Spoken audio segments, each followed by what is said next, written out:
DDP, hello. How you doing today? Good to see you. What am I doing? Got my lights on. Got to turn on lights on behind me.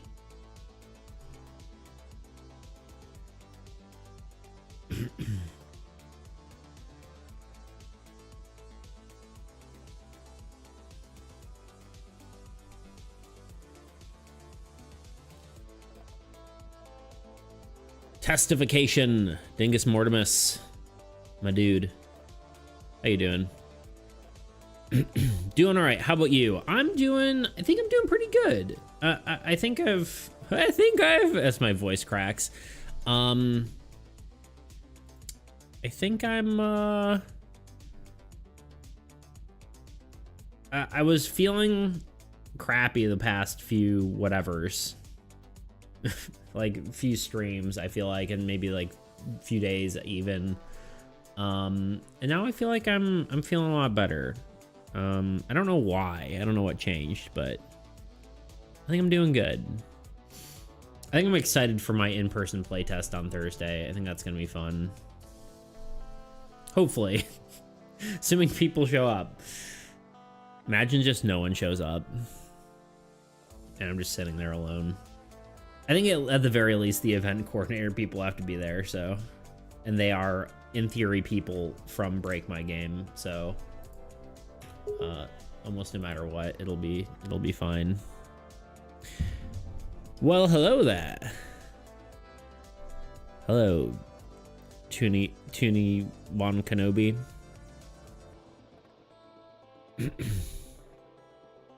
Imagine just thousands of people show up and I have like one copy of my game. I'm forgetting something and I don't know what.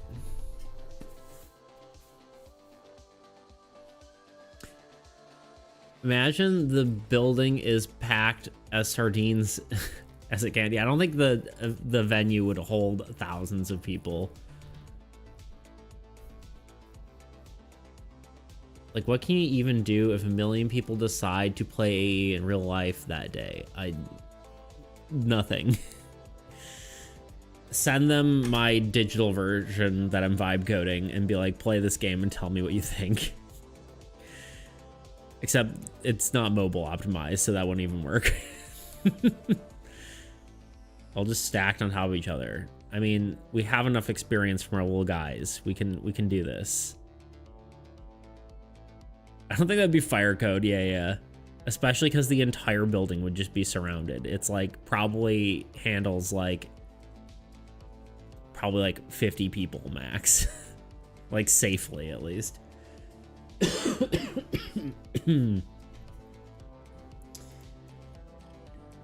Oh, I don't have this on my correct screen. Oh wait, that's what I was forgetting. Okay. I'm a streamer, I swear.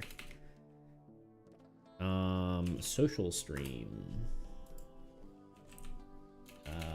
Streamer bot. I should move all my commands to streamer bot because they just don't work on here.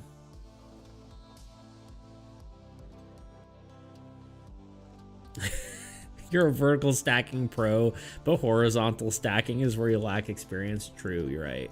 Let's go here. Hello, my friends. Tell me what's new in your world. We all know Tuna's stuck playing Hades. What else is going on besides that?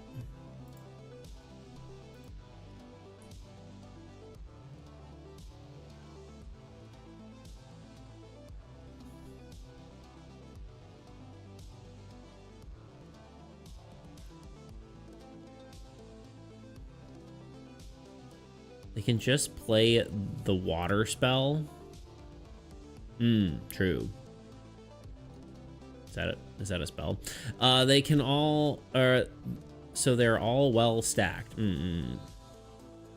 Actually, I did stop today because I went to the city, but still, forced Hades Wait, did I? Hold on. Sorry. Please hold. Okay, cool. I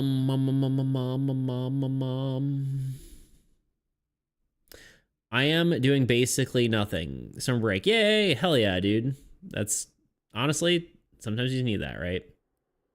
Wet and stacked. I don't... Do you know apparently, so Twitch just added a feature that you can just say clip that, or Twitch clip that, and then in theory it just does it. No, I think I can literally just, I think it takes my dialogue. Like if I say it out loud, it just does it. Apparently. I don't know if that's actually true.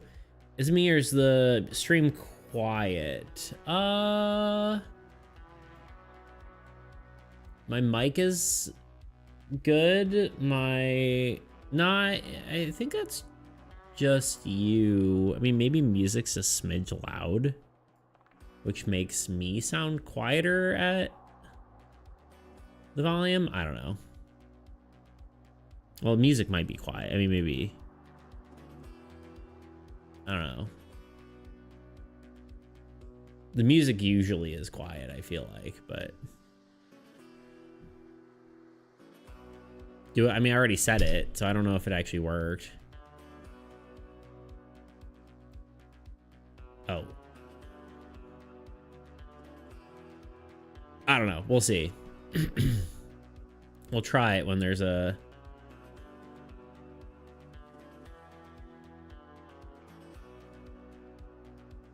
Oh, I clicked on that. Twitch, clip that.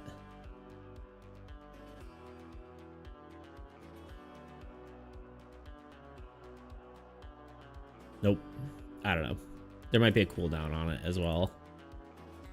Who knows? Anyway, it's apparently a feature. We can try it.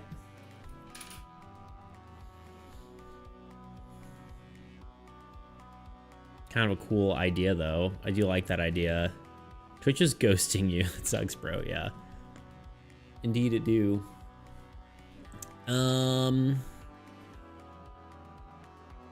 Wait. Oh, yeah. Hello, Tebow. How you doing, dude? I forgot, missed the high part for some reason. Is my stream quiet? I don't think there's actually really much I could do to boost it. I think it's pretty maxed out right now. I could technically turn up my... Actually, yeah, it almost looks like my audio is quiet. I don't know.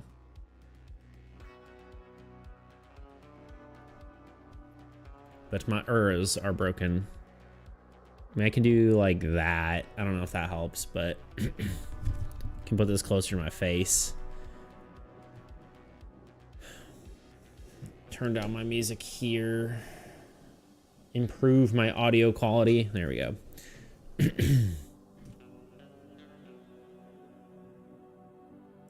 It's how do I grow beard like yours? You gotta water it every day. Feed it fertilizer. Sing it a song.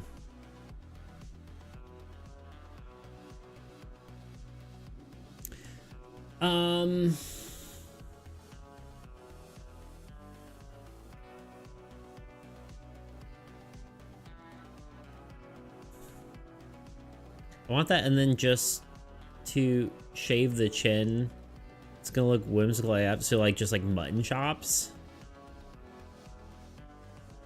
kind of look. Well, not mutton chops. I guess just shaving the chin. What's that even, that look even called? If you just have, wait, you'd have this and this. So you have a mustache with mutton chops, basically. Friendly mutton chops. Crazy. When I was younger, I just had the chin. It was just like, it was just this. Because that was like what grew in normally. Like in high school. Anyway.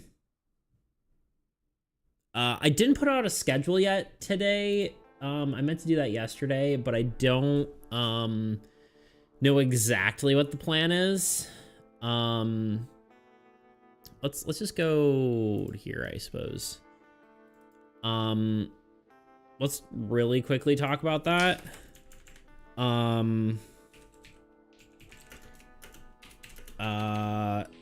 AAE stuff. That's today. We're just probably doing card art. Thursday, I think is AAE, but AAE, if I don't have everything ready to go, it's gonna be AAE playtest, prep. Because I really need to get the stuff ready for my Thursday playtest. This will also, as a caveat, Thursday will be early instead. It will be like the same time our usual Tuesday stream is. So, early stream. Because I don't want to like go to stream or do stream and then like leave from stream and go directly to my playtest thing and have like be brain dead like I always am, you know? It'll be Willy Wonka levels of whimsy. That's crazy. That's too much whimsy. I just had a vision of a board game idea and I want to write it down before I lose it. Yeah, do it, dude. I've been thinking about like a sort of like a puzzle game, but also like, so like the idea is it would be like a rule book for a game. And then within the rule book, it has, like if you read the rule book as written, the game plays one way. And then as you like go through the book, you might find like there's like maybe like codes and ciphers and whatever, all that kind of stuff that changes how the game is played. And then you play the game differently based on whatever. And then you unlock new secrets based on like winning the game differently. I don't know exactly how that works, but that was an interesting thought.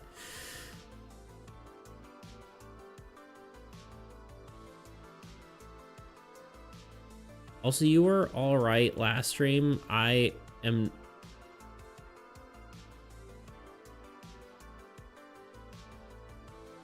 not reading that out loud.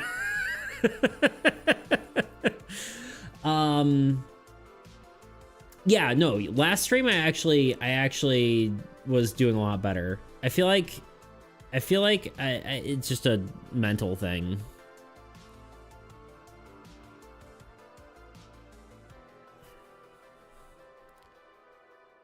The rulebook is the game by itself. Sounds cool. Yeah, I just don't know if it would like, it feels like it has to be like a single player or co-op game, like AAE, which is kind of like, do I want to do another co-op game? Because like, otherwise, if it's a PvP game, then like, how does that even work? Oh, I guess it could work. It's just, it would be like the rulebook game is co-op, but the game that you play to like, get new information is the rule book, or sorry, the game. You know what I mean. Requires a lot of reading and writing though. Why do you do this to yourself? I don't know. I don't know if I'm actually gonna do it, but it is a cool idea. Sounds incredible, or sounds fun, but incredibly difficult to set up. Agreed. Because this is the way the world works, and I have to adapt to it. Anyway, yeah, Tuesday AE stuff, so that's today, obviously. We'll probably be finishing the sorry, I was looking at some of this stuff. We will be finishing the Scarecrow. And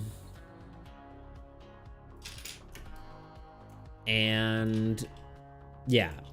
And then who knows what's after that? Maybe more cards, I don't know. And then Sunday, anyone have any ideas? I mean, I could just keep working on armies. We are very close to being done, so it's kind of exciting to just keep plugging away at cards and getting them done. But I am open to ideas.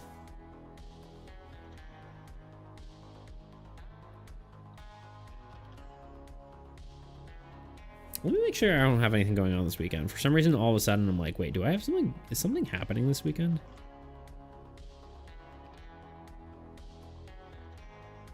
No. Okay, we're good. So if anyone has any like, oh, I would love Beats to do this, then maybe I'll consider it. But otherwise, it'll probably be AAE, which is maybe boring. But what do you feel like doing? Currently, more army stuff. But I could be convinced to do something else. So tentatively AAE stuff. But outside of armies, maybe drawing, but I don't know. But I already do draw. Like, honestly, I don't know. Nothing is the answer. I like being productive. I think playing other tabletop games would be cool. I could see that. That does require other people. And it's a lot of time hard to set something up like week of. I mean, technically I could do it, but I like being unproductive. Nice. I do too. I like both.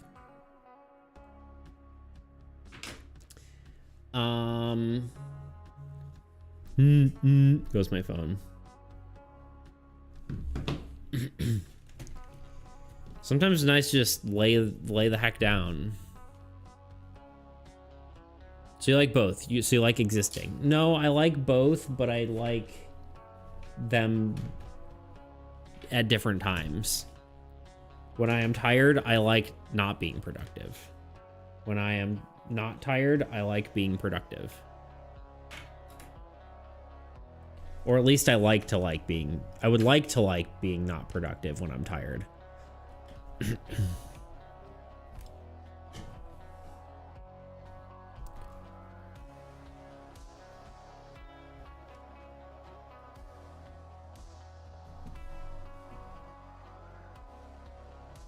So you like existing, but in a specific fluid way. Nerd. You know what, Maximus? You just show up here. Just giving us trouble. I don't know. Has anyone here played a Magical Athlete, by the way? I have not. Maybe I'll have to check that one out.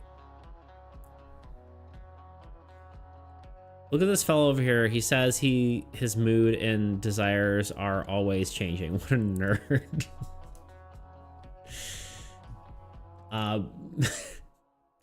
Something's gotten to Maximus today for sure. Anyway, tentative schedule. All AAE stuff probably. We'll see. I had Claude helping me make a, I decided to just have Claude help me make my, my quick start guide. Cause I don't want to have to like build it in a week. And it's pretty decent. I had to like tweak it a lot, but I think it works pretty good. I could like, if I wanted to, I could make little text boxes instead. I think that would probably look more like my stuff, but honestly, it's clean and it works. So I have this now, which is pretty swell. Honestly, AI is still good at making you get through the where the hell do I start phase. Yeah, for sure. It looks clean, yeah, but that's not a big deal for your first time. Yeah, and honestly, like, I don't know, I'm pretty happy with it. I think maybe it could have more flavor. I could probably have like a little Osgathian warrior on the side being like, here's a tip, or like whatever, like my little guy, like my guy standing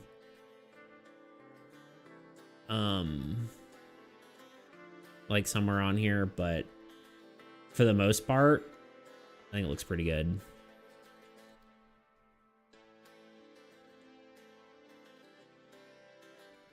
Mentally easier to edit something instead of making something from scratch if you don't know what you're doing. 100%. Yeah. I like LLMs for brainstorming as well. Only text. I also like sometimes brainstorming with like AI images. Usually I don't generate stuff for brainstorming, but I think like I think it can be decent for brainstorming, just like getting ideas. It's probably better to look at real art, but but it can be decent if you're trying to just get ideas. Just a random idea generator basically is all it is, which has been a staple for people making stuff in the first place, or like for forever now. Have your little guy giving tips and Barbarian just screaming raging nonsense. Yeah, I mean, more or less. Although that's just like right now, I probably shouldn't have that. Like maybe that's more of like a rulebook thing, because this is like, this should just be only the information you need, and it mostly is that. I don't know, it's got like this. Like this might be extraneous information. Like the old god strikes back. It's like, okay, it looks kind of interesting there, but it's, do we really need that? I don't know.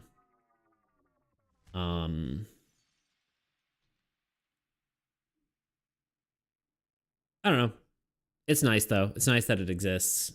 And it took me like, it took me a few hours to do, to be fair. So it's not like it took no time, but at least, you know, set it up properly and gave me what I need to know. And it uses my graphics, which is nice. So it like didn't just, it actually has some of my flavor in here, right? Because like I think that's the biggest thing with AI is trying to get it to have humanity to it, right? The biggest struggle is just trying to make sure it looks like a person had some say in it, you know?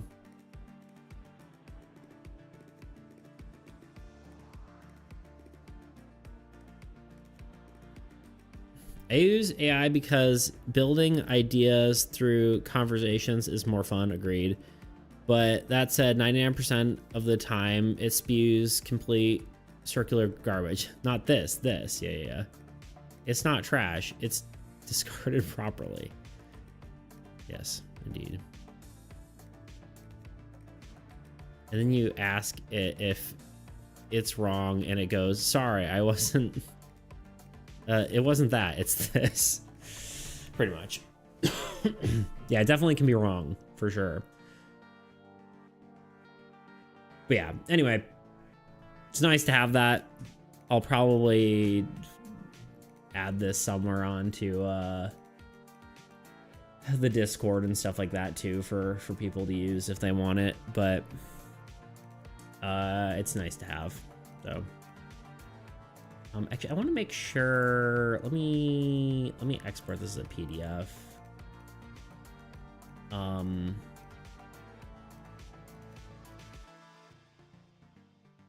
It's not manipulation, it's changing your perspective.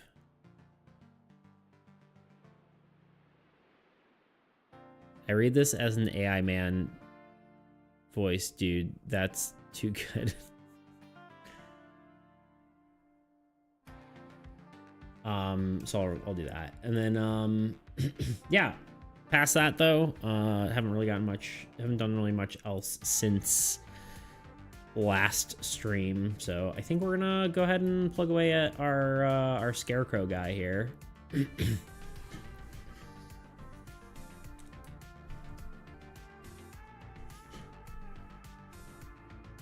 Hate the way AI speaks with a passion, and that's why I love it. I don't know what that means, but sure.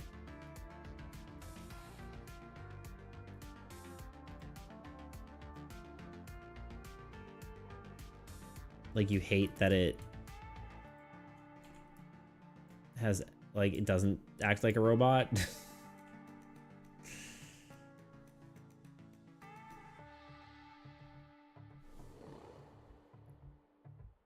I love to hate it. I love to love AI. And everyone hates that I love that I hate that I love that I love AI.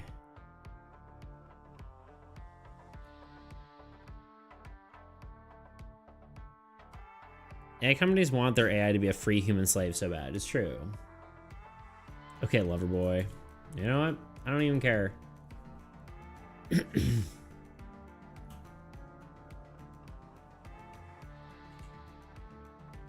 I like AI and I'm proud.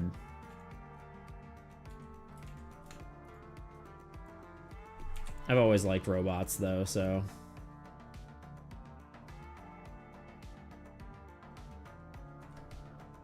Here we are.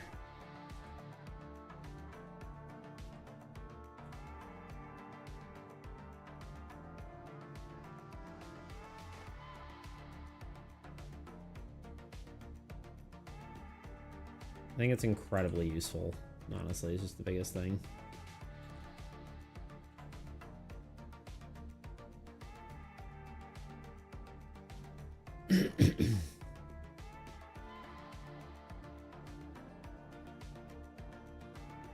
I'm kind of thinking I might actually want to put the slight glow behind the eyes.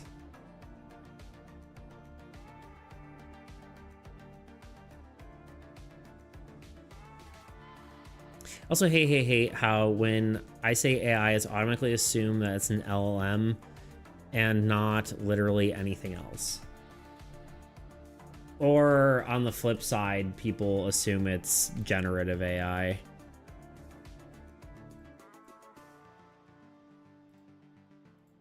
Because I think when you say AI to artists, they instantly assume it's, you know, generative AI.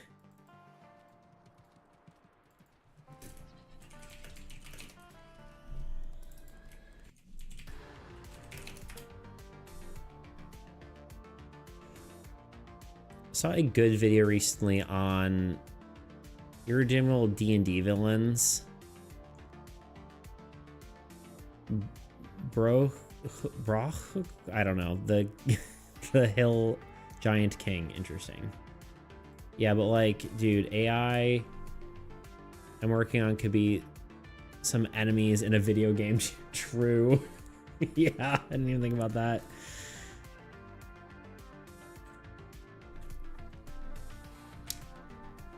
Yeah, that is a very yeah, making some an enemy AI in a video game. Use AI? How dare you? Your video game has AI? You fiend. I would never.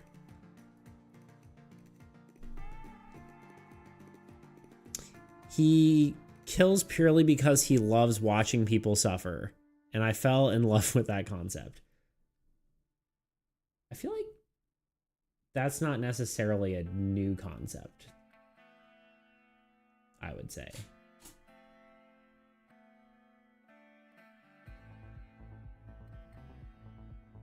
I don't know. The villains I like the most are ones that aren't even wrong, you know? Like the ones that are just like, it's just a difference of opinion.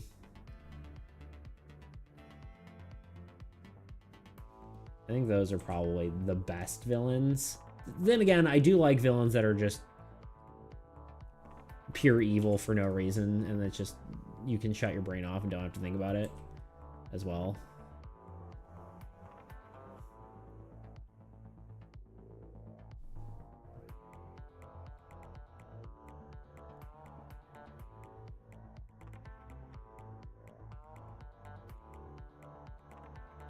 Texas Chainsaw Massacre ass D&D campaign. Don't become a cereal filler, Tuna. Yeah, don't fill any cereal. I think we have too many redeemable these days. So going back to the roots robots. The roots of irredeemable ones is refreshing for many people. Yeah. I agree.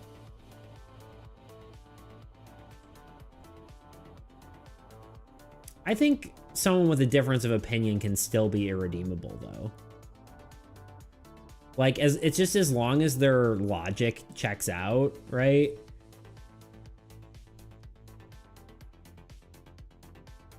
Like, I mean, I think everyone uses Thanos as a example now because I don't know. Because he was like a decent, like a good villain, I guess. Like killing millions of people, that's not really redeemable, right? Like, I don't know. Or an infinite number of people basically isn't really redeemable. But like, he had a quote unquote good reason to do it, right?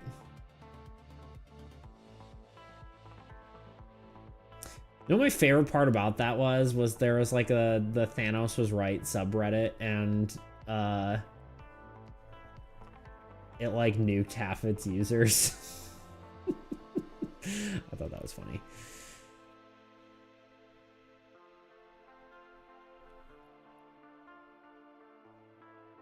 Good reason, terrible actions. Yeah, indeed. A villain should make sense, but don't need redeemable qualities. Yeah. Going back to robots is scary, indeed. God, you know, like Cruella de Vil and stuff like that. Yeah, villains that are just bad. I do like that. Yeah. I mean, I think both are good, right? I think it just depends on your story.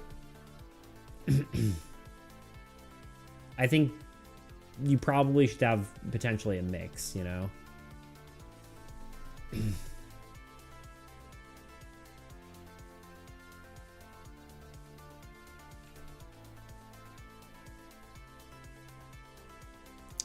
the look of these guys here?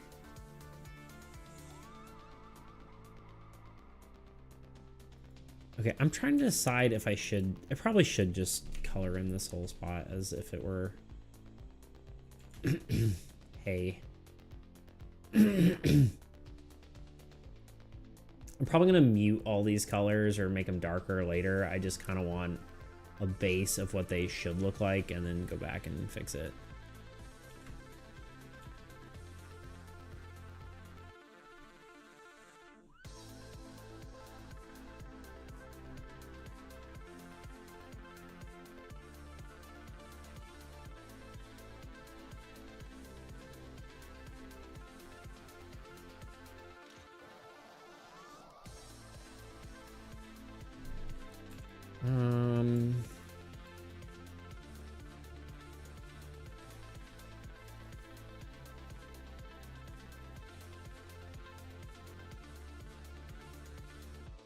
I can never, but I totally get the appeal because they only think about themselves and therefore have so few worries.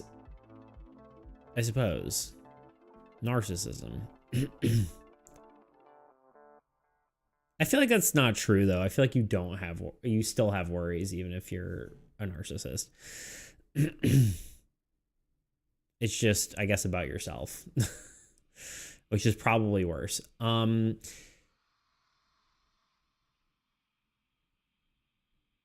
There are a few villains where I was like, no, but he has a point. Like, yeah, Thanos kind of has a point, to be honest, but still half the population of Earth is rough. Yeah.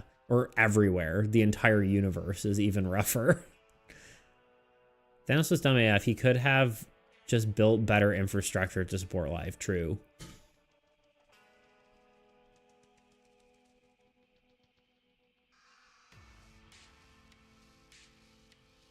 Okay, here's a horrible idea, but also people multiply like with what the hell is Thanos gonna do in 100 years when the population is back to what it was? Yeah, it's exponential too. Just do it again, I guess. Yeah. It's not a great rationale there. It's good for like a dramatic story, but plot holes for sure.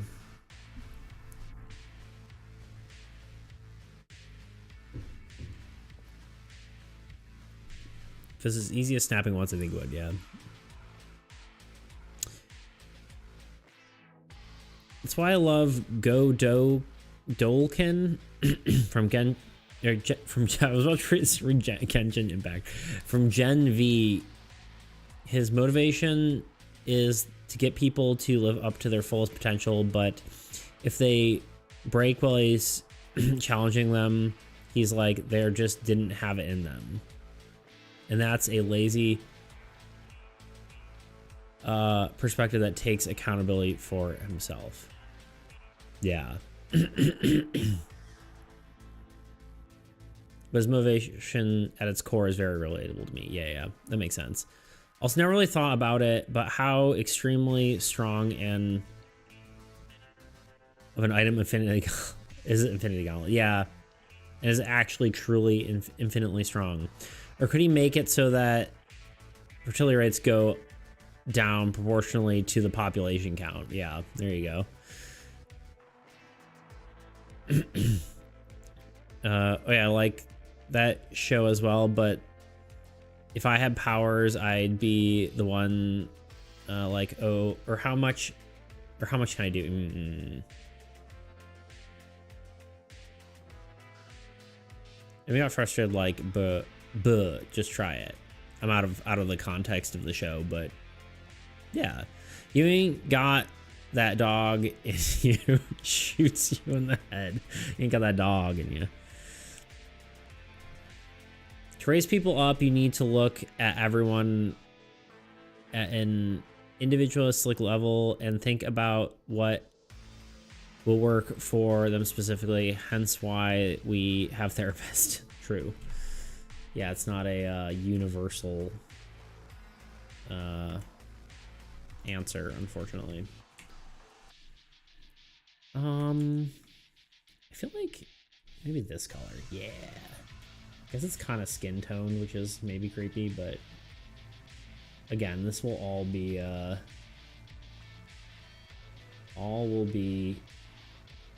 changed.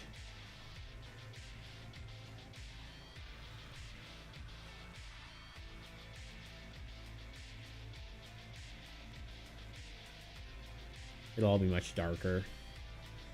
I'll apply an overlay layer to everything. What color should a shirt be? I feel like a brown is a good color, but maybe brown and then do like his patches.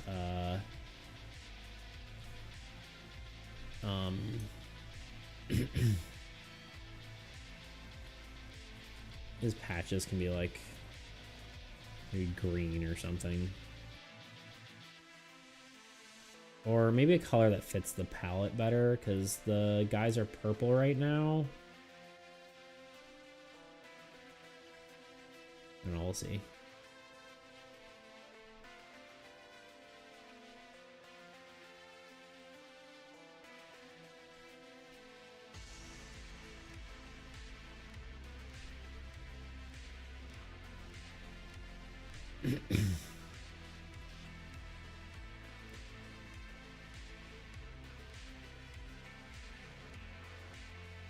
Nah, if you just beat them up, they'll live. Wait, live they? If they live, they got raised. Imagine you have the power to manipulate blood, which is the main character. Why wouldn't you think, wait, that's actually insanely OP? All she does is sometimes think about it when everyone is bloody. All I was thinking is, why don't you use the power and remove that? I don't think it needs to be that dark, honestly, because the arms light up. Well, that's the thing. It needs to be dark because then the rest of it, because like right now it looks weird. I don't think it looks good. It looks way cooler when it was like the dark purple.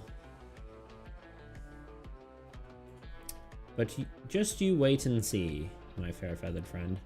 Fair weathered friend. I don't even know what the saying is anymore. I don't care anymore.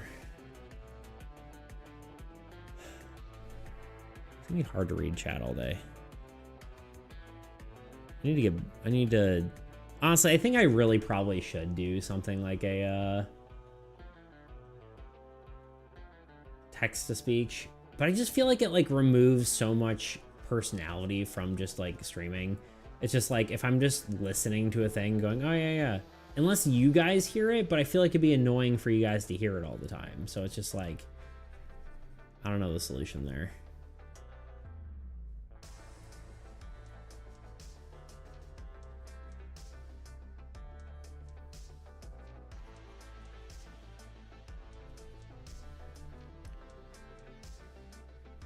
Basically, all I have to say is trust. I got this.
I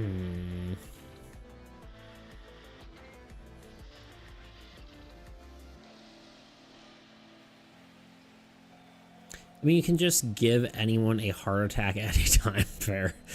Yeah. Or an aneurysm. What's the limit? The show that doesn't really get defined. Yeah, it's kind of frustrating when a show just like assumes that you... It's like, why doesn't the person do that? And then like maybe like explains it like 10 episodes later, like, I wouldn't have been annoyed like for the whole time. Or they just never explain it. You're like, okay. It's like, and then someone has to like answer it off the show. Well, actually they can't do that because shmeep shmop.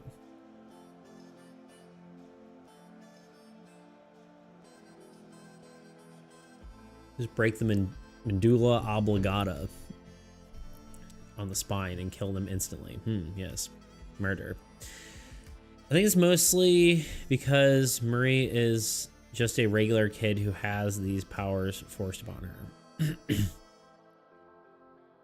I feel like, I don't know the context here, but I feel like kids think more than adults do just sometimes. I feel like they can figure out how to utilize powers, but maybe I don't know how old the kid is, so that I guess also is whatever. Well, yeah, you might as well figure out if there's at least some mundane task could be done, or it could be improved. Like if you get a wound, you could go, nuh-uh. You also got to figure out what defines blood. I mean, I feel like this is like water bending, like Avatar sort of like analogies here, right? Where it's like water bending actually includes blood if you try hard enough, which is why that show was so cool, is because it actually dug into that kind of stuff, right? Like it actually was like, oh, hey, you know, I don't know. Like, it's still blood that leaves the body. What about after it starts rusting? Rusting? Oh, yeah. What about fluids in the body that are made by filtering blood? Yeah. So I love Godolkin. He was asking all these questions. Fair. That's actually why I love My Hero Academia as well, is because I feel like it explores powers to their fullest. Like, a power as a muscle, and you have to flex it the right way, right? I think, which I think is one of the coolest parts about My Hero Academia, is they actually go into that. It isn't just like they have this power, that's it, end of story. It's like, actually, no, if you flex and work and try to work on your power, it's actually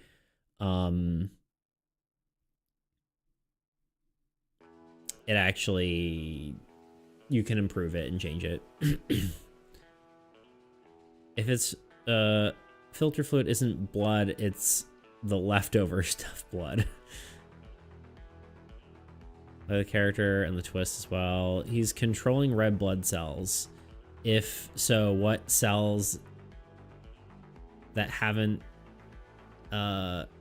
differentiated? Yeah. This all makes sense. What about marrow? I'm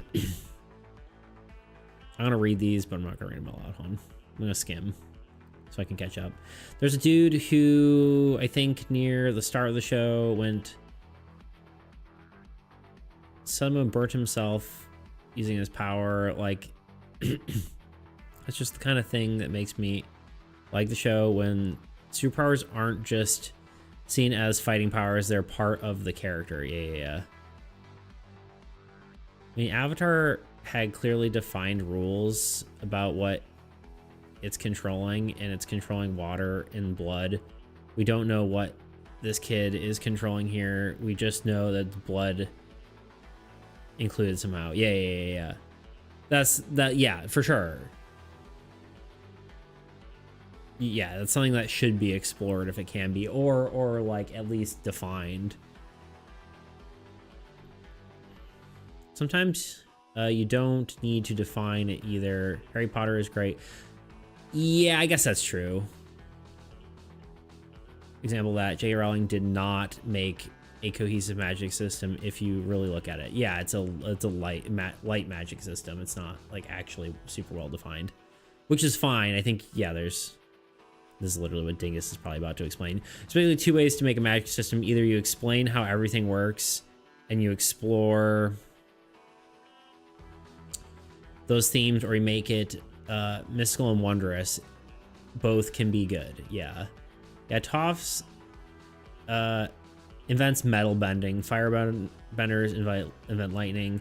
Apparently earthbenders can bend lava. Yeah.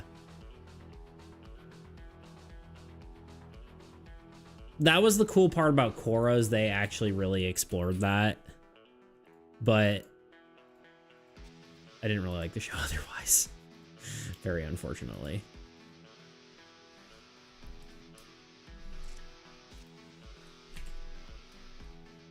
I wish more of, wait, what color do I even use here? Oh, I'm on the wrong layer is why.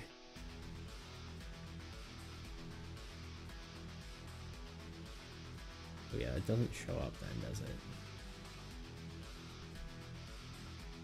I think it almost needs it though.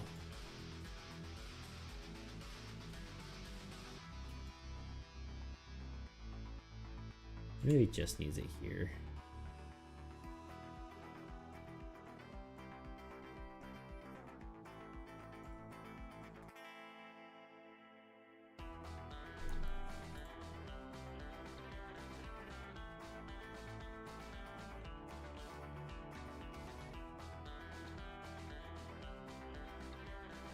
I don't think I like the green patches, but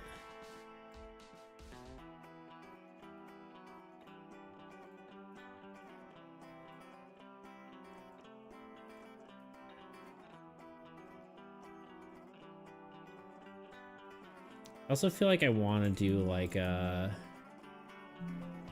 make the skin color more like burlap looking. It's not quite the right color, and it's also, why is it keep beeping at me?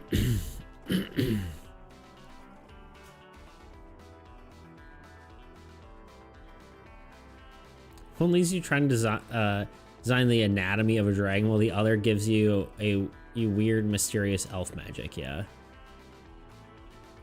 There's probably some really weird Bending moves that can only be done by the avatar. Yeah, that's why I feel like it'd be cool if they explored that, but they made it so the avatar usually is like, I'm all-rounder and I don't actually specialize in anything. Typically. Sort of.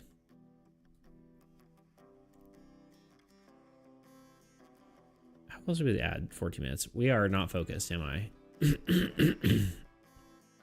Mostly because I'm reading. I feel like D&D has both mechanically, you know, spells, rules, character sheet, but lore / roleplay wise, you can make it look like anything you want. Technically, it has its own rules, right? Like, well, I suppose the rules and shit. Yeah. I guess you said that. Make a very simple, minimum viable product for board game idea. Hell yeah, do it. I'm excited to see that. I have no idea what it is, but I'm already excited. A Tebow game, hell yeah. Like, what if you bend mud? So the other benders who can only control water or only control earth can bend the same.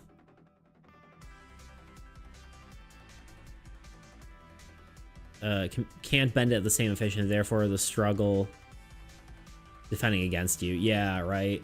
Because it's a combined element. So yeah, normally earth and water benders would both struggle with mud, but Avatar would not. Assuming they know how, like, because like apparently bending forms have different practices to it, right? So like it's actually, you'd have to make up your own sort of like combined bending style, which I see, that's like the cool part about it. I think that's cool. And you could bend said mud with both earth bending moves and water bending moves, which could be really confusing to your opponent. Yeah. I criticize Korra for having her with 3 elements, but start with 3 elements. Yeah. But I do actually think it makes sense because Aangtar's era benders were segregated, but Korra's, they lived in harmony with each other. Yeah, I feel like it would have been, like, I know they didn't want to repeat the same story, I think was part of it, right? But my biggest problem was she was just kind of I can't say that out loud. She sucked. Let's just put it that way. She was a terrible person.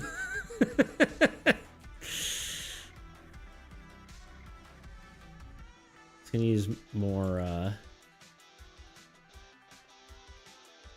don't know if this is even gonna look good. We'll try it though. It's gonna use more flavorful language there, but I just wish she was more likable. She just wasn't likable. I might just need to look up a burlap reference, because that looks decent. The colors are wrong, though.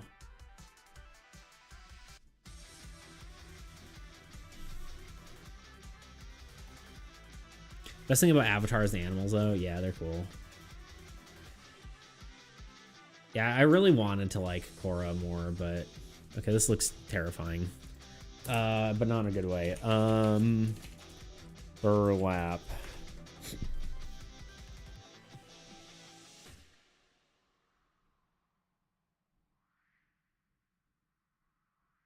I feel like the tan is more yellowy.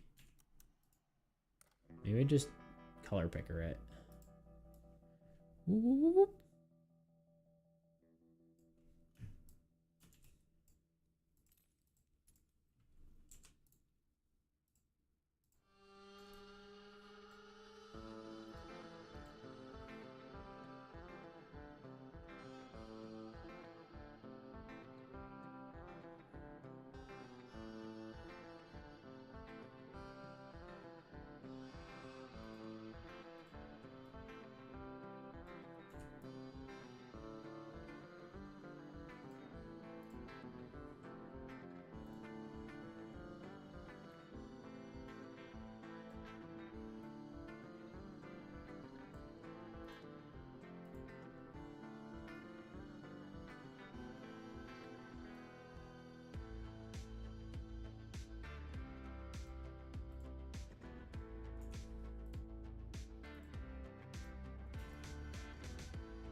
Better.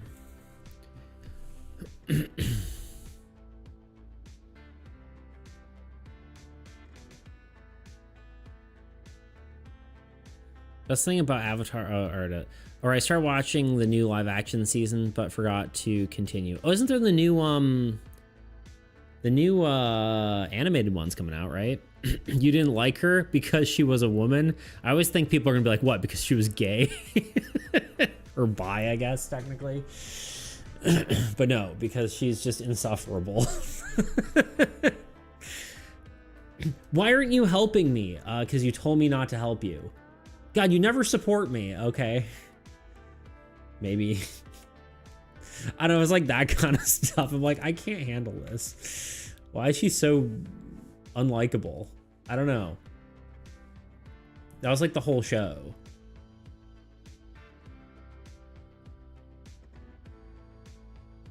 And then she was just like, she was too angsty. I don't know.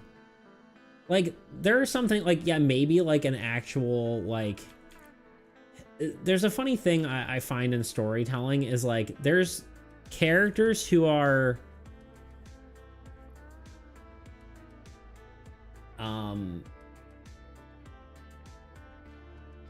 like well written, but I don't like. Like sometimes good writing, or not good writing, but realistic writing just isn't good for stories, in my opinion.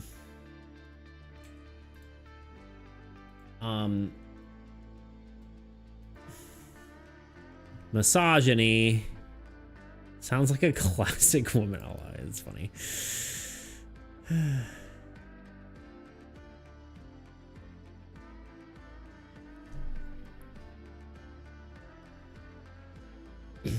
Yeah, I don't know. It's just she's just not likable. I don't know. I want to like it, but I want to like the show as a whole, but she just makes it very hard to like the show. And I just wish it was better. The bending stuff was really cool, but that was about it for me on that one. Oh, and animals, and the backstory. There was a lot of good stuff about the show. It was just like when the main character kind of sucks, it's like, I don't know. Okay, that looks better. I like that a lot better. It can be good, but it's hard to excuse. So like, okay, one of the shows that I was like, it's just because the writing is realistic doesn't make it enjoyable to watch, was Evangelion.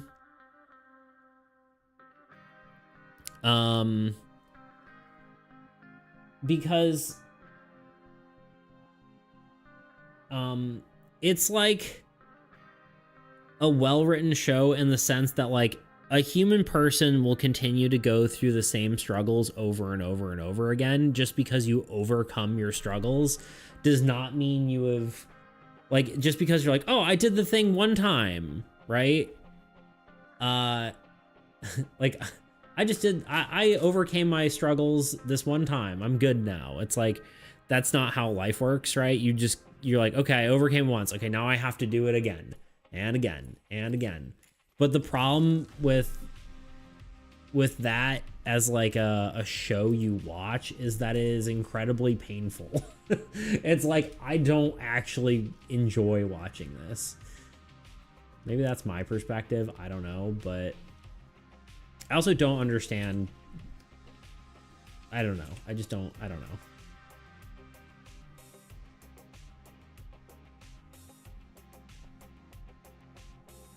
Does anyone here enjoy or have watched Evangelion?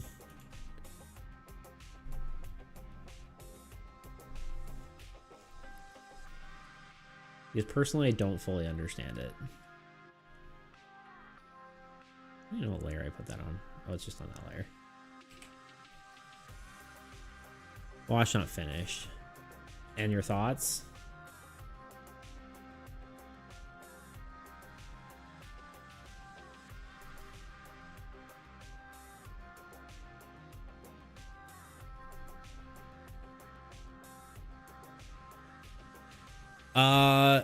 That can be It can be good, but hard to excuse. Yeah, that's what. I still don't know how to pronounce the name. Mushuk Tensi too.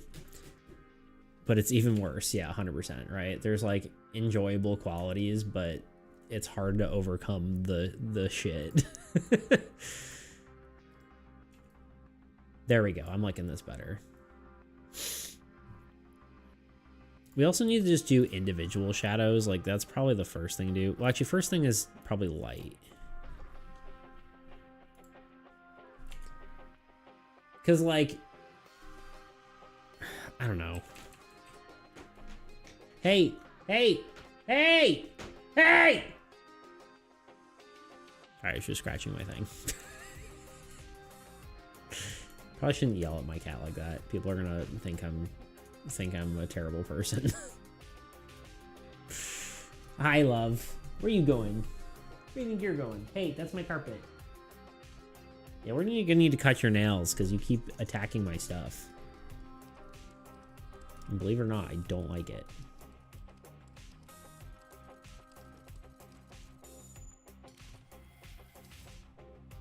I think it's cute and campy.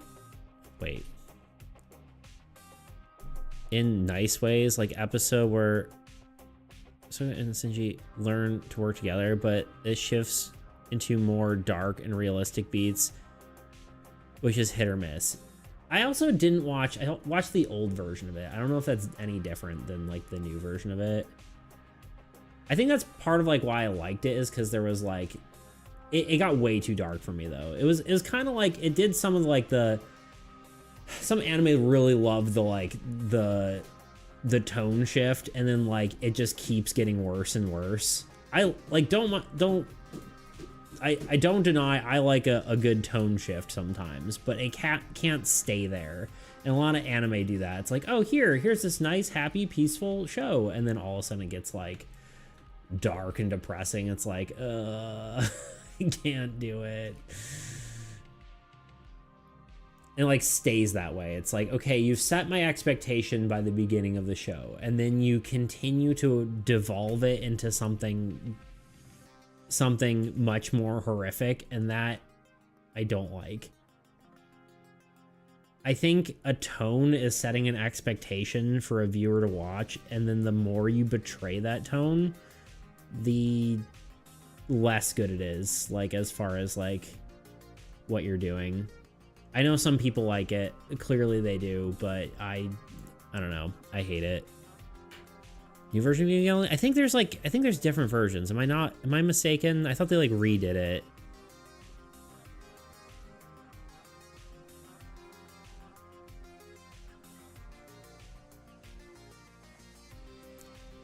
At least you don't zap her to stay in frame.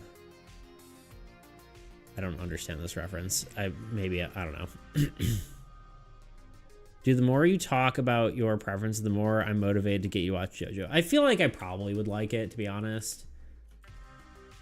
At least I would probably find it decent.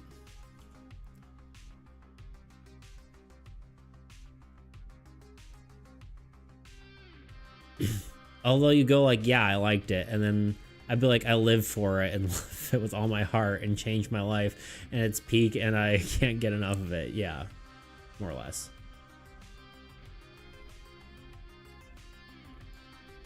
It seems like a show I would like, but probably, yeah, probably not like fully my taste necessarily. I think this has to go on top of this though, right? Yeah.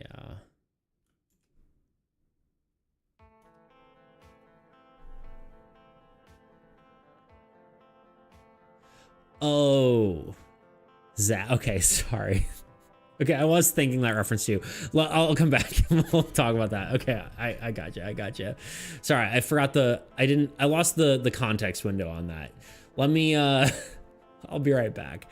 Give me a sec. Enjoy this video. Makes card games so interesting to play. The simple act of shuffling and drawing cards creates unpredictable outcomes, providing a unique and exciting experience every time. But what happens when this randomness becomes a detriment to the game? And how do you deal with that? Being able to address this issue can often mean the difference between a good card game and a bad one. Even the most popular games aren't immune to these pitfalls. Take Magic the Gathering, for example, one of the most popular trading card games of all time. It's not uncommon to find yourself drawing nothing but lands, or conversely, having no lands at all, leaving you with a unplayable hand. On the flip side, randomness can swing in the opposite direction too, drawing an incredible hand, leading you to completely dominate your opponents. While it's certainly fun for the player with the winning hand, it can be less enjoyable for everyone else at the table. So let me tell you how I counteracted it while working on my own game, and the battle I fought against inconsistency. In my game, players compete against the Old God, a collection of cards that present various challenges. Unfortunately, the balance of this deck was wildly unpredictable, often either leading to completely overwhelming the players, or failing to be a challenge at all, making the game unenjoyable either way. But I'm getting ahead of myself. For those of you who aren't familiar with my game, which, let's be honest, is probably most of you, you might be wondering what the heck an Old God is and what the game is actually as a whole. Or maybe you don't care. I don't know your life. I'm gonna talk about it anyway. So, in brief summary, here's how the game works. Armies Against Entropy is a cooperative resource management trading card game. Players place cards like heroes, structures, and lands to create synergies for themselves and also their allies. They then move units generated by their cards to enhance the power of the cards that they deem most necessary, all while battling the Old God, a deck of automated cards designed to dismantle the player's forces and serve as the main threat of the game. Now that you kind of have an understanding of the game, let's dive into how randomness became a problem. As I said before, the Old God deck was designed to present various challenges. This deck featured a large number of weaker cards and a few stronger ones. In theory, this meant the players would face a constant onslaught of minor threats, while occasionally encountering some much more intimidating ones. Let's talk a little more specifically, though. Typically, the Old God would draw around 3 cards per turn with a total deck of 86 cards, 10 endlings in the deck as the weakest card. This design meant you were much less likely to draw something threatening like 3 Ravengers. The idea is that the Old God would have a nice assortment of cards due to its distribution. At least that's what I thought. However, there were many instances where this wasn't the case, and the Old God either felt pitiful or, conversely, an unstoppable onslaught of destruction. Speaking of unstoppable onslaughts of destruction, you should subscribe. I don't know how those two things correlate, but So what was the solution?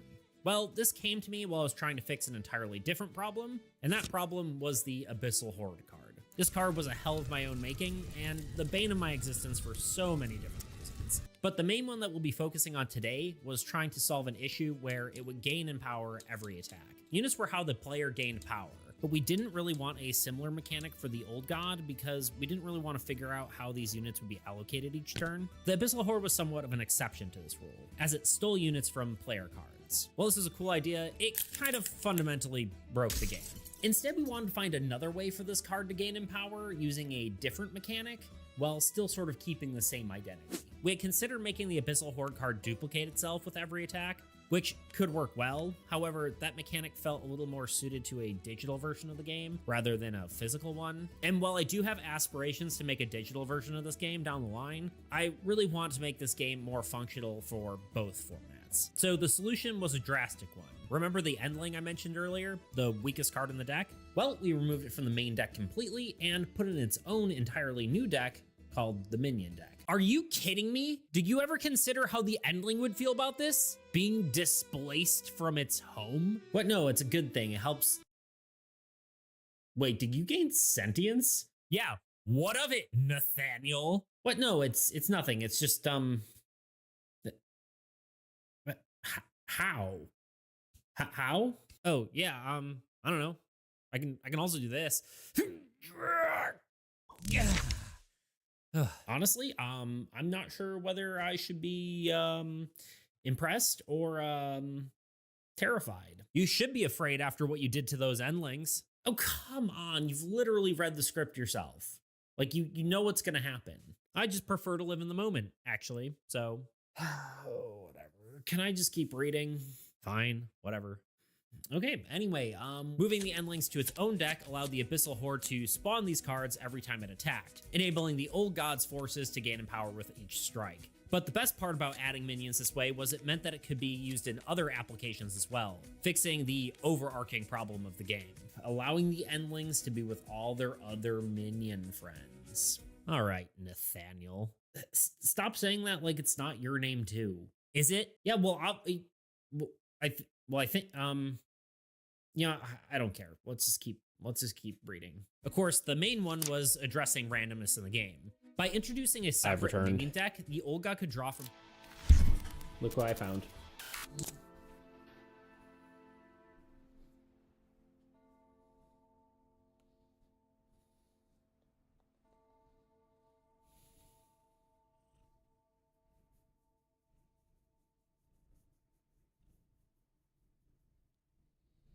Hey, BB. Nah. Okay. Yeah. Hey. Okay, bye.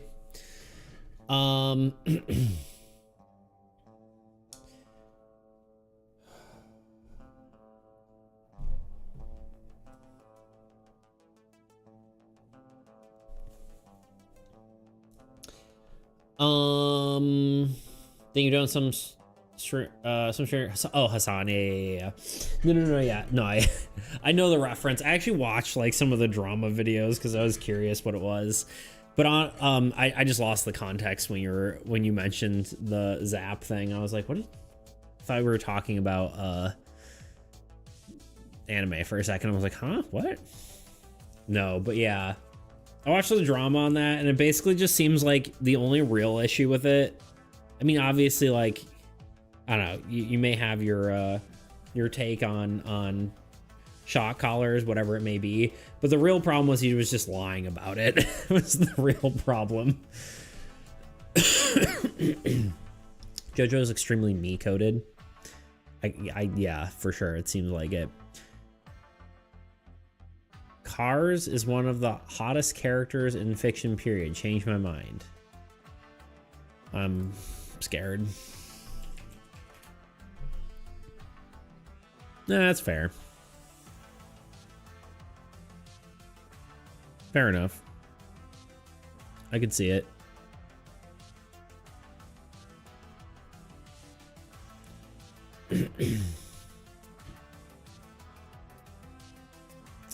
Beats displacing endlings again. At least he never displaced caplings and grublings. I haven't technically displaced the other ones either because they didn't exist yet. San is not good IMO, but the drama was crazy because people were biased from the start, so neither side had a point or regular people to just move on. Yeah, I don't really know him at all, and I know he's like politically charged, and I'm just like, whatever. I don't care for that. In any fashion, to be honest. But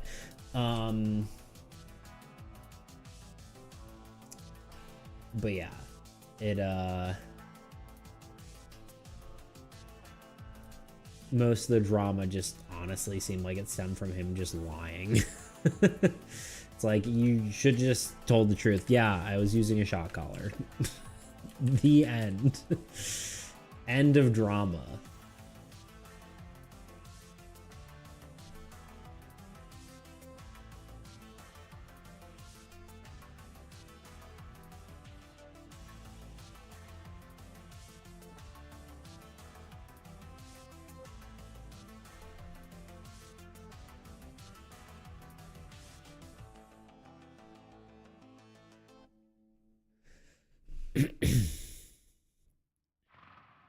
No, says Tuna or Tebow. Wrong. Nope. Nuh-uh. Nuh-uh as in he's not the hottest, or nuh-uh as in you're not going to try to change his mind.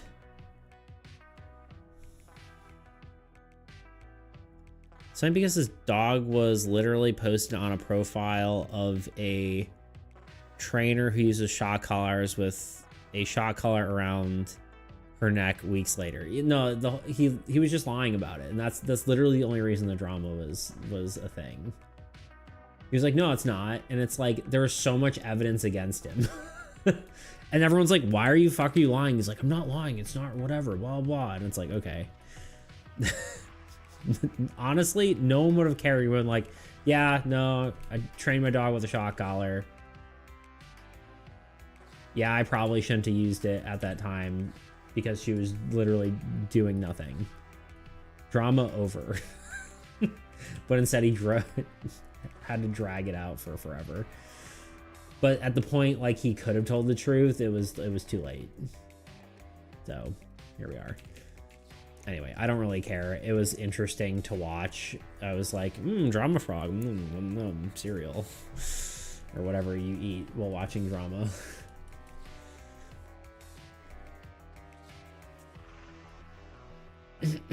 Popcorn, I guess, is the typical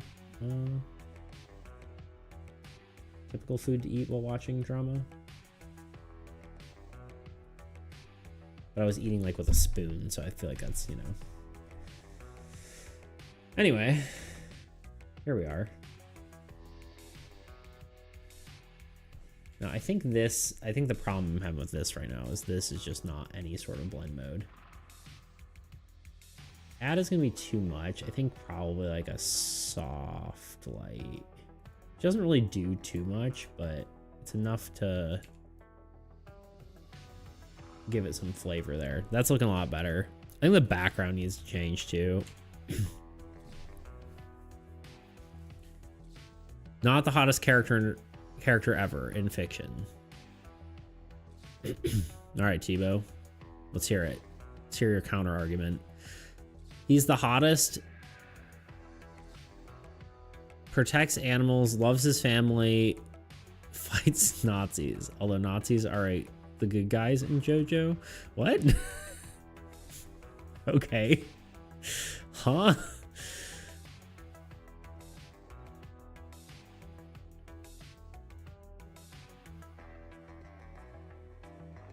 The fact they got so mad about it, too. Yeah. I mean, hotter ones. Totally not trying to see hot dudes. Hello, just lurking. Hello, Bean. How are you?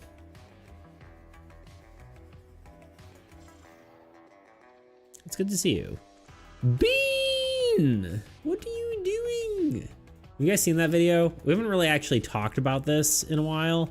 I used to do it every time Bean showed up, and then I stopped for some reason. Because I'm I should be ashamed of myself, really, is what I'm trying to say. But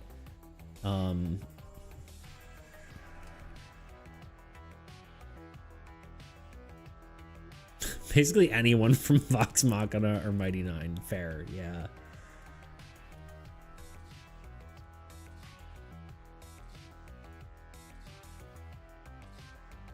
Beats, I try to answer any question or confusion about JoJo, you'll just be more confused. It's show version of random bullshit. Go. Yeah, that sounds about right.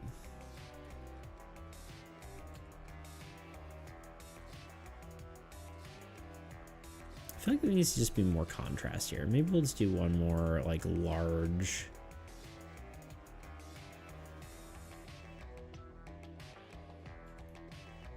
Large shadow pass here. Bullshit activate.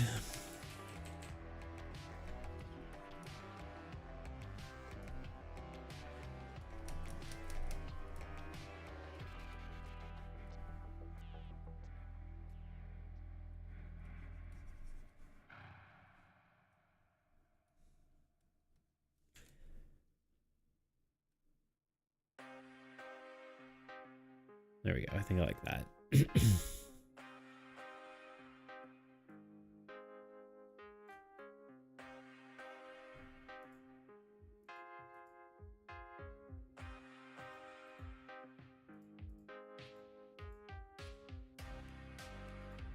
The creature.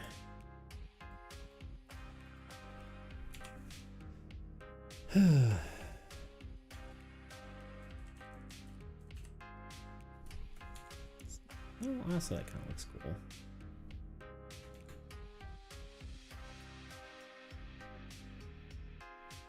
It's a different glow, but I like it.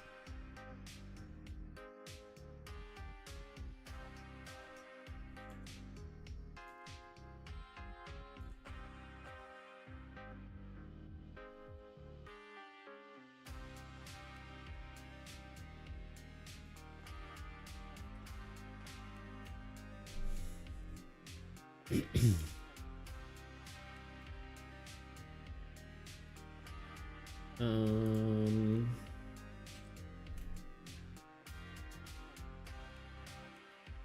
virtually black. I don't know if I want to go that dark with that.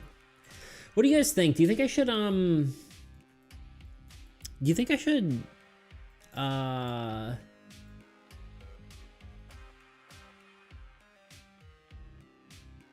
bird right outside my house, like, ooh, ooh, ooh. I can't remember what, a loon? I don't remember. Anyway,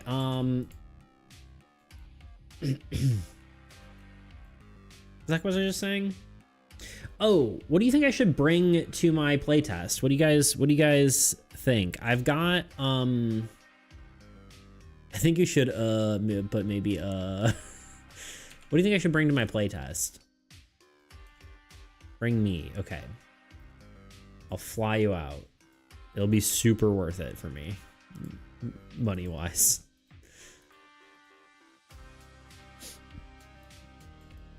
Let's look up a cornfield.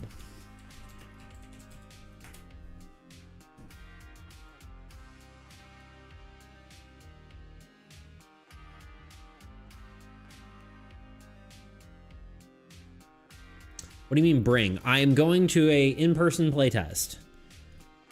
Break My Game, aka the Discord server, is starting to do in-person playtests, and I am going to one.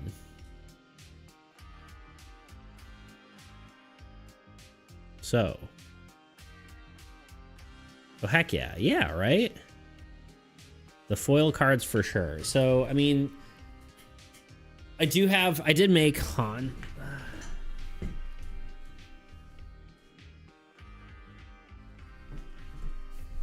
I have my, like, print and play stuff I did. So I've got my little kit. I might bring more than this too. Like, I'm trying to decide if I want to bring enough for like multiple setups. I don't know how many people are going to be there and how many, like, if I should just be paying attention to one test only or if I should bring multiple things. So I have Null's deck. It's kind of hard to see on camera, but I have all of Null's deck and then all the minions for it. You know, all the minions. If you bring too few, you can prepare better for next time. Yeah. I have, so actually all the, I printed 3 decks. I printed Magic, Magic, Harvest, Creation, and Destruction, I believe. Yeah. Huzzah.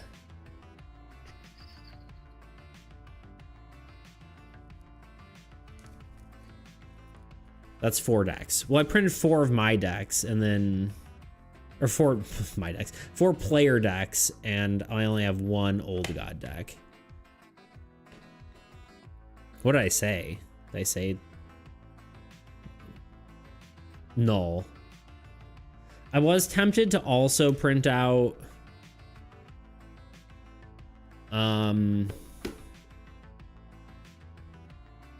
Decay, but I'm unsure.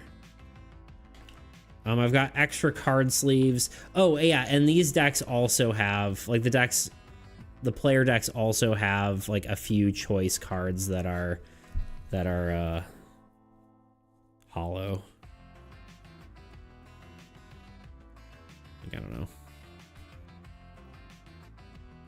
Shiny, wow, yay.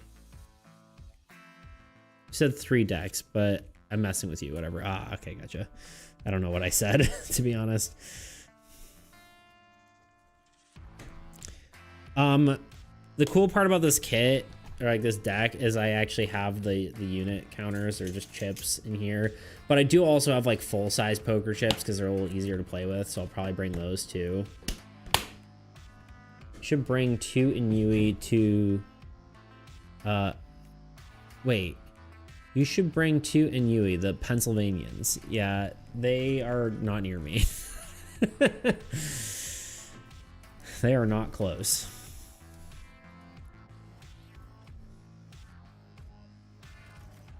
They're probably like 13-hour drive away from me.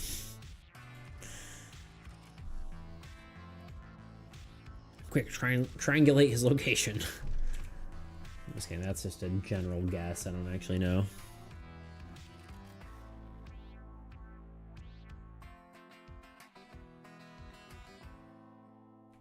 I guess I probably should do this like actual line art. I don't know. I'll do it this for now, and then you don't live near Toot. That's the cruelest trick God has ever played on both of you. It's true. I do not live near him. In fact, I've only seen Toot in person once. Is that true? Twice. 2 separate occasions, but multiple days.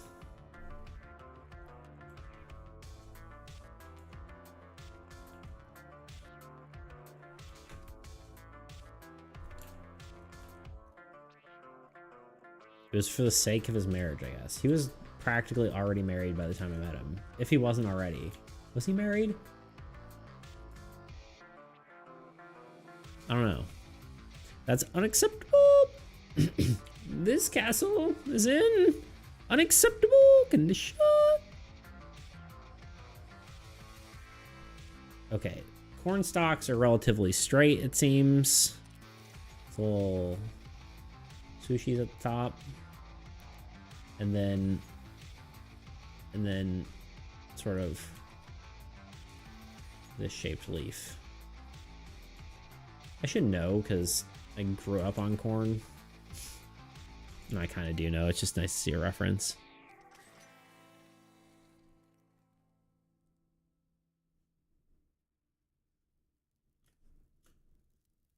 I don't think I'm actually going to draw the corn. It's just too much effort for a background. Oh, I guess I could. I could just do like that. Kind of deal.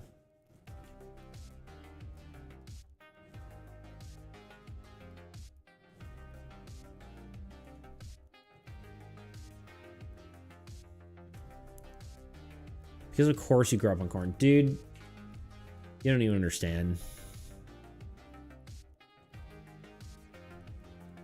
You don't understand what fresh corn is like. Is that like an American joke? Is that what that is?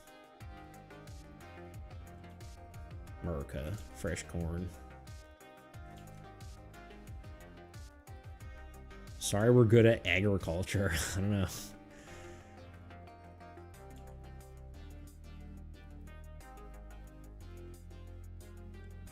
Well, I understand plenty, sugar.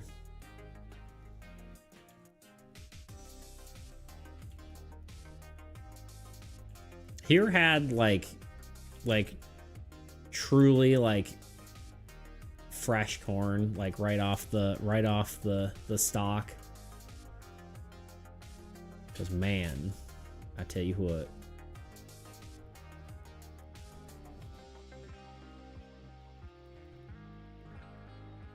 How you doing, Bean? Nice that you're lurking. How's life? How you doing? How you doing?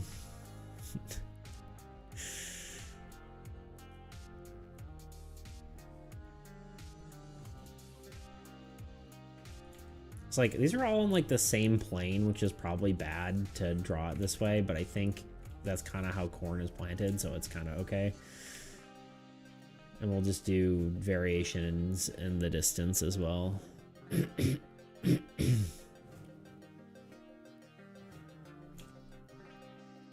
kind of like him being sort of yellowy though, because it contrasts well with the purple.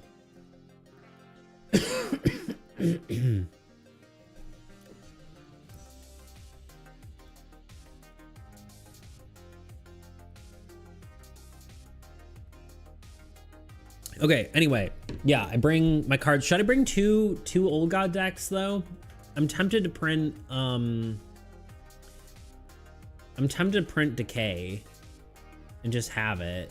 But I'm also like, do I bother? Because A, it's like probably too difficult for new players, and B, I mean, like, it'd be good just to have, like, even if I'm not playing with just new players though, too. So I don't know. Fire the frog hair spit 3 ways. How about yourself? Oh, I'm just doing just all right. I tell you what. I'm up just all right.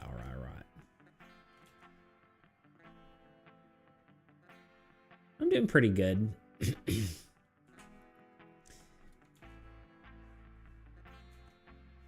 I'm doing I think I'm doing better than I was a week ago. I feel like my brain was done for. I had like a full day off where I just did fuck all, as they say. And that really helped, honestly.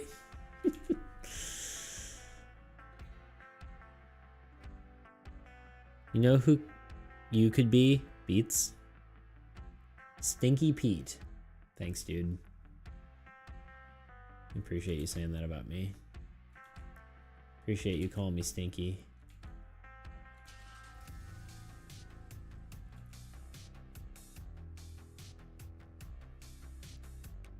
I tell you what.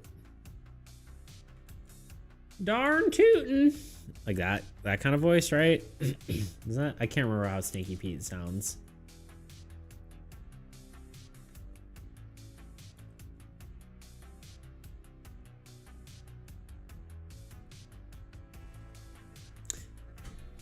Oh my god, 2 curses on stream. I'm liking this. I'm being more normal, honestly.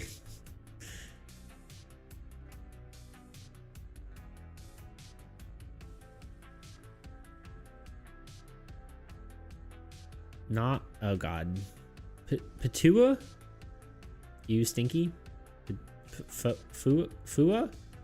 I can't, I don't know. I don't know how to read that automatopoeia right there.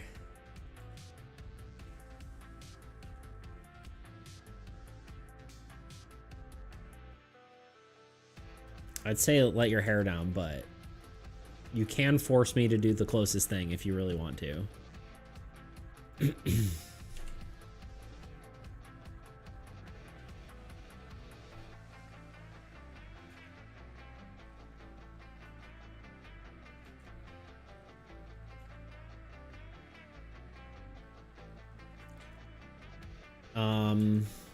Yeah, I don't know. I think I normally swear a good bit more, to be honest. I just try not to be super swear all the time.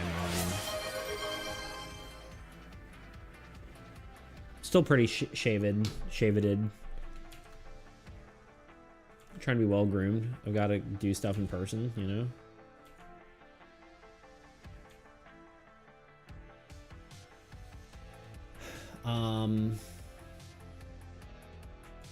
This might go to the coffee shop tomorrow. Try to do that on, just make these transparent for now so I know what I'm doing. I try to do it on Fridays, but I'm gonna be working on Friday, so I might just do it on Wednesday, and that'll give me time to actually like write up anything I need to write up for my playtest. Delicious egg, yeah. Crack it open. Eat that yummy yolk inside. Alright, the rest of these are gonna be like shorter. Like kind of the... Gee, you know what? Maybe I'm just gonna actually shrink this a bit. I kind of want it like elongated though.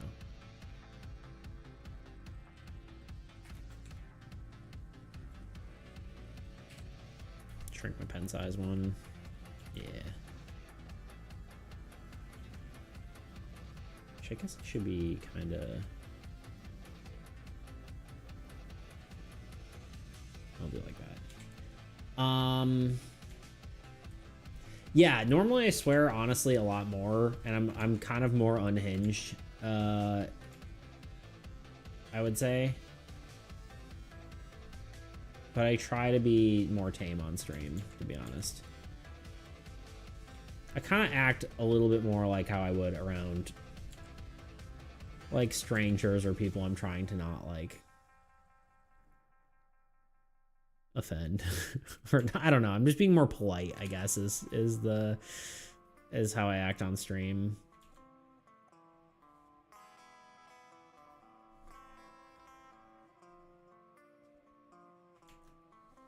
Not for any real particular, well, actually part of it is just because like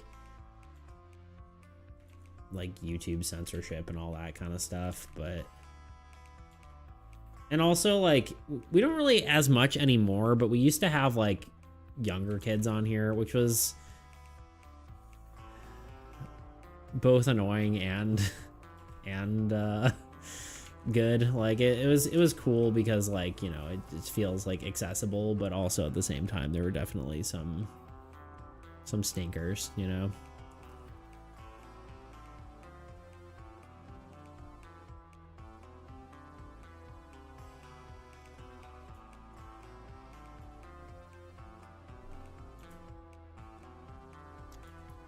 Okay.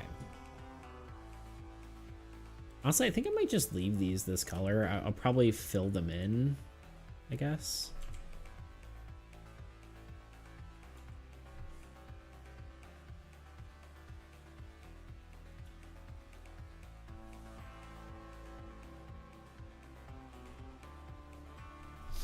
I really need to increase my YouTube output. And technically, I kind of am, I guess, because I have all my shorts being released. But I really do need to do that. I do need to do more. I kind of want to do another, like, actual video again.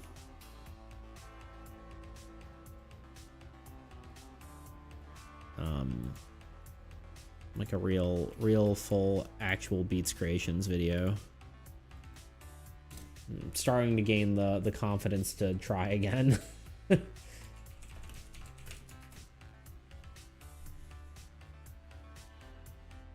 definitely some stingers, sure, but glad Grot grew up a bit. Hee hee, JK Grot. / silly.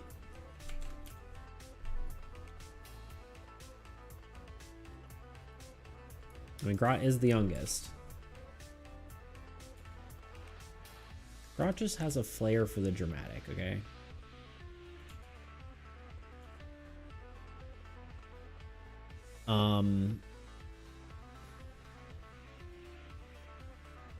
Make terrific videos, do it. Yeah, I don't know what... I don't know. I think the whole...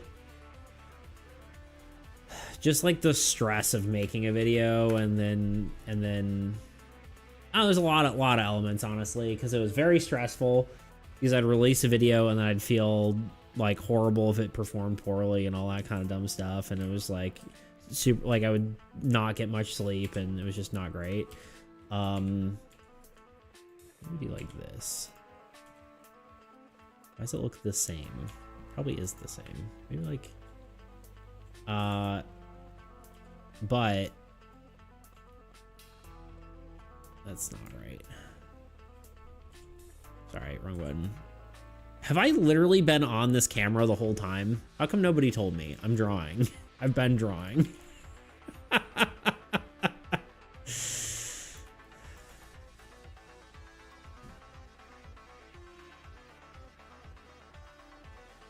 Or maybe that just happened.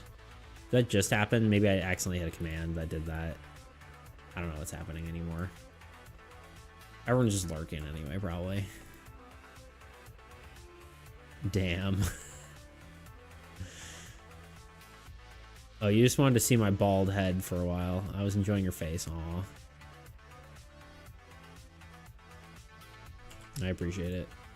At least someone does, you know?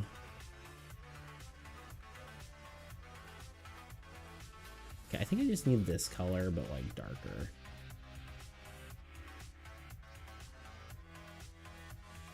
Nope.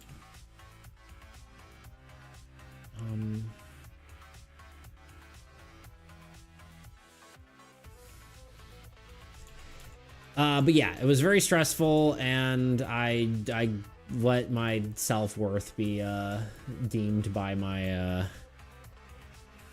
success, which was not great. So I was feeling pretty shit about a lot of stuff. To say the least. So even though I was doing well, and if I just kept at it, I probably would be fine. And then I feel like I experimented too much, which is a good thing technically, to experiment a lot, but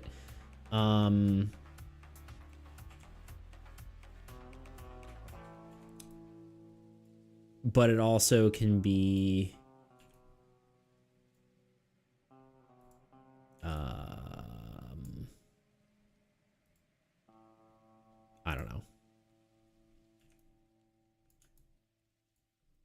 experimenting can also...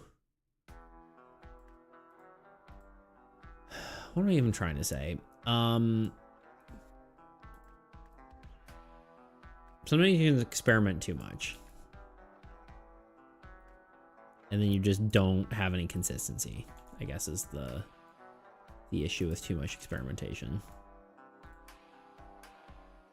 This needs to be like a darker color, but I don't know what that darker color is. Maybe what we do is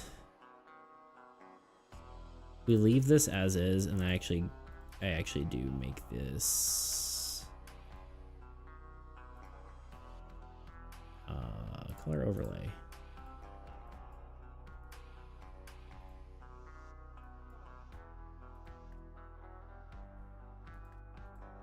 Why is it only... Oh, because it's... Yeah, that works for me.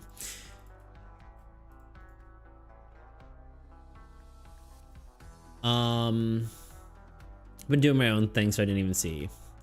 I was enjoying your face. I'd love it on my wall. What? Huh? Wait. I took that a few different ways for a minute there. That's weird, Bean.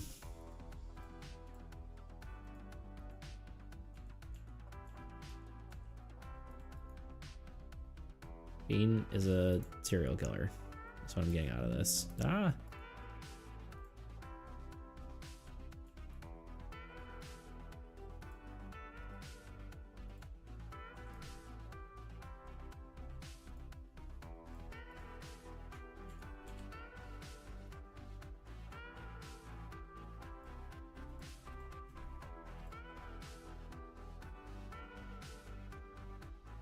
Yeah, Bean, that's weird. Yeah, Bean.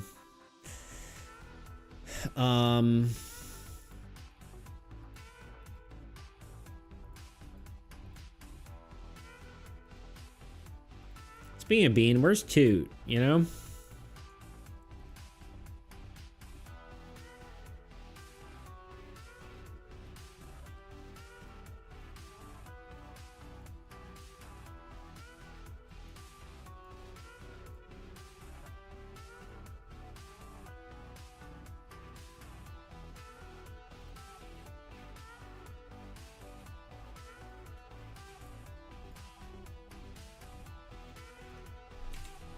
Where our boy Toot at?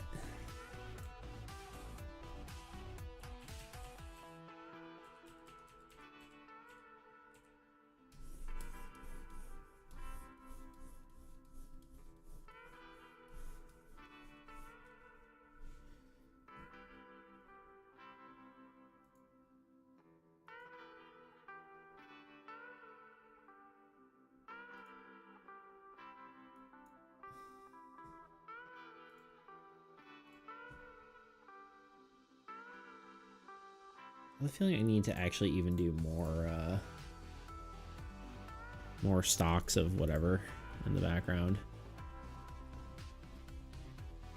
Maybe honestly even more like a ground plane that goes a little bit farther, and then probably between those planes we're gonna need maybe some fog. Maybe we'll do some purple fog to match. Yeah.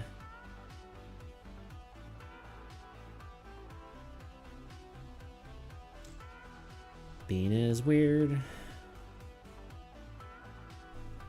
but that's how it goes. We wouldn't have it any other way. That's my song about Bean.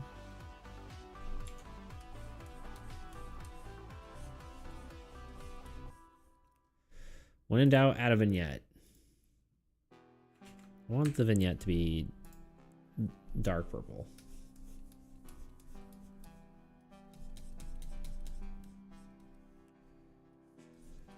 Bean, what do you think this needs as a professional artist?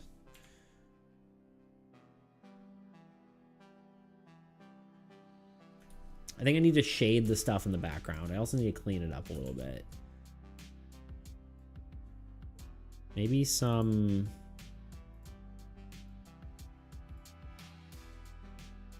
light on the ground too.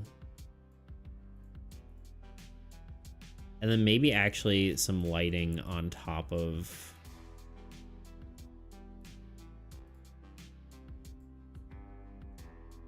like,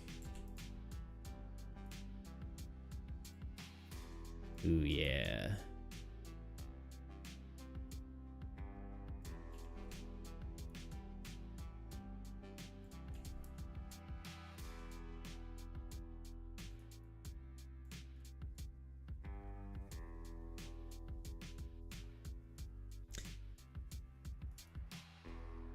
Like glowing arms. If so, add reflection glow on the crystals. The crystal's part of the border. I don't ever change the border for that. That is a cool idea though.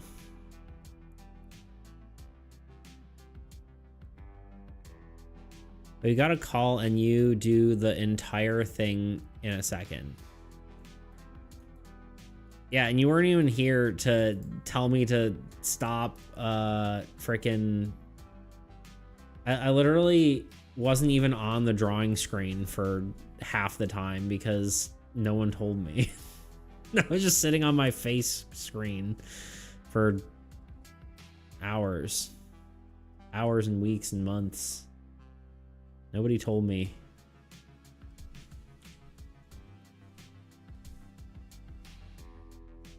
Oops.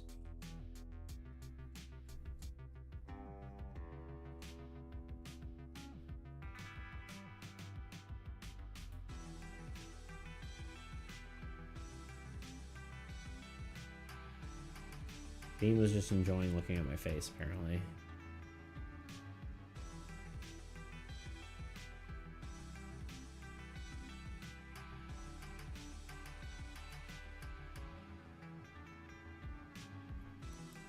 Sitting on your face screen. You know what? Dean, that's not what I said.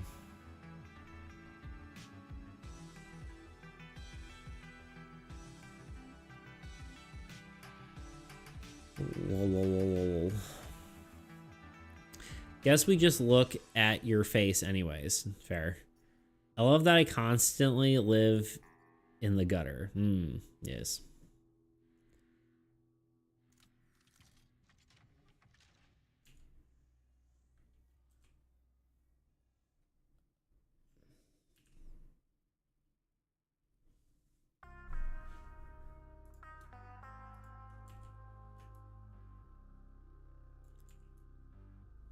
The whales look good together on the stack. We'll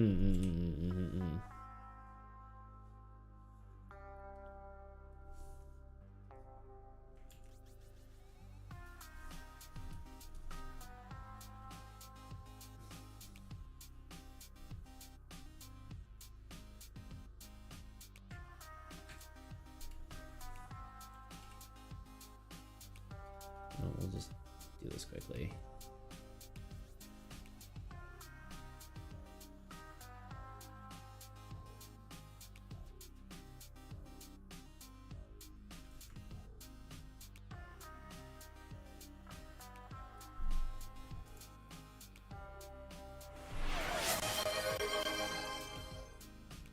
A little guy. Guess we know what we're doing after this is done. But 100th stream streak, one shouldn't be next to my original one, but just to show the sheer passage of time.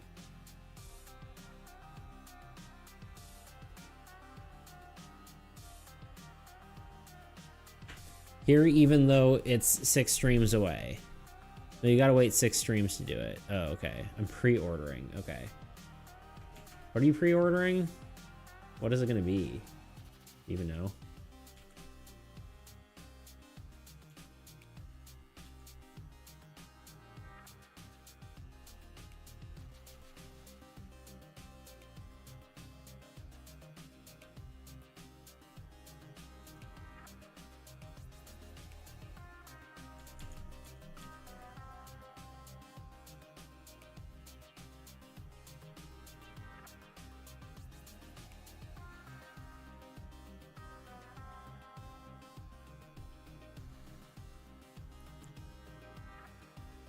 Oh, we have 100 glasses and a funky hat. Okay, like a New Year's looking ass, whatever.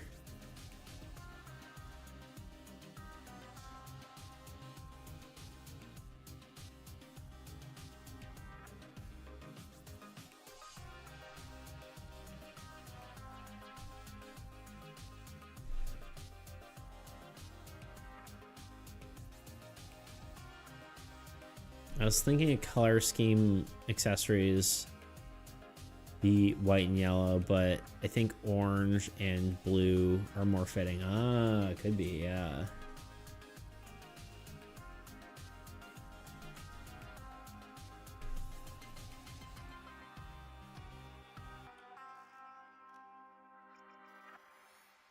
I think this maybe can be.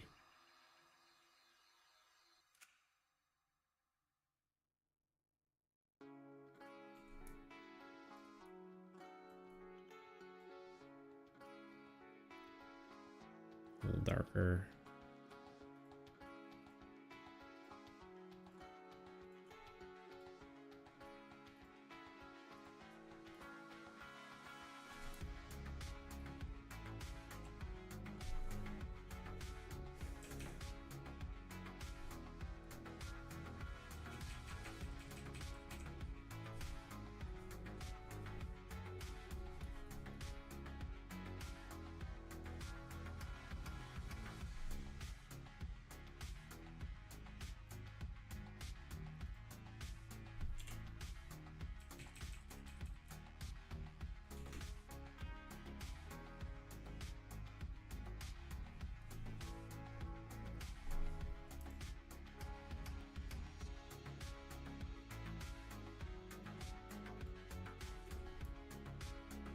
Most of that's hidden anyway. Yeah, it's literally not even there. Okay, I think that's maybe it. I guess he could have a little bit more glow on him. He needs a glow up, as they say.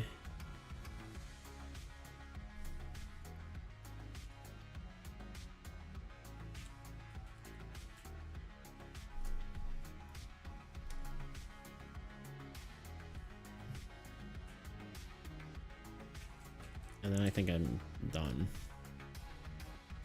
Do a darker purple, I think. Add.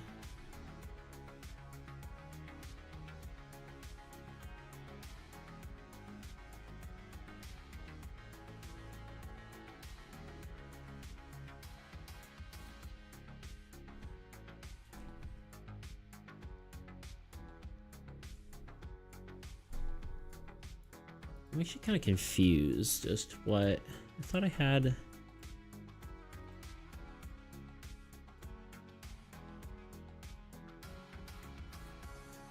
A layer. Maybe it's just because it's soft light.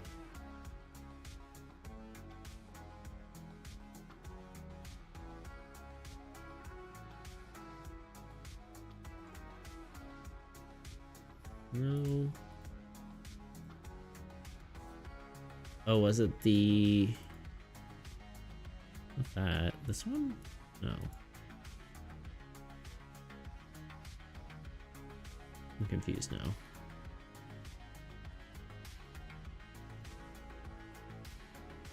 Oh, no. All right. Whatever.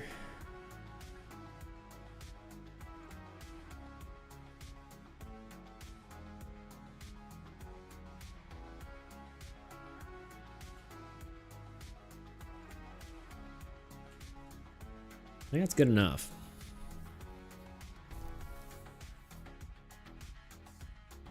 I'm kind of confused though. Why is this hat so bright? I guess it's this. Maybe remove a little bit of this.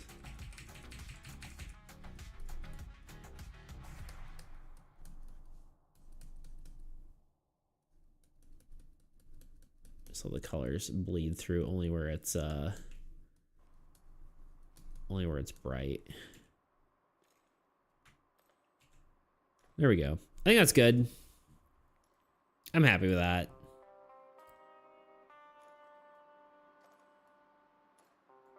Escalquo.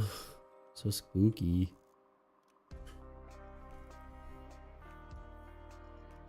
Oh, also Platos couldn't play Hades today because I went to the city and I'm staying here. Forever? You did mention you were going to the city. Or you said that at the beginning of the stream.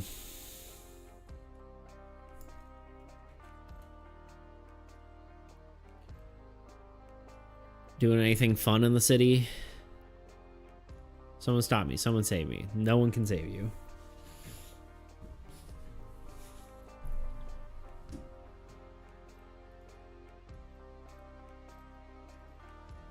Okay.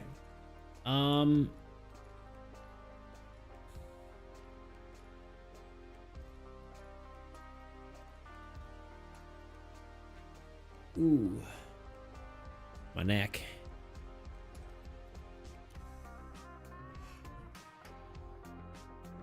Just visiting the brothers, nice. But all I can think about in relation to hanging out with them is showing them Hades. Ah. That is a problem. To be fair, like, my brother came over the other day and we just played freaking...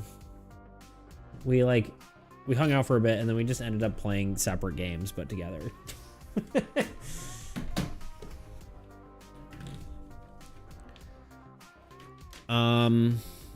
Okay. We have 7 minutes till break. And we'll be at 2 hours, so I have 1 more hour to go.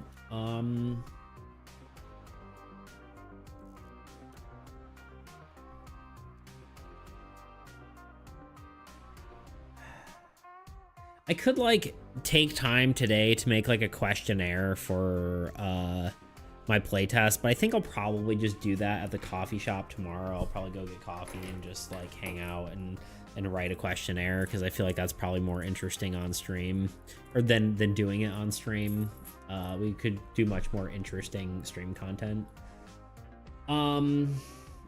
Let's take stock real quick, see what we're at as far as cards go.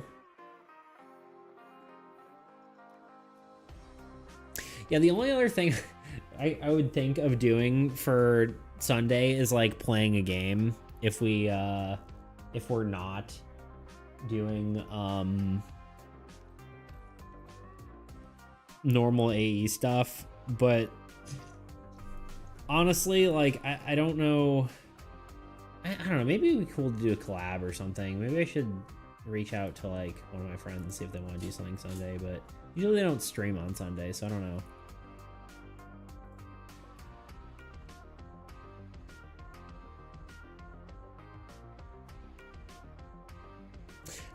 I think people really underestimate how much it means to be able to exist around someone. How much trust it takes. Yeah, it's, like, good to just not, like, if you don't feel awkward around someone, right? Like, that's even just, like, a huge thing of its own. You can see it with animals as you develop a bond. Yeah. My kitty loves to just hang out around me, which is so cute. Okay. So we actually do this. Capling is here. We added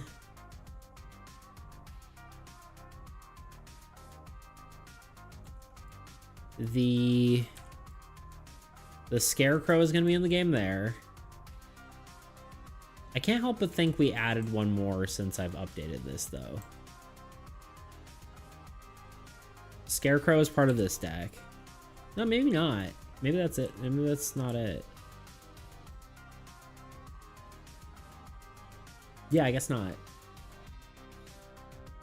1,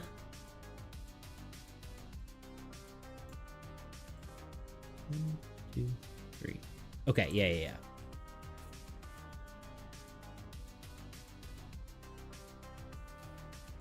Okay, so we have 1, 2, 3, 4, 5, 6, 7, 8 cards left.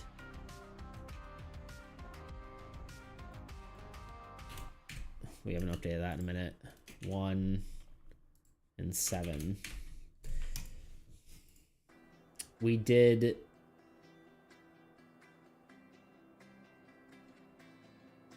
the null minion, actually. Did I do that wrong on my thing here? Yeah, we did that wrong, because the chaos minion should be different than that. Technically, we could put the null minion in this deck. We could swap it around and see how it goes, but we'll go from there. That's the biggest compliment, honestly. I think a lot of people worry about making the most of their time with people, but the truth is any time you spend with someone is valuable, although you can have both high energy activities and just chilling with each other. Both are needed and good. I agree. I very much agree. I mean, that's like the reason I go to the coffee shop, right? It's like, oh, I actually can just like exist around people.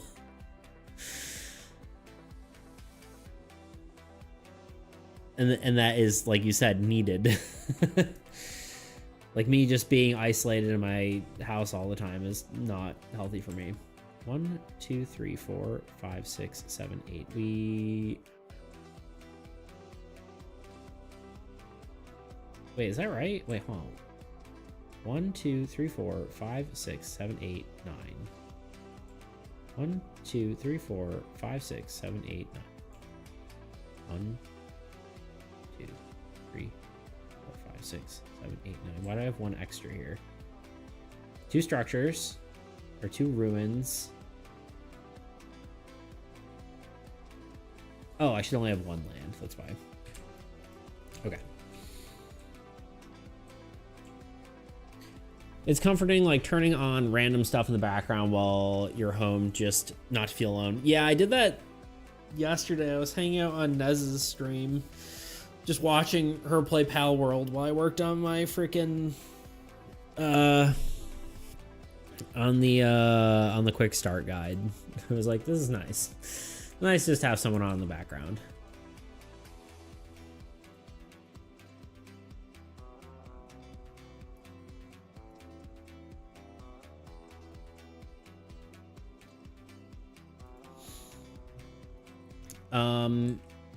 Okay, well that kind of brings us to like what's next, right? Because I think we've actually written out a lot of our monsters, but we also have other cards to do. I don't know if it'd be more fun to end on a monster, like to be the final thing to do, or if we actually want to do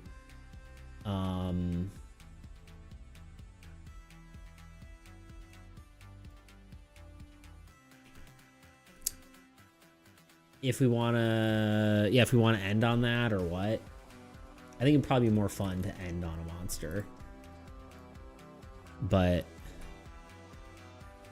because like just drawing a land at the end, which is like, so a wasteland, we're actually about to be in an ad. We have 1 wasteland.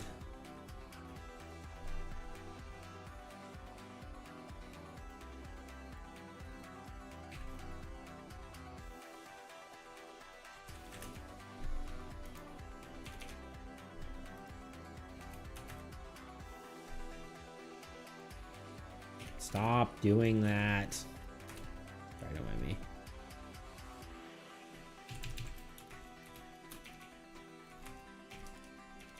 I don't know what the formatting got all weird. Anyway, I'll be right back and we'll continue this. We'll figure out what we're gonna do next, and then we'll go from there. Randomness. It's what makes card games so interesting to play. The simple act of shuffling and drawing cards creates unpredictable outcomes. Well, this came to me while I was trying to fix an entirely different problem, and that problem was the Abyssal Horde card. This card was a hell of my own making, and the bane of my existence for so many different reasons. But the main one that we'll be focusing on today was trying to solve an issue where it would gain in power every attack. Units were how the player gained power, but we didn't really want a similar mechanic for the old god because we didn't really want to figure out how these units would be allocated each turn. The Abyssal Horde was somewhat of an exception to this rule, as it stole units from player cards. While this is a cool idea, it kind of fundamentally broke the game. Instead, we wanted to find another way for this card to gain in power using a different mechanic, while still sort of keeping the same identity. We had considered making the Abyssal Horde card duplicate itself with every attack, which could work well. However, that mechanic felt a little more suited to a digital version of the game rather than a physical one. And while I do have aspirations to make a digital version of this game down the line, I really want to make this game more functional for both formats. So the solution was a drastic one. Remember the Endling I mentioned earlier, the weakest card in the deck? Well, we removed it from the main deck completely and put it in its own entirely new deck called the Minion deck. Are you kidding me? Did you ever consider how the Endling would feel about this? Being displaced from its home? What? No, it's a good thing. It helps. Wait, did you gain sentience? Yeah. What of it, Nathaniel? What? No, it's nothing. It's just how? How? Oh, yeah, I don't know. I can also do this. Yeah. Honestly, I'm not sure whether I should be impressed or terrified. You should be afraid after what you did to those Endlings. Oh, come on. You've literally read the script yourself. Like, you know what's gonna happen. I just prefer to live in the moment, actually. So, whatever. Can I just keep reading? Fine, whatever. Okay, anyway, moving the Endlings to its own deck allowed the Abyssal Horde to spawn these cards every time it attacked, enabling the Old God's forces to gain in power with each strike. But the best part about adding minions this way was it meant that it could be used in other applications as well, fixing the overarching problem of the game, allowing the Endlings to be with all their other minion friends. All right, Nathaniel.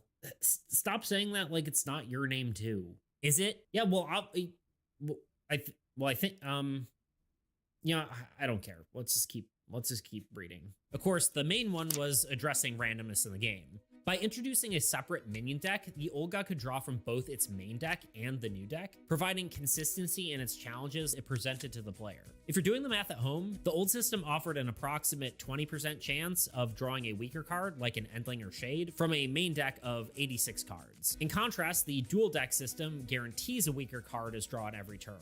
This change also allowed me to reduce the number of copies in the main deck as well. Oh, see, now you've done it. First displacing the poor Endlings from their home, and now just murdering other cards. Dude, it's just a game. Not to me, Nathaniel.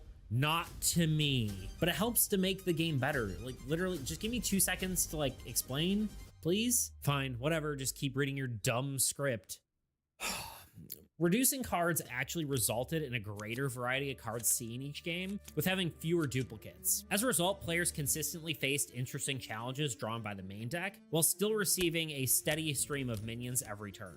Thanks to this newfound consistency, I could design Old God cards to be much scarier, incorporating much more powerful effects and interesting abilities. We could also change the Old God's Wasteland cards, which previously allowed the Old God to draw more cards from their main deck each turn. By shifting some of these cards to summon minions instead, we introduced a further layer of balance. While minions are weaker threats, they can accumulate and become overwhelming if left unchecked, serving as much better foil to a player's units than the Old God's other cards. Speaking of Wastelands, minions are also a great benefit because they ensure there's always something attacking the players, keeping up the pressure. Previously, the Old God could strictly draw Wastelands or Ruins, which, while challenging, gave the players an entire turn to prepare or react. Now, I'm not saying every game should implement this sort of system to improve consistency, but it worked incredibly well for armies against entropy. So it's something worth considering if you're someone who is making your own game and you're facing similar problems. Of course, it comes with its own set of challenges. Primarily, it adds a layer of complexity that occasionally introduces new issues that need to be addressed. It could also bring too much consistency to a game if applied in the wrong context, which might remove some of the excitement and unpredictability that card games are known for in the first place. And lastly, it's not like this is a new concept. And lastly, it's not like this is an entirely new concept. It's essentially Magic the Gathering's token system, just applied in a slightly different manner to fit the mechanics of the game. So, you know, I'm not original. I don't know. What do you want from me? Despite that, this was really the right thing for the game, fixing the main problem with randomness while simultaneously solving a bunch of other problems and making it a much more engaging experience. Yeah, that's what you think. Are we gonna have a problem? I'm not sure. But I'm watching you, Nathaniel.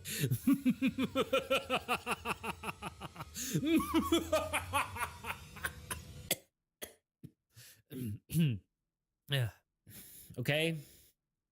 If you are interested in playing Armies Against Entropy, be sure to check out my Discord server. I have a variety of ways to play the game, so there should be an option that works well for you. And if you do play, let me know what you think. I would love to hear your opinion. I'm always looking for more feedback on the game. If you'd like to support this project or any of the other ones I do, you can check out my Patreon. There's now beta access to Armies Against Entropy, where you can play with new cards before they're even released. Or if you're making your own game, you might be interested in these assets for game creation you can use. Anyway, thanks for watching, and I'll see you in the next one. I'm turning my card-based tabletop role-playing game into a fully fledged deck builder. That's right, a role-playing game like Dungeons & Dragons, but with the deck-building mechanics of something like Slay the Spire. Not only that, but doing so solves a bunch of problems generally experienced in many tabletop RPGs. Hi, I'm Nathan, and this is my sci-fi role-playing game. Alright, thing called the dinner. Gotta go. Alright, Tebow, enjoy your dinner. Sorry, I probably missed you. Hope you have a wonderful rest of your day. My favorite thing to play in the background is Moist Critical, his gaming content, because he pops through those suckers out so often and will literally play anything and everything. Yeah. I don't really watch that much people playing games as much anymore. Although I do, I used to watch Aliens Rock a lot. He did like puzzle games and like stuff like that. This stuff's really good. Oh, I guess I've been watching, actually that's kind of untrue. I've been watching some like Ludwig stuff. Not just Ludwig, it's like their group. I laugh because of the name they call it, but anyway. Also Smosh, but when I watch Smosh, I need to focus on it. That's fair. Okay, ruins. We have 4, and I have no idea what they are. I just want this to be on its own page. Is that fair? Okay, we have 4 more now. 4 more creatures. Actually, let's get rid of the Scarecrow. It doesn't need to be on here.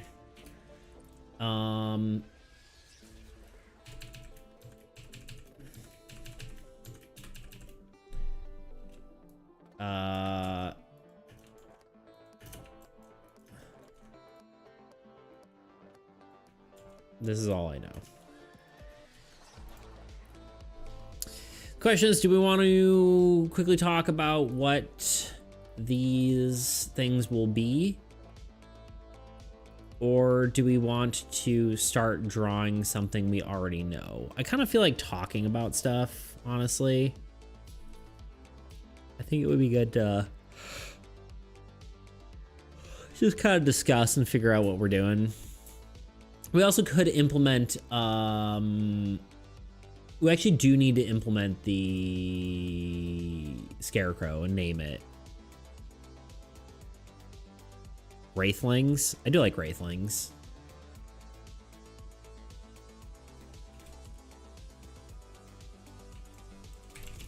Is that what you're saying? Naming them or actually designing them or just drawing them? We could draw. I'm wondering if I have the energy to do to dig into that yet. I think my drawing and energy might be expended. I don't know.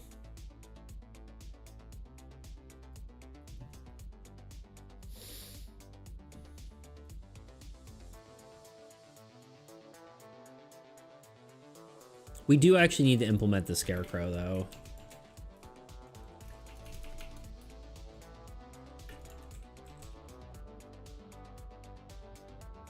Drawing, because the design should be pretty simple since it's minions. Yeah, I mean, technically, but...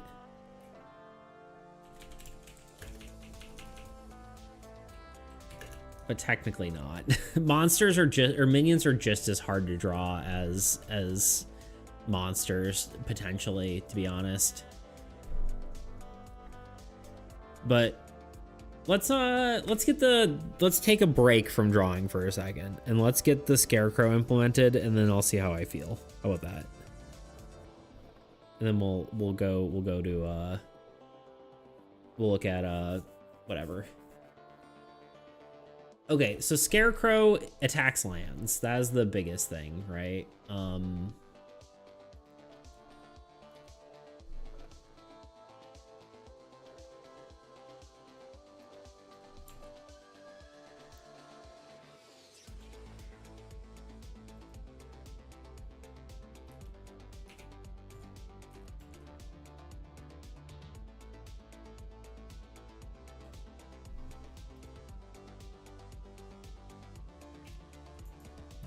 Did that wrong. Attack order. Strongest hero structure lands. I think Scarecrow attacks lands, structures, heroes.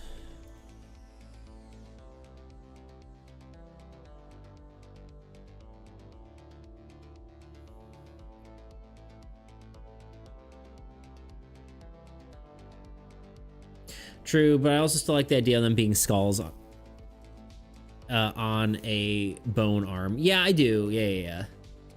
I think that could be cool. Also, I'm fighting Charon right now. Ooh, good luck. I almost never choose to do it because it's so freaking difficult.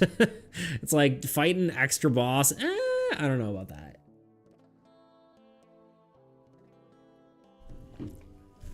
The man's obsessed.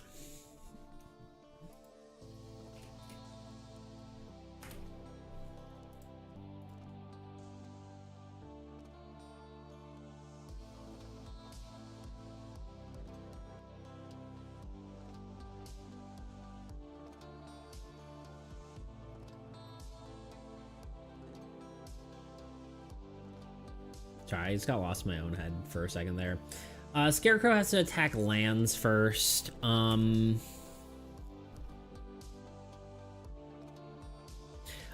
it could be as simple. His moveset is easy for me at this point, but his stats are insane. Yeah, if you get hit, it sucks. I think the I didn't fight him enough. I think I only like fought him like twice, and I'm like, I don't feel like this is worth it ever. What does he give you for winning? No mistake, he takes half your health. Yeah.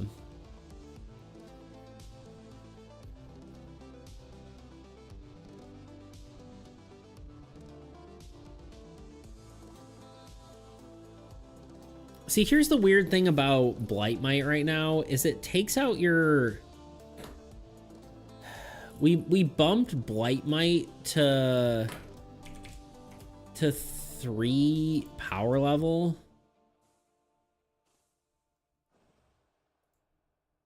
Which almost doesn't feel like it's been super impactful in a way. Like it still does the same thing. It still kills your lands. And it's still attacking weakest, which means usually it is attacking a land with 1 health.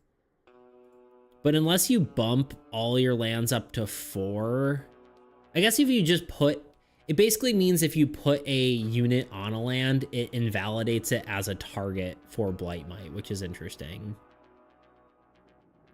300 gold and permanent 20% discount for the rest of the run. Yeah, so it's only really good to do it early on in the run, I feel like, though, right? If you can. I feel like later in run, it's like if it's at the last shop, it's not worth it, you know? 'Cause I think it's is it random where it shows up, right? Like, or when it shows up? I don't know, you're probably more of an expert on it than I am. I wasn't quite a completionist for the game. I just kind of... Oh, Caplings also aren't in the game. So we gotta actually implement both those. We should do that. But yeah, Blightmite literally could be a minion, which is the funny thing. Like, just visually. Shade was actually also going to be a minion, but I decided against it. Random, but getting it for the last shop is pretty huge. Is it?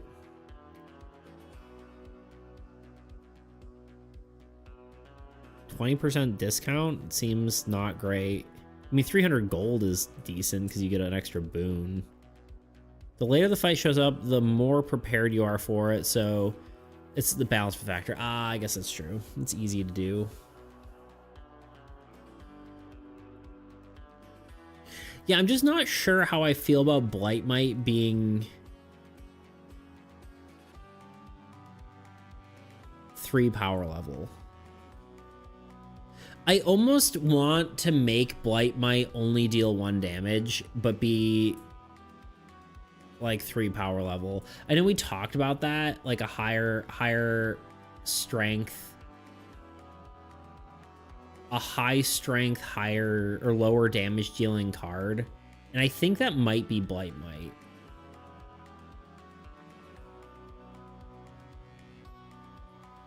Like we could actually bump up Blightmite's, because okay, so let's talk about just land attacking cards in general, right? So in theory, there should be one that is high or attacks. Well, like what's our variation, right? One that attacks weakest land, one that attacks strongest land.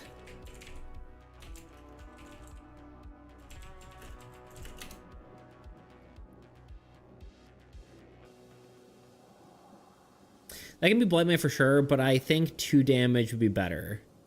Sure, yeah.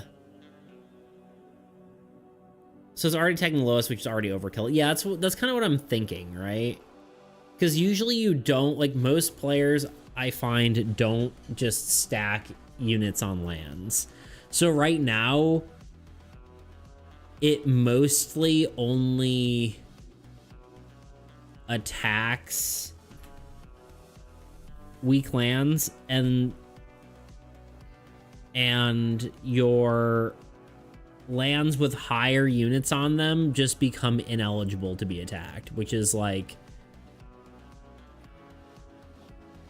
I don't know, interesting. I like the fact that you get rewarded for putting units on lands against Blightmite.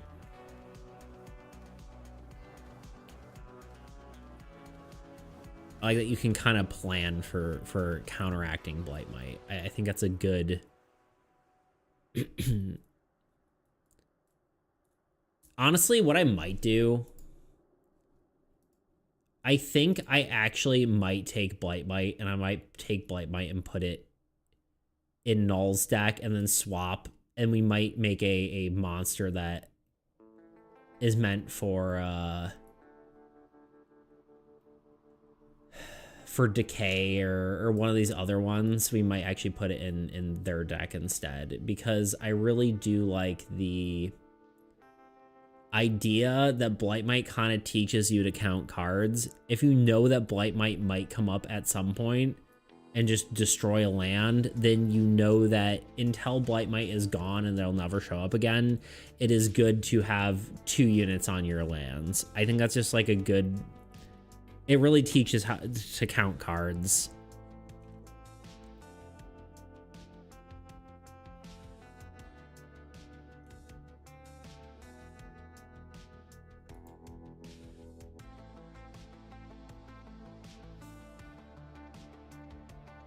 So yeah, we have one that attacks weakest land, one that attacks strongest land. I don't know what the third one is.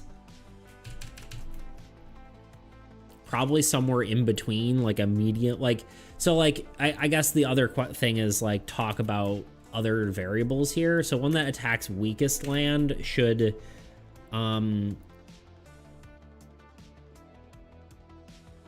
think that's what we do, right? Like strong, higher strength, but lower attack, right?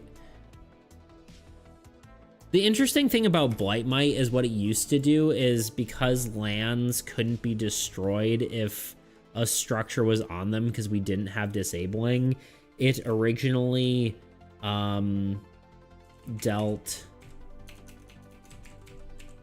double damage to structures. Or like, I don't know. Dealt... It wasn't even double. Dealt like 5 damage to structures with lands on them, which was kind of interesting. That was like the old ability.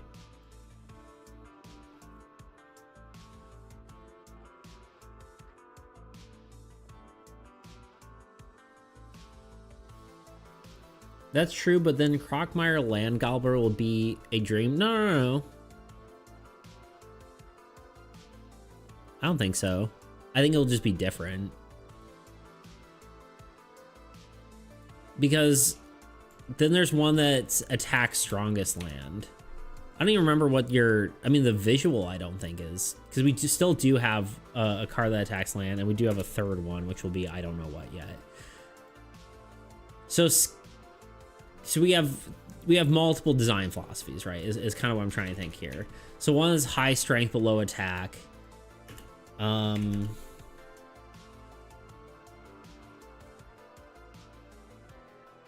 think the attack strongest can be high strength, high attack, right? And it's probably more like medium strength, medium attack, right? It'll be like the same, right? It's both. So it's like a 3 strength.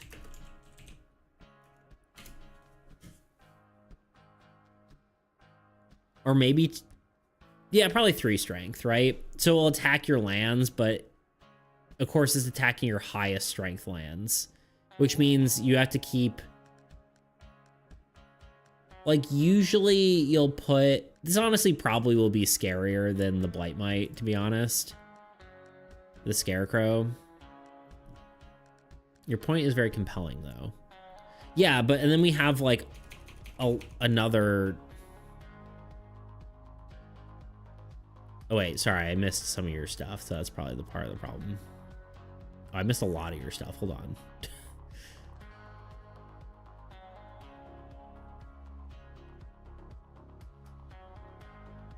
You always get a diamond or Titan blood from last shop. Right. So 20% discount would be usually nab those. Yeah. I guess the last shop is in the, yeah, I kind of forget that's a Curon shop. The Blightmite for sure, but I read that. Although, it's already attacks lowest, so it might be overkill, right? Okay, maybe I didn't miss a bunch. So I don't know what the third one is, right? What's the third design philosophy, right? Attacks. I mean, it's either strongest or weakest. X land. X strength. I don't know. I think probably, so one of my ideas was, because it's going to be for the Chaos deck, is it attacks when a curse is drawn.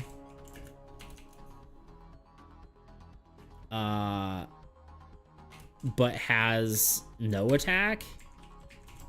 Probably, like no attack, unless, so like it has no attack order, but when a curse is drawn, it will attack a card.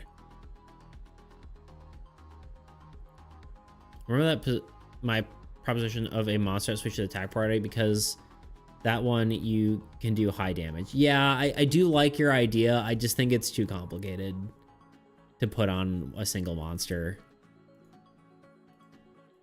It's hard to track and hard to whatever. And I don't think, I like the idea. I just don't think it's worth doing when we have so many other potentials that would be simpler. Like, one thing we haven't done, it's literally only done on a single card, and that is Nethermuck. It only attacks, like, honestly, this one, the attack strongest land, the Scarecrow, which is probably what that is, or no, the Scarecrow is the X strength, or this one. because it's in the magic deck. Scarecrow, Scared Crow. That's funny.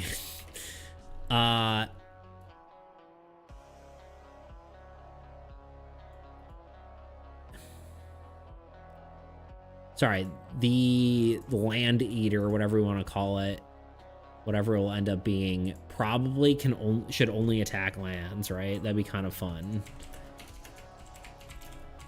Because right now, Nethermuck is the only thing that doesn't have one of the things in the attack order.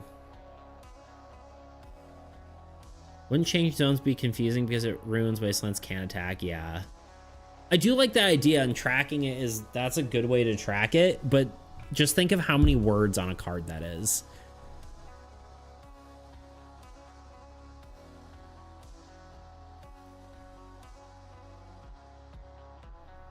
Like, this card changes zone. All right, that's like a sentence. It moves to X, it removes to whatever zone based on, I don't know what, right? So you have to explain what zones go to. And then you go, if it's in this zone, attacks this. If it's in this zone, attacks this. If it's in this zone, attacks this. That's like easily 4 sentences.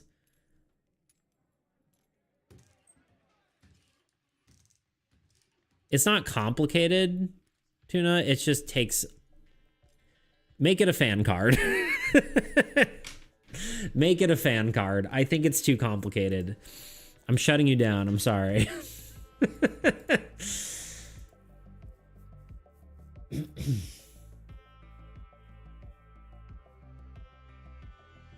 I think we have plenty of other simple cards we can make. When this card does when this card does X, move up a zone. If in Wasteland Zone, moves back to Monster Zone. Yes, but now you also have to explain what kind of card it's attacking.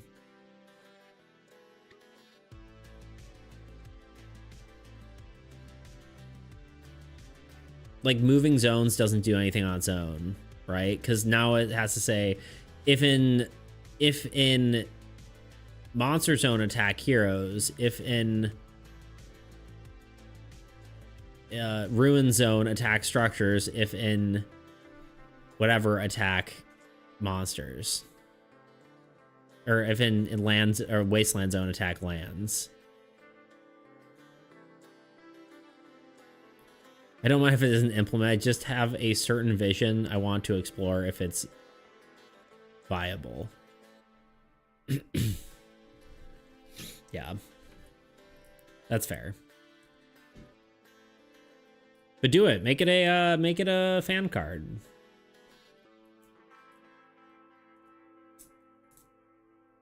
That's true. I'll think about it more. Yeah.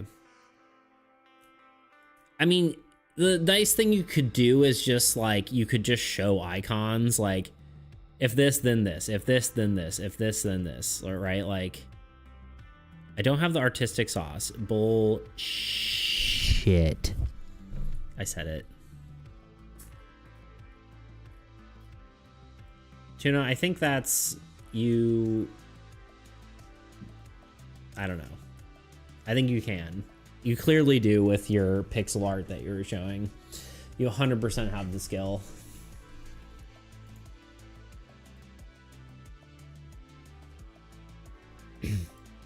Okay, then do it in pixel art.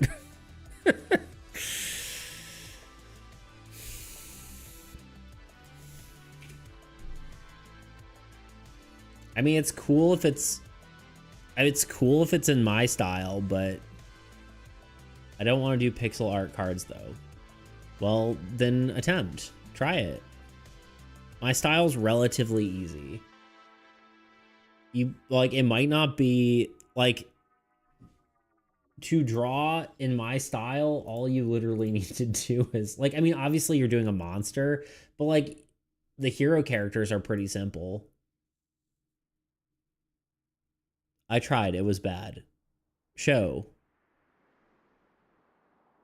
Pixar didn't happen.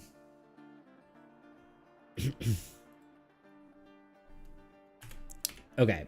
So Scarecrow is honestly...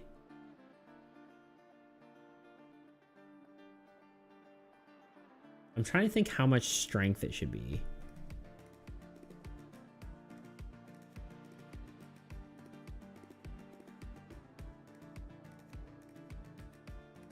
I can't color the other stuff on my phone. In general as well, but especially on the phone. Don't you have your laptop now? I mean, obviously it's hard to draw on a laptop with a thing. Without a drawing tablet, unless you have one. So I guess that's fair. What were we calling the Scarecrow? I know you had a few suggestions. But share it, Tuna. You know our people will be supportive.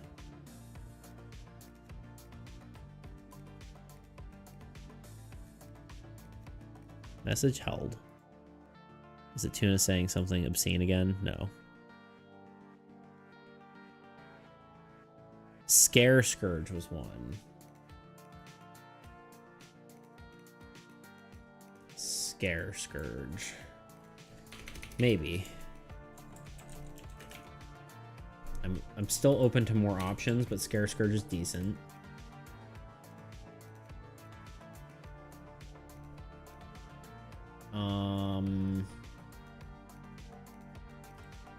All right, we'll change Blight Might.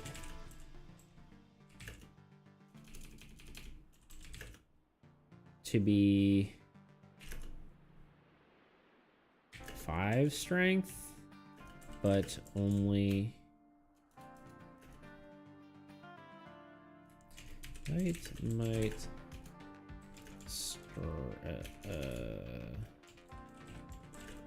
has been increased to 5, but only deals 1 damage when attacking.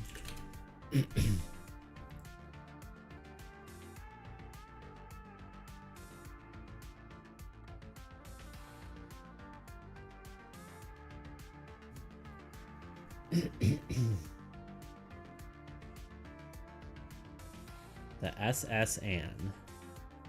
It's wild.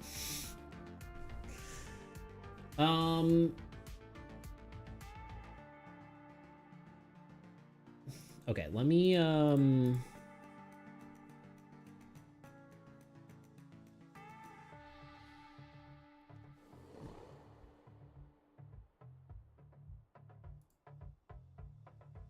edit Blight Might real quick.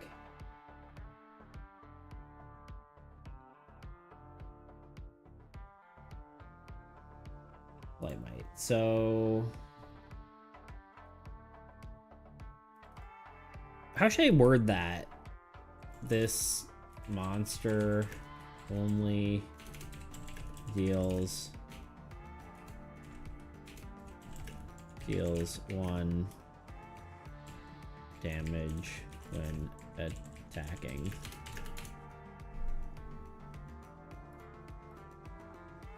And that makes sense. And then just bump it to like 5 probably. To kind of counteract that.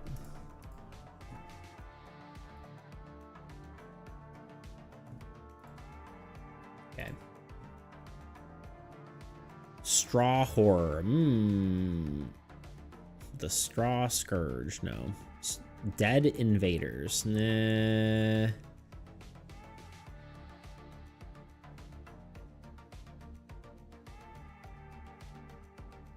Because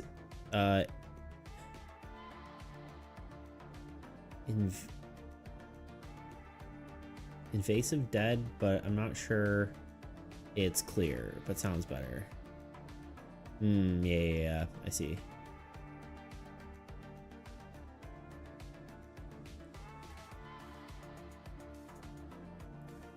Okay, the Scare Scourge would have... I'm trying to decide if it also has the sort of Blight Might thing where it's... Because the idea would be it only attacks... Actually, yeah, when a land... No, I think it could have high strength. So it could have like 4 maybe attacks when a land or a curse is drawn. Attacks weakest. No. Strongest land when a curse is drawn, and then it actually has no attack order.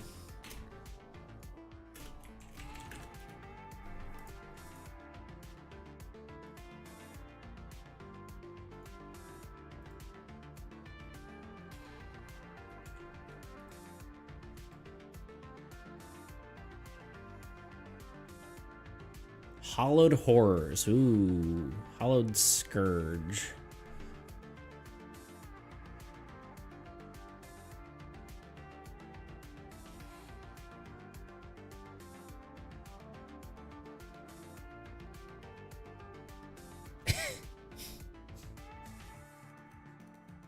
One of my friends from my last job just texts me and says, "Hey, you bald bitch."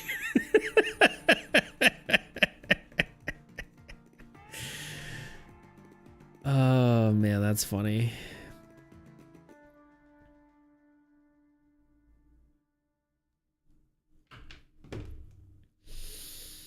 That's funny. He's not wrong though. He's not. Okay. What a king. Yeah, he's funny. He's a funny dude. We used to like, so he worked shipping, and whenever like I went back to ship something, so I'd like work in the front and I'd go to the back. We'd just call each other like the most obscene thing. It got pretty bad. My favorite though was I like go back, I'm like, "Sup, you piss whisperer." Who knows what that even means, but it was funny. Anyway. So we basically just called each other terrible things, and it was funny.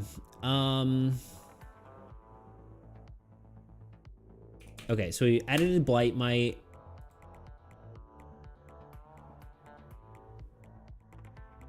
We did this.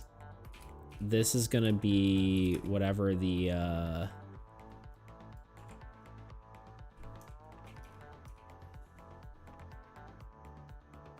means he hangs out with Piss so much he can talk to it. Yeah, I guess so. That was my favorite one though. Earth Eater.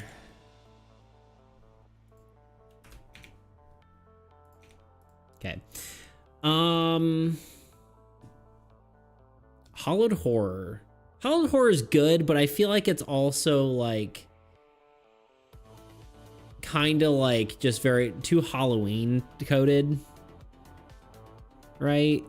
I like how it sounds like verbally, but I feel like it does feel Halloween coded.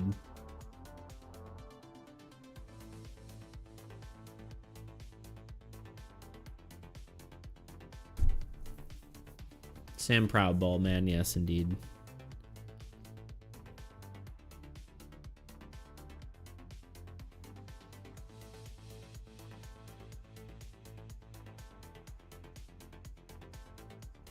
Halloween coded visually in some ways too. Yeah, that's kind of why I want to like push away from it maybe, so it doesn't feel like it's just like, oh, this is the Halloween card, you know? But maybe not. I don't know. Maybe it's fine to lean into it.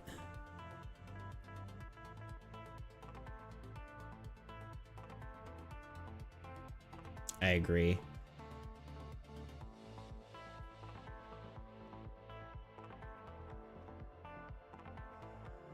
We've already used Infestation. Call it Jolly Fat Man.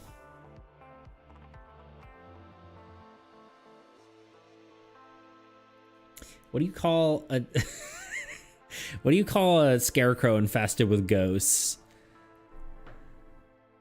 Sounds like a good setup for like a joke.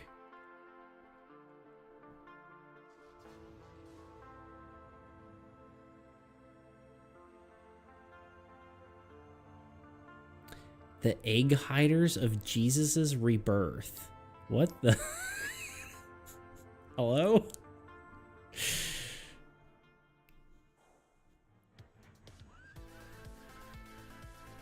Well, what do we call our other ones here?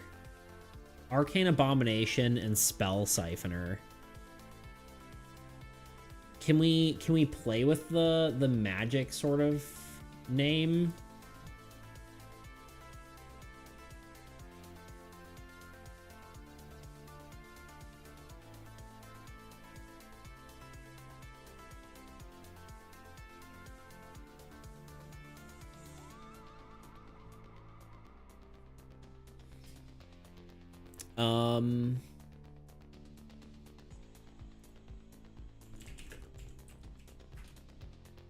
Spectral Invaders. Maybe? Invaders screams like aliens to me.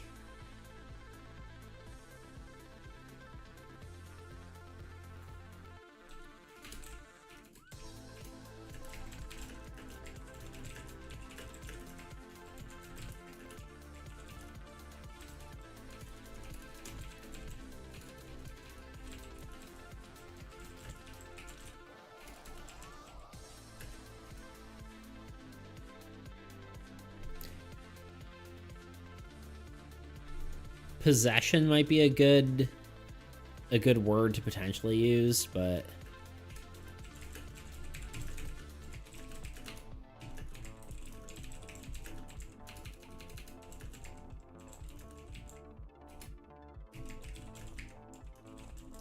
hidden spectrals.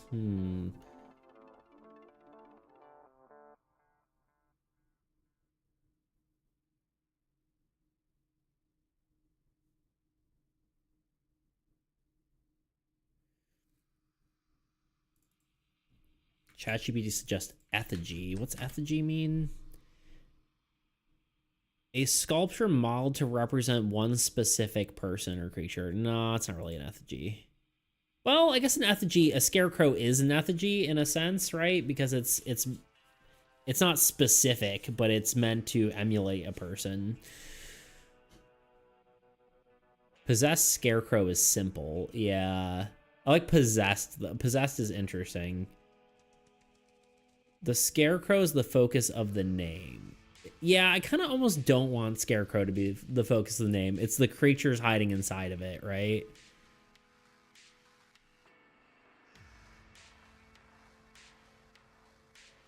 The Wicker Wraith. That's kind of funny.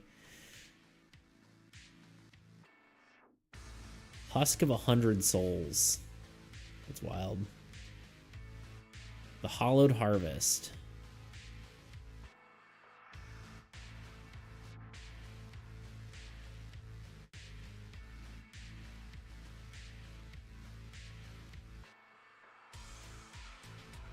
But it's what people call it as well. Yeah, I think it's more like, it's not people like calling the scarecrow the thing, I feel like.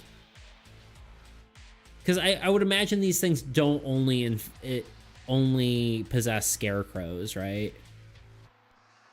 So people see scarecrows as one of the monsters. I guess, potentially.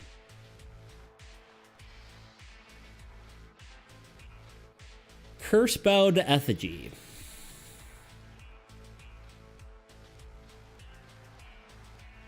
Haunt Binder. That's kind of cool.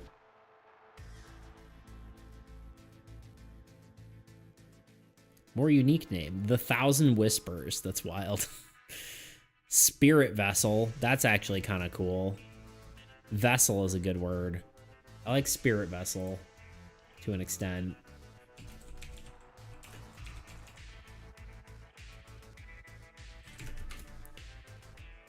To that term, I could actually see Scourge Vessel.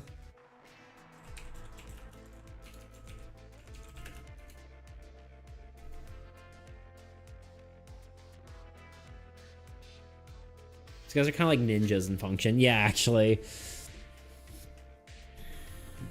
Do we use Vessel at all? Scourge Vessel is fire. Yeah. I like it better than Spirit Vessel. I guess we Expedition Vessel, but that's, yeah. Nah, no, it doesn't collide, because you're never going to be like... you're never gonna get those two confused, right? It's not like, I mean, you might be like, oh yeah, the vessel, oh, that's a vessel on board. But we also like, I don't mind the collision of player cards versus monster cards necessarily. Like we have Forsaken Forest and then normal forest, right? So I'm not like super worried about that.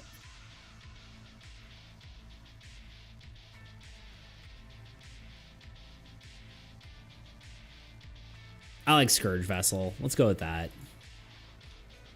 Spirit Vessel's like too much of a thing already. Scourge Vessel sounds like something that's a new concept, right?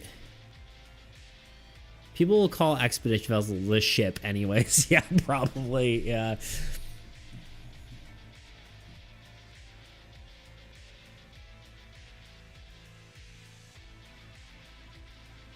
Yep, I like it. Okay, it's 4 strength, attack strongest land when a curse is drawn. Which I think makes sense, right? And has no attack order. Do we like that? Because like the other land attacking thing, the Earth Eater, as we will call it for now, would attack strongest land, but only attack land that has medium strength. Which I guess is kind of similar to this guy. It's just like when it triggers.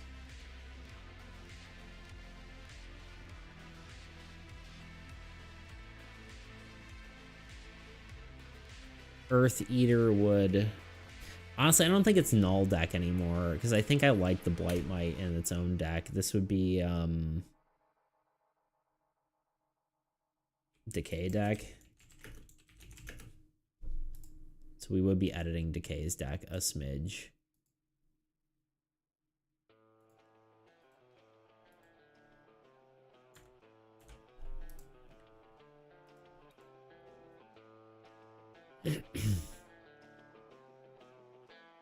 Decay isn't purple, Decay is blue. Just kind of not distinct from that. Let's do like this color. I don't know, it doesn't feel... Does the only attacks when a curse is drawn, or is it additional? Currently it's only when it's drawn.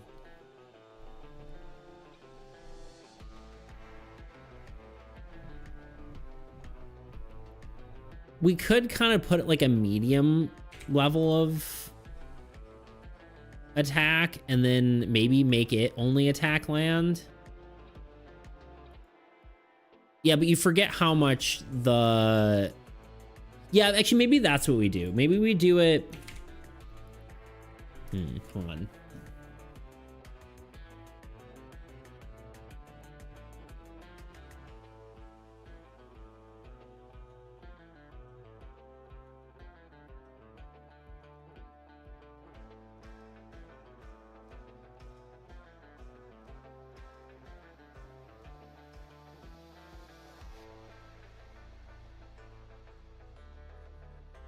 Yeah, maybe we make it a medium amount. It attacks...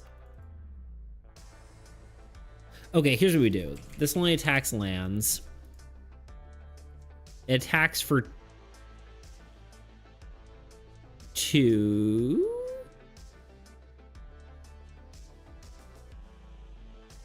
I don't know. Would have to play test. Can't wait for the AAE show and one of these goobers pops its arms out of someone's vase. Yeah. I'm trying to figure out how to balance these. Okay, so maybe the Scourge Vessel is more like attacks often.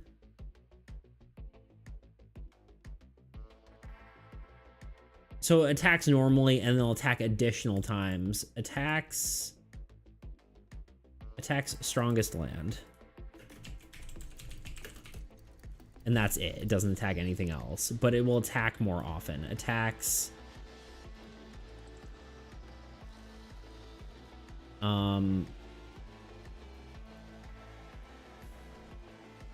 attacks again when a curse is drawn.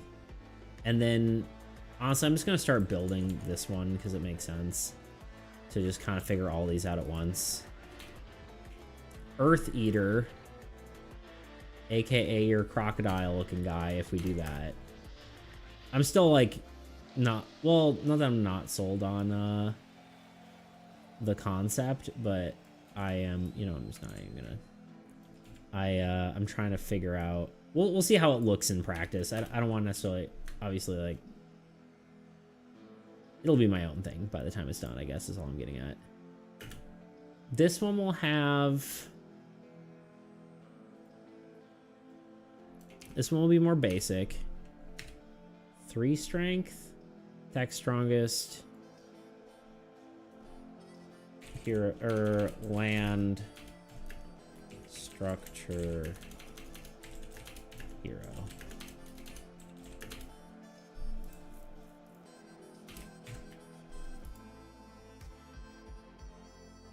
Maybe it only attacks lands and structures.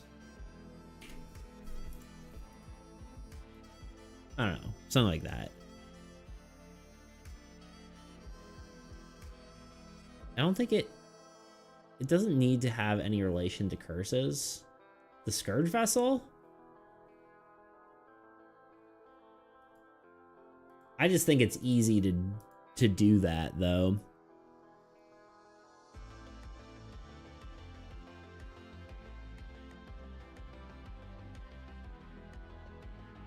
Or the Earth Eater.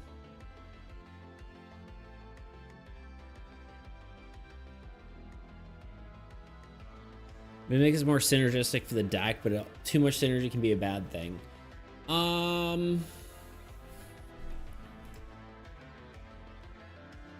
Yeah, but then why make it at all? I mean, it could be like when a card is drawn, do an extra attack, but like, that's way too crazy.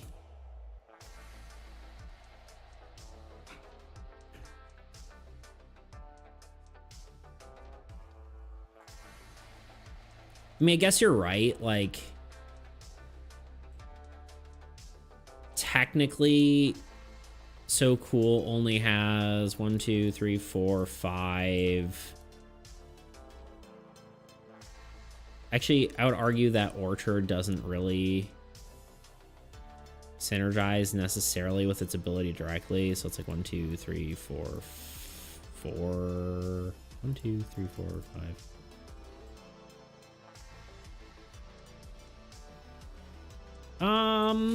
1, 2, 3, 4. Nah, I think it's okay. I don't think there's going to be too much. There's already a good amount of cards in the Chaos deck that don't relate directly to curses. I think it's okay if we do.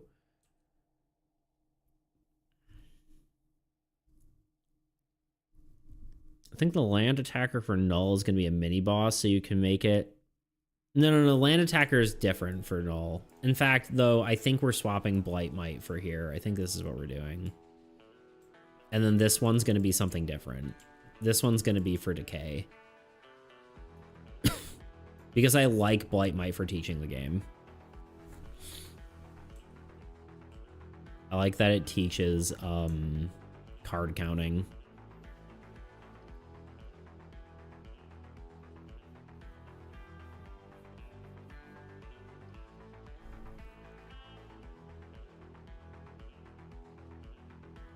So it is different.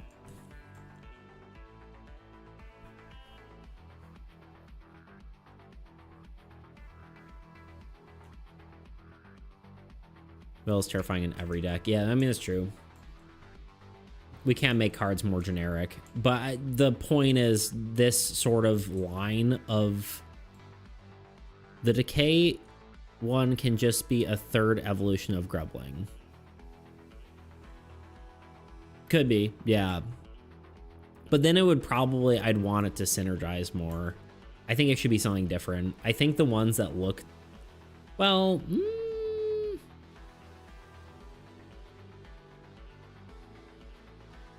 yeah, I guess it doesn't necessarily have to be I don't know. We'll see. We'll see how I feel about it. I do like the families and how they relate to things, right? Like, obviously, that wasn't what we did, like, in the beginning of the game, so it doesn't really matter. But the more I think we relate cards to each other, the better I think it is.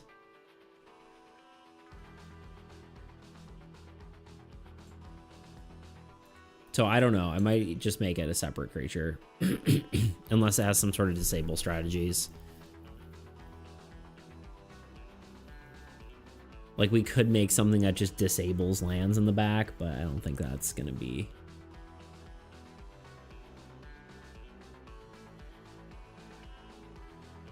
I don't think that's going to be it. It can disable lands. It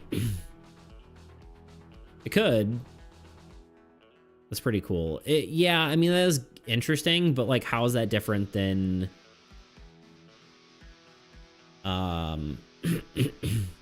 How's that different than End Mother, though? Right? Because End Mother just attacks something and disables it.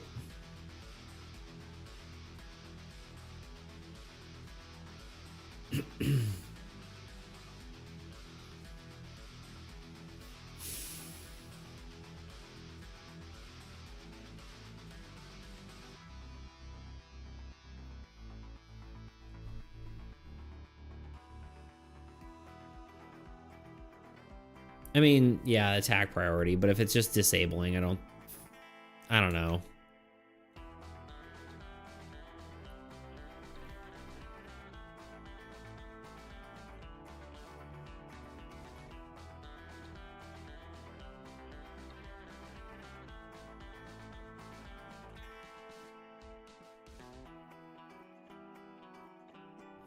We only have one End Mother. No, there's two End Mothers in the deck. Oh, you mean only one disabling card that disables like that?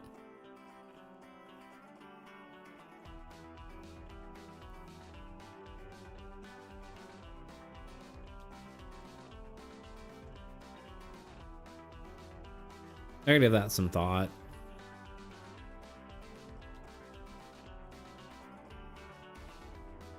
Emerald will die before she gets to disable lands. Yeah, pretty much. Or it'll be too late for you to even do anything against her. If your lands are getting disabled, you're probably dead.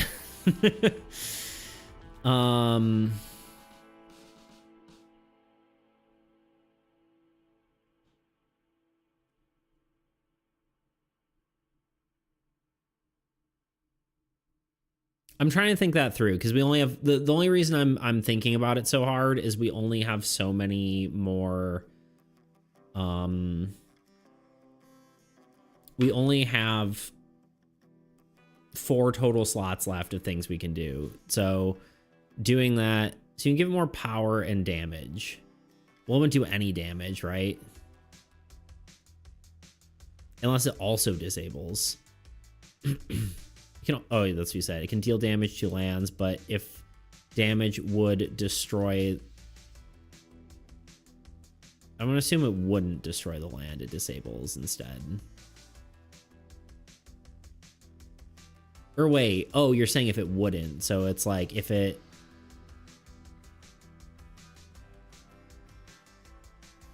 So it either deals damage, like chunks damage away, or it destroys the land. That's interesting.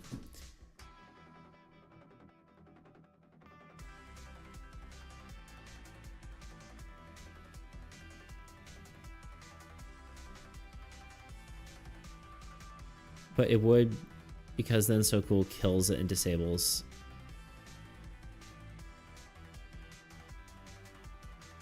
Spread, right. I'm trying to figure out how to word that in a non-confusing way. I mean, I think that makes sense, but I feel like most people might be kind of confused by that. Or like, why doesn't it kill if it has enough damage, right? I think that's just going to be like the first thought.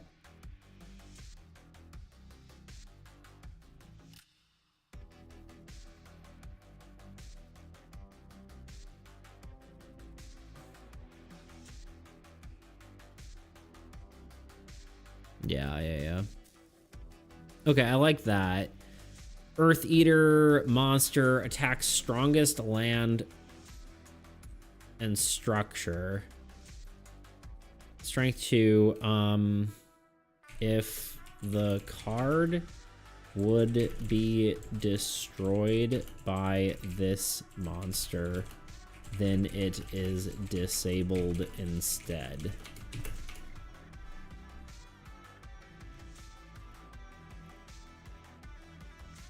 Destroyed by this monster's attack, then it is disabled instead. I don't know how much strength to give it, but its attacks can drop a target below 1 unit, basically. Yeah. That's pretty cool. I like that. Let me, I would have done it the other way around, which is funny. Like, maybe low damage, and then it... Actually, I kind of like this. I like this a lot. Yeah, this is good. Because it's, because it can still be a high strength land killing card, but it doesn't need to have a ton of yeah, no, this is cool. I like this. I like this a lot. Let me actually take my break because we're over time right now. I will be back in a few minutes. BRB. Randomness. It's what makes card games so interesting to play. The simple act of shuffling and drawing cards creates unpredictable outcomes, providing a unique and exciting experience every time. But what happens when this randomness becomes a detriment to the game? And how do you deal with that? Being able to address this issue can often mean the difference between a good card game and a bad one. Even the most popular games aren't immune to these pitfalls. Take Magic the Gathering, for example, one of the most popular trading card games of all time. It's not uncommon to find yourself drawing nothing but lands, or conversely, having no lands at all, leaving you with a unplayable hand. On the flip side, randomness can swing in the opposite direction too, drawing an incredible hand, leading you to completely dominate your opponents. While it's certainly fun for the player with the winning hand, it can be less enjoyable for everyone else at the table. So let me tell you how I counteracted it while working on my own game, and the battle I fought against inconsistency. In my game, players compete against the Old God, a collection of cards that present various challenges. Unfortunately, the balance of this deck was wildly unpredictable, often either leading to completely overwhelming the players, or failing to be a challenge at all, making the game unenjoyable either way. But I'm getting ahead of myself. For those of you who aren't familiar with my game, which, let's be honest, is probably most of you, you might be wondering what the heck an Old God is and what the game is actually as a whole. Or maybe you don't care.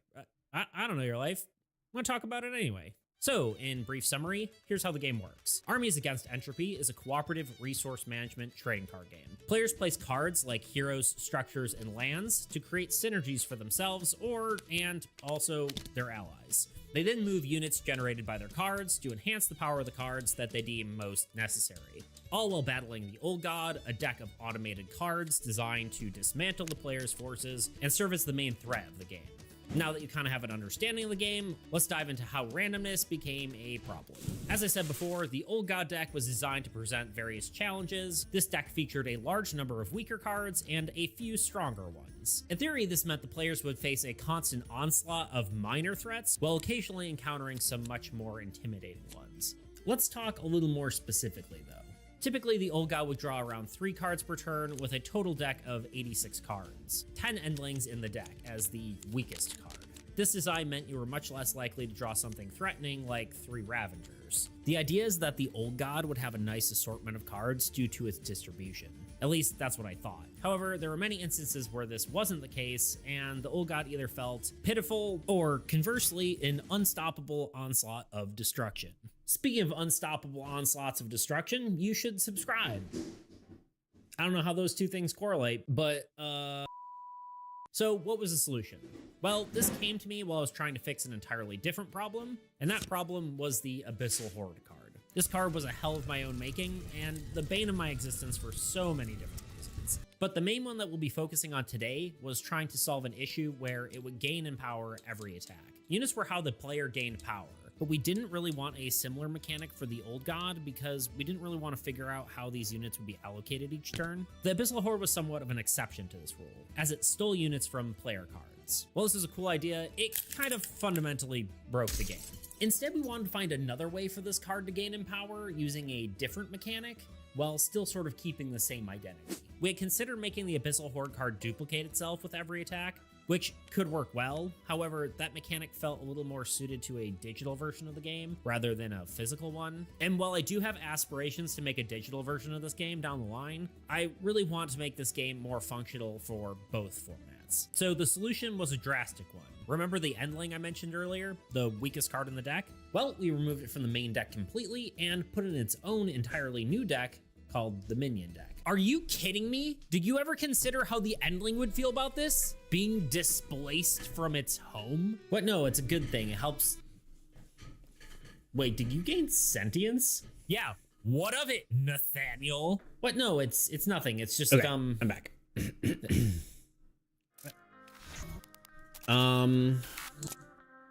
way it pairs well with Reaper Drone because it attacks highest, but it turns turns highest into lowest. Hold on.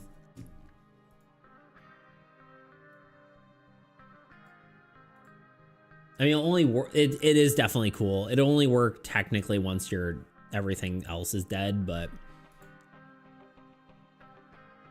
Reaper Drone we did fix, right? I don't think we actually changed that yet, did we? That's something that I noted probably, right? Miller now attacks... Oh, we swapped it. Miller attacks strongest instead of weakest to synergize with Reaper Drone. So you didn't cook, but the idea is there.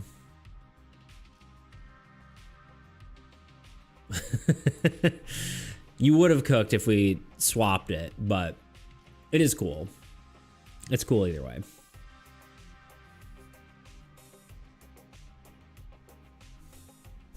Of the Grub family. Me too. I missed something else you said. Wait, I didn't cook? No. Because we changed, instead of changing Reaper Drone to attack weakest, we changed End Mother to attack strongest. Reason being is because if Reaper Drone attacks weakest, it's dealing double damage to a low strength enemy, which just kind of feels redundant. This is devastating. I'm sorry. We could do it the other way around, but I feel like that's less impactful.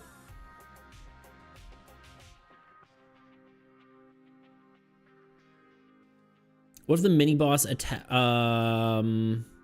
if the null mini boss attacked twice, but the second hit hits the second strongest target? That is really cool.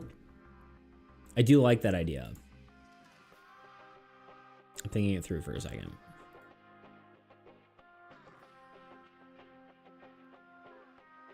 Because it still saves your land and gets more devastated. Yeah. Yeah, that is cool. I do like that's a new concept, hitting the second strongest. I do like that. I know I was talking about implementing something like the Silk Flame Siren. And like, I was thinking about maybe having a card that makes you attack your own cards. But I think that would probably be a better structure. Because like the whole like charm thing, but I'm sorry you're devastated, Tuna. Like, we could have it the other way around, but I think the Reaper Drone isn't really going to attack your lands that often, so it's probably not a worthwhile change to make that synergy work, unfortunately, either. So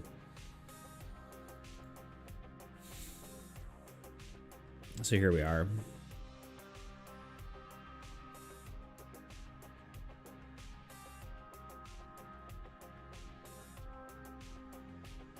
It would be interesting to make a card that specifically attacks disabled cards. Like this card attacks strongest disabled card, which is I think what we were thinking of with Reaper Drone, but I think that's crazy. I'm on a call, but it still pairs with So Cool. Yeah, oh, for sure. Yeah.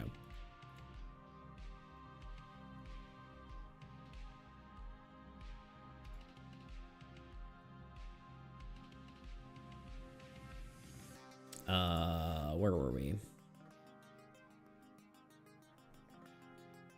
God, we have too much going on here.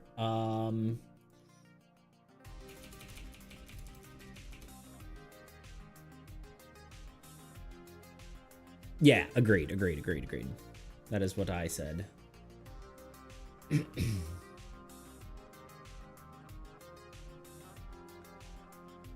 Okay, let's get these two cards implemented now that we have this sort of thought out, right? Scourge Vessel, so monster strong attack strongest land, only attack strongest land. 2 strength, which seems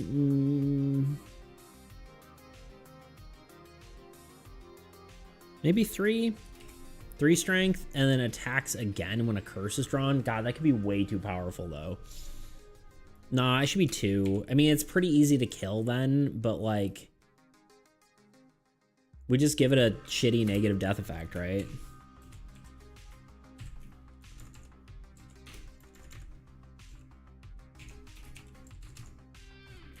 We just make it bad. Earth Eater we'll have to figure out, but negative death effect. I don't want it to be curse related. I think that's kind of annoying. Maybe it just spawns minions.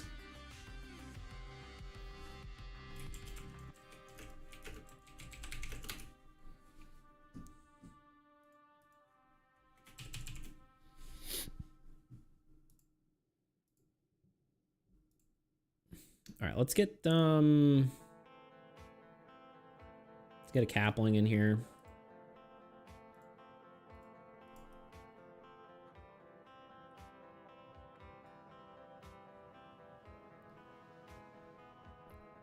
So I didn't cook, but I did buy the right pre-made stuff at the store. It's impressive in its own way, too. What does that mean? Oh, pre-made, like food?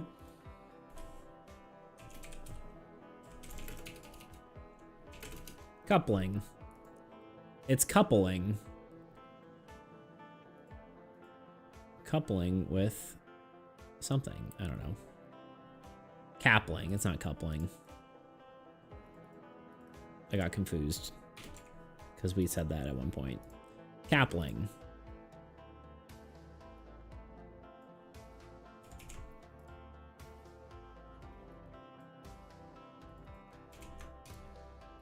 Typical minion attack priority.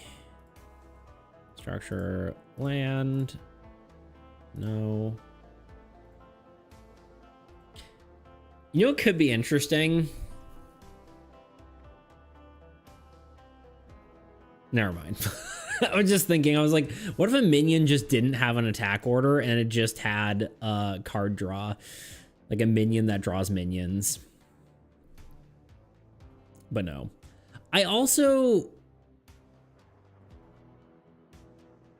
Yeah, I guess I never actually... Oops, land. Never actually did this, but one of the ideas for a minion too was it has a higher strength, so it has like 3 strength or something like that, but it does nothing, which is one I kind of wanted to add to the game. But Riftlings, ooh, that'd be a mini rift spawner. Oh, I do like Riftling a lot. It would probably draw minions, but I think that would be probably way too strong. I don't know what additional stacks would do, like draw an additional minion per turn. That's kind of, I don't know how that works. I do like Riftling as just like a creature. That'd be kind of cool. But yeah, that was a minion I wanted to do, but I never got around to it.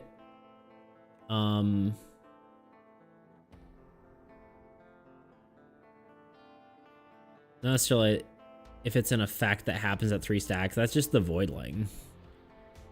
Is it not? When this reaches 3 stacks or more minions, draw an additional minion at the start of the Old God phase. It's just Voidlings.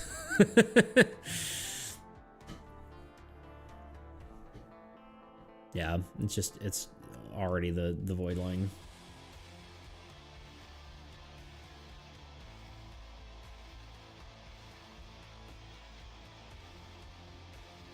Yeah.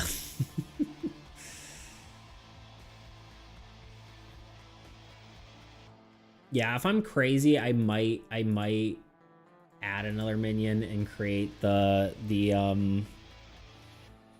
I don't know, the Blobling, which will just like be nothing, but it's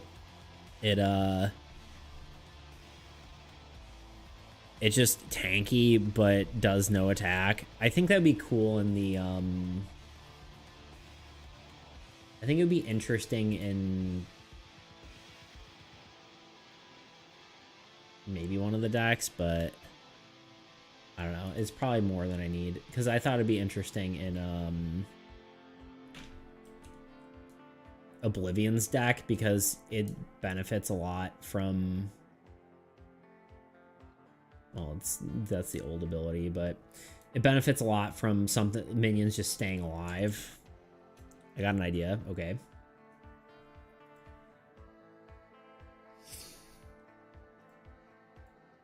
I'm gonna do this as... Oh wait, we need to get the Scourge Vessel in now too. Oh, I also need to do this on layout images. Sorry. Card art. Monsters.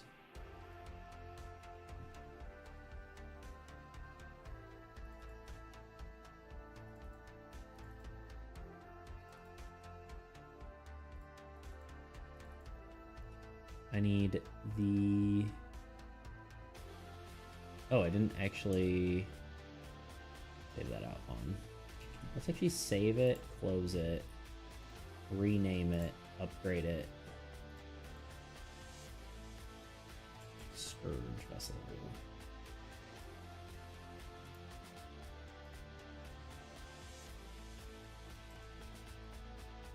And reopen it.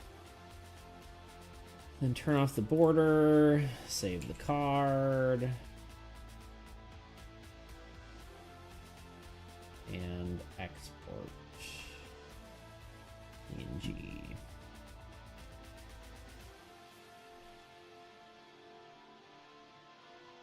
Riftlings draw more minions instead of attack, but if they're below 3 stacks, minions also die in some way.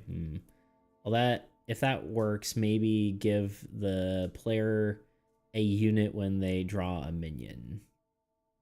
They only are 3 stacks. It's no cost. Interesting. Very interesting.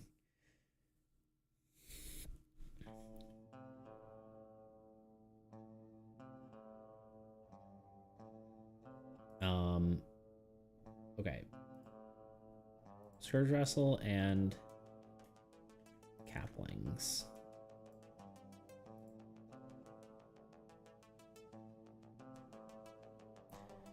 I don't know how that works. Maybe they get the player a unit when they draw a minion, and then only 3... Oh, yeah, I read that. Wait, 3... Did I? Yeah, I did.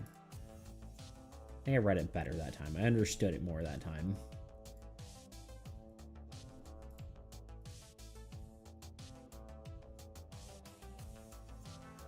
You know, remind me to do the thing in like 3 seconds. By 3 seconds, I mean like a minute. Oops.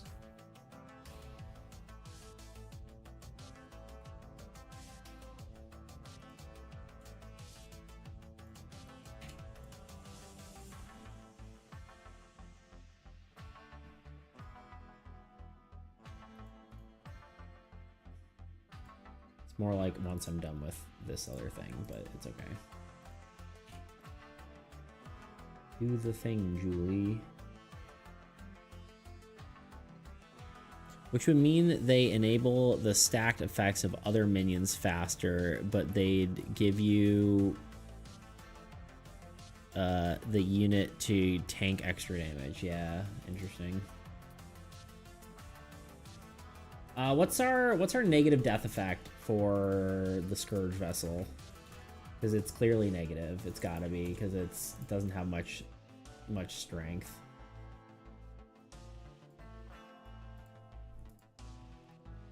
Strongest, land, structure. No heroes. Should it have heroes too? I mean, I guess it... Nah. Honestly, maybe it... Wait, hold on. What am I doing? Honestly, Earth Eater could attack heroes as well. And then maybe this one just attacks lands, and then that way it's balanced, because if it attacks like a crap ton of times, at least it only destroyed your lands.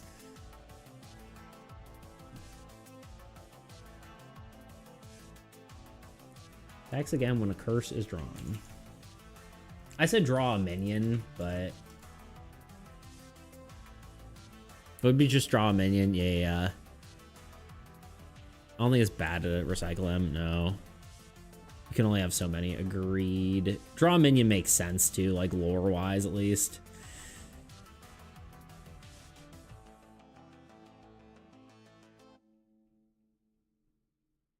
The old god plays a minion card.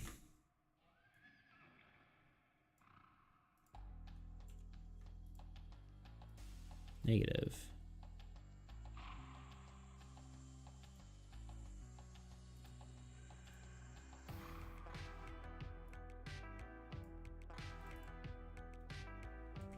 Honestly, I almost think it needs to be maybe more than one minion. It might be two.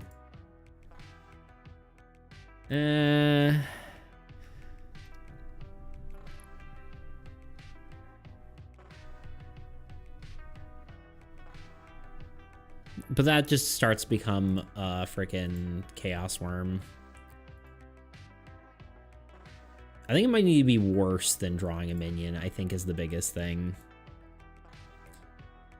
Okay, so right now, here's how the card's designed. Scourge Vessel, it attacks when a curse is drawn. Or attacks again when a curse is drawn. It only attacks lands, but it attacks your strongest land.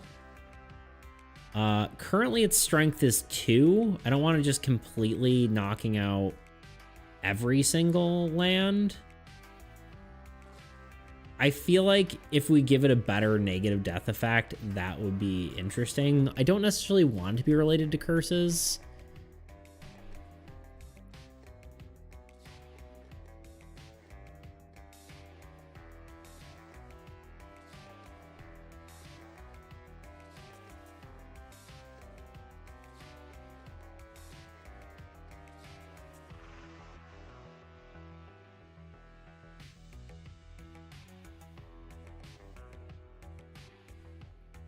So thematically, when you destroy it, you're destroying a vessel, so Wraithlings come out.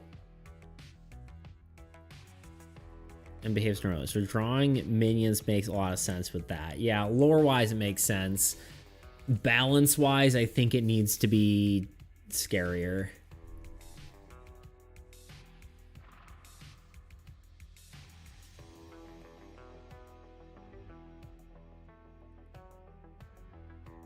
Could draw 2. Yeah.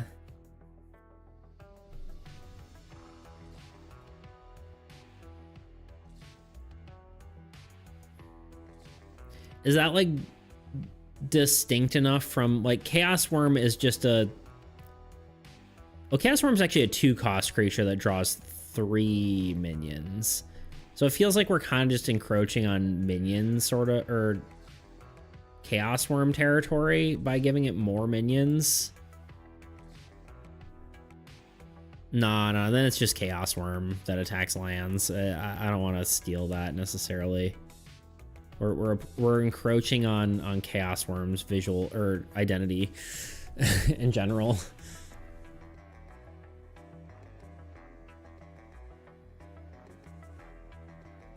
I don't think it needs to be thematic necessarily. I'm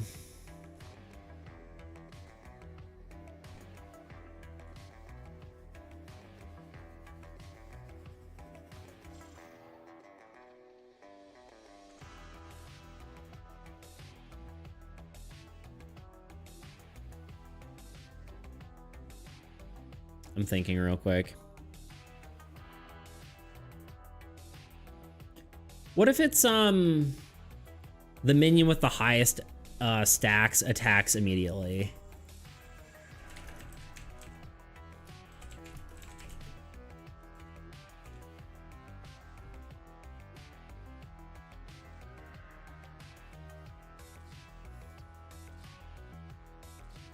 Which is kind of similar to Abyssal Horde, but it's a singular minion instead. Because every minion attacks immediately. We could just do that one instead. Every minion attacking immediately is crazy, but it's also not as bad on... Yeah, I like that one better. Let's recycle that one instead. Because Abyssal Horde already has, like, it draws a minion when attacking.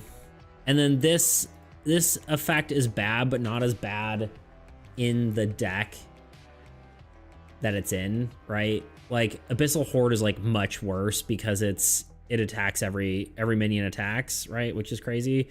Whereas Scourge Vessel, it's in the Chaos deck, so it's less crazy when every minion attacks. Likely. I was actually thinking of disable land. I was thinking that too.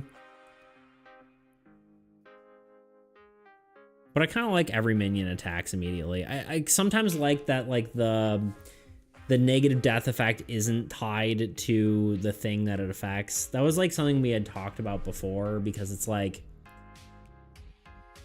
when you're punished for the, like, it's good to be punished in a way that isn't directly tied to the thing you're trying to prevent. The highest stack minion attacking is thematically still, like, drawing. Yeah, I mean, right now I just have it every minion's attacking. Every minion attacks immediately, which is... I mean, it could be both. It could be, like, draw a minion and then... Ooh, what about that? Draw a minion. Hold on, wait. The old god plays a minion and it attacks immediately. That's good. I like that. That's fun.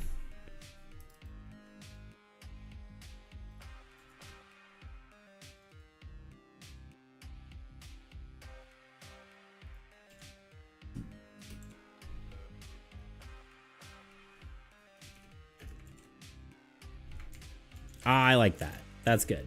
So it draws a minion and it attacks you. It's even more thematic. And slightly more punishing. So the thing is, if it lands in a larger stack, then you get attacked by a larger stack.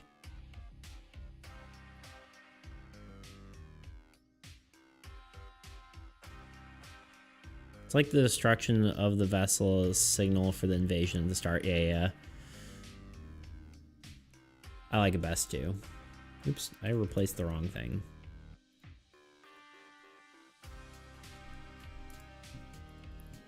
Okay. This is where you remind me to do the thing.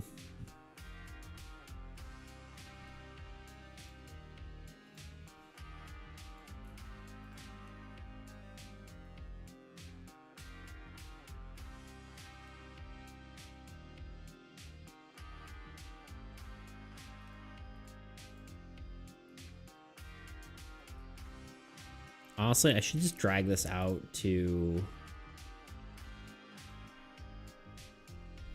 I don't know, what do we have, like 8 more cards? 1, 2, 3, 4, 5, 6, 7, 8, like there-ish.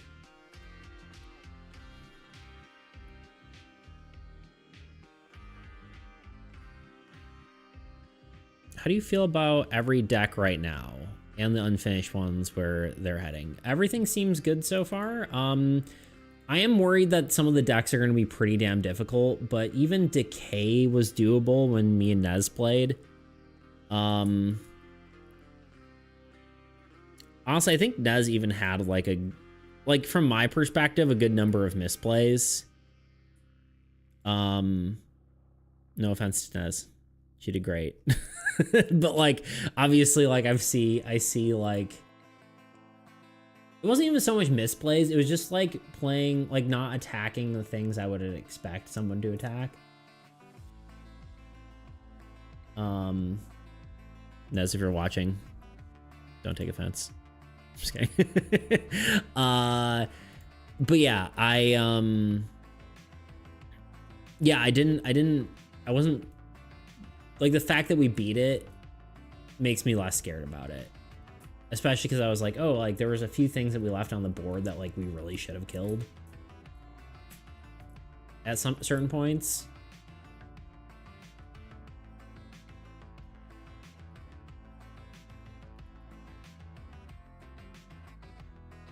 You did cheese Decay in some ways, like 0 opportunities for Whale to attack. Yeah, I mean, that's worth it though, right? Like that's how you beat it. Yeah, that was good plays. That I might not necessarily have thought of as well, so.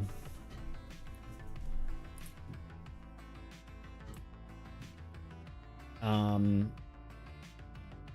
yeah, there are certain things where I'm nervous of it, but certain things I'm like, I think there's enough ways to deal with it that it's probably okay. I mean, we'll see. We'll see how it is. Mad Scientist was carrying, indeed.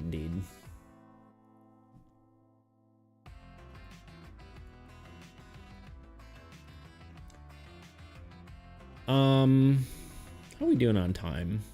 Well, we're 40 minutes over, which is kind of what I expected. I don't really have anything else to do today besides figure out playtest stuff. And honestly, I don't think there's really that much more to do unless I want to print out another deck. Maybe I should email them and ask how many, if I should just have one deck or what, but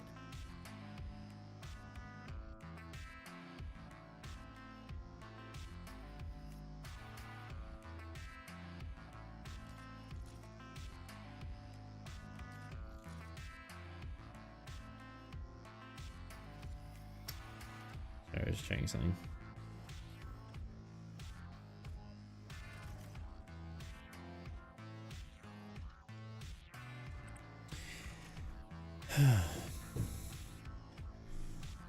Although Maw clears minions, true.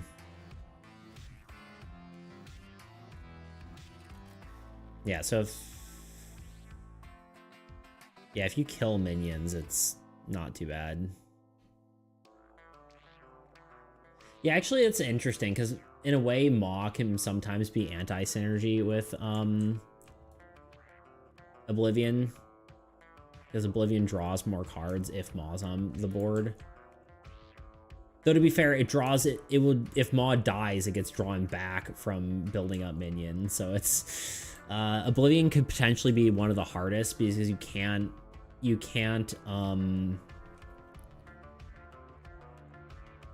it will always draw normal cards after a certain point. So, but I think she is probably one of the weakest as far as just like synergy necessarily. Well, the fact that again it just draws back cards, which draws more minions, which draws more, like, yeah, she's kind of crazy in a way too.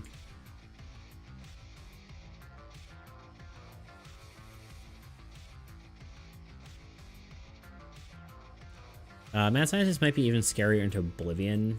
Yeah, just nuking, explodifying minions. Getting in touch and asking about your stuff you're unsure is good, but you will do great regardless. Yeah, for sure. Oblivion is basically just raw power girly, indeed.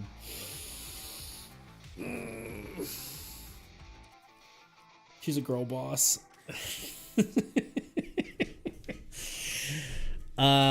Anyway,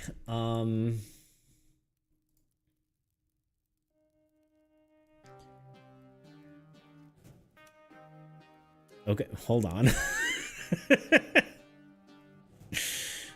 Don't act like you didn't mean to say that. I apologize for my previous comment.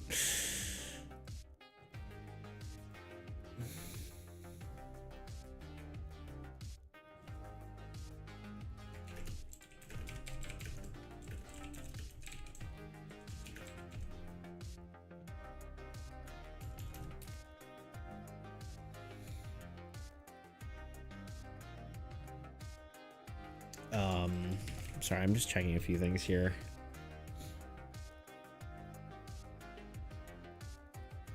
Okay. Yeah, anyway. Okay, so we have one more card planned out, which is nice. It'll probably need a death effect. Probably a positive death effect for Earth Eater.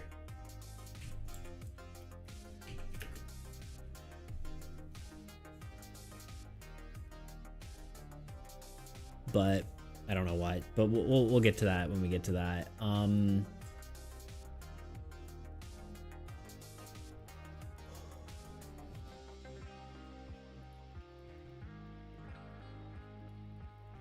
Did we decide what Wraithlings are gonna do? We haven't, have we? I suppose Wraithlings actually could make sense as just because like I said, it'd be cool to have a card that just a minion that doesn't have an attack order, but just stands there and tanks damage. Like a 2 or 3 cost minion that doesn't attack. So 5 stacks is like a 15 cost card. And it would make some sense lore wise because they need to possess something to be worthwhile, right? And they're ghosts, so they're hard to kill. But doesn't make sense for chaos. It doesn't not make sense, but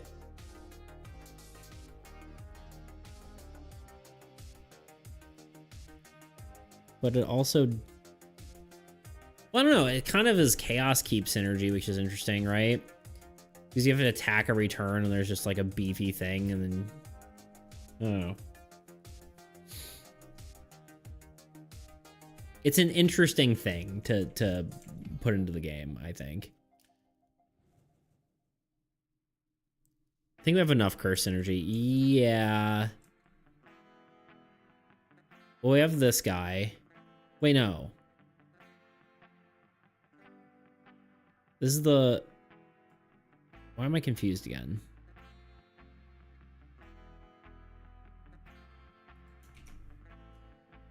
Okay, what's left?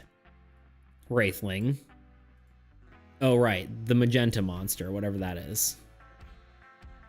Yeah, honestly, I kind of like it. So, I'm just going to write this out. I'm going to make this, like, a different color so I know that I haven't actually done it yet. And then we'll change it back to another color once it's actually implemented. A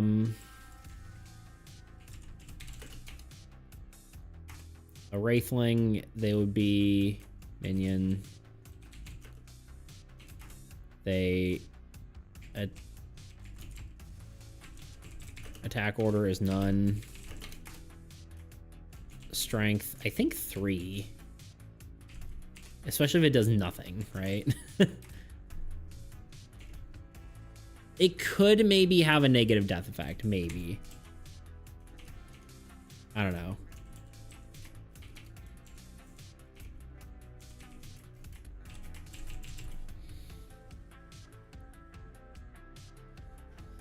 You know, it'd be interesting, actually. What would actually be interesting?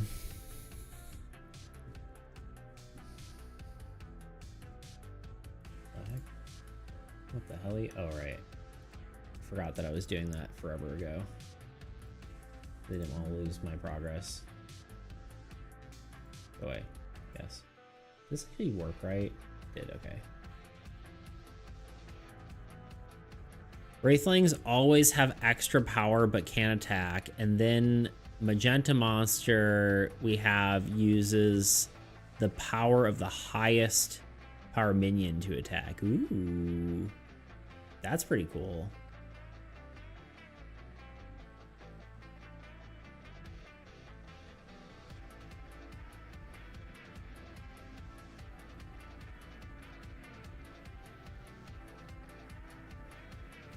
Okay, I'm thinking that through.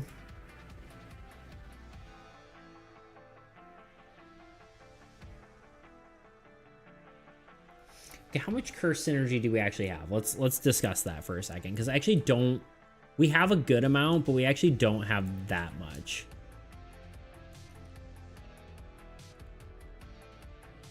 Let me write this out for a second. So we have the old god itself. So we have Spell Siphoner.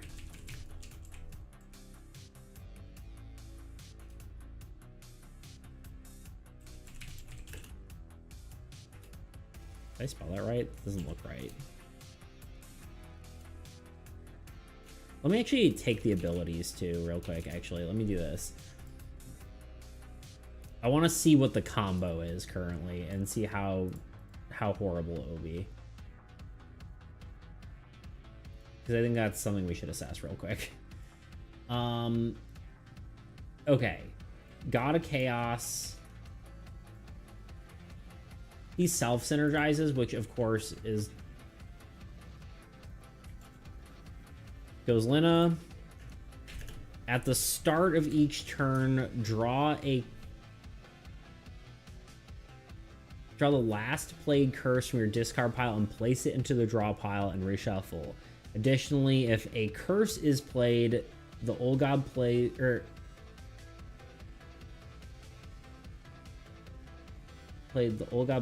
a card. Doesn't seem like the way that should be worded.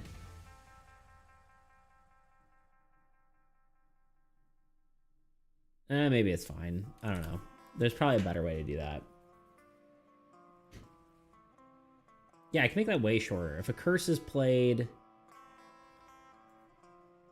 draw one old god card. That's a way better way to say that.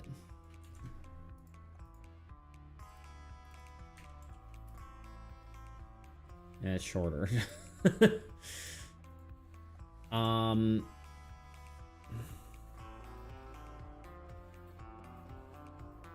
And work with endlings too, right? Yeah, I suppose so. Yeah, that would be pretty cool.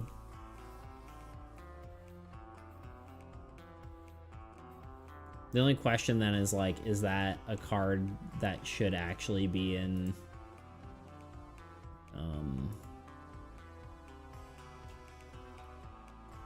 this deck, right?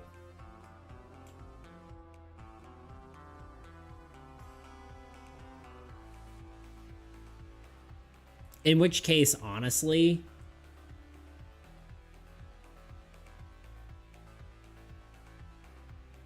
we could do some shuffling around. We could put Rift Spawner in the main deck and put this here and then have that be like the... I know it's like even more synergy and we're talking about having too much synergy in decks, but I honestly think I'd rather over synergize and then tone it back with deck building than under synergize and then not have any, like, not have enough to, you know. Rift Spawner isn't a bad mini boss for Null, just conceptually. I think really it's only here because, one, we don't have a lot of normal card draw. In fact, we have almost none. And also just the Rift visuals, but something to consider. Honestly, I think we'll probably do one more pass of, like, 1 to 2 more passes of deck building once the entire game is done. like as we're figuring out balancing and stuff, we might be like, you know what, this card just doesn't fit here, and then we can rearrange. But for sure, once we're done with the Old God deck, we'll do one of those, like all the old God cards, and be like, does this make more sense? You know? Okay. Let me get the rest of these cards in here.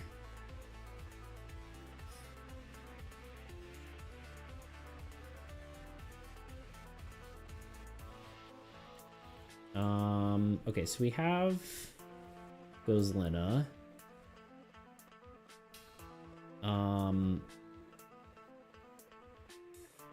We have Spell Siphoner. I just don't need this open anymore. Spell Siphoner. Which is when this monster destroys a player card, the Old God reveals and finds a curse. Play the curse, then reshuffle the rest. Does that not have a period?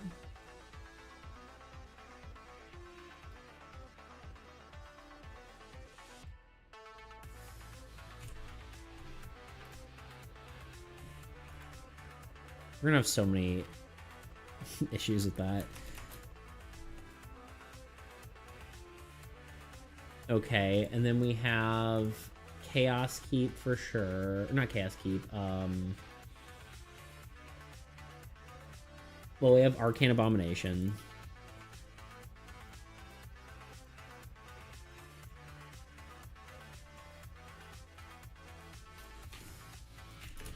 Next, play Curse, so the Curse is just activate again and again. And then we have,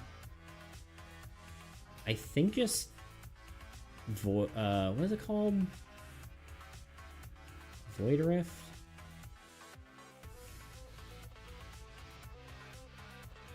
No, not Void Rift.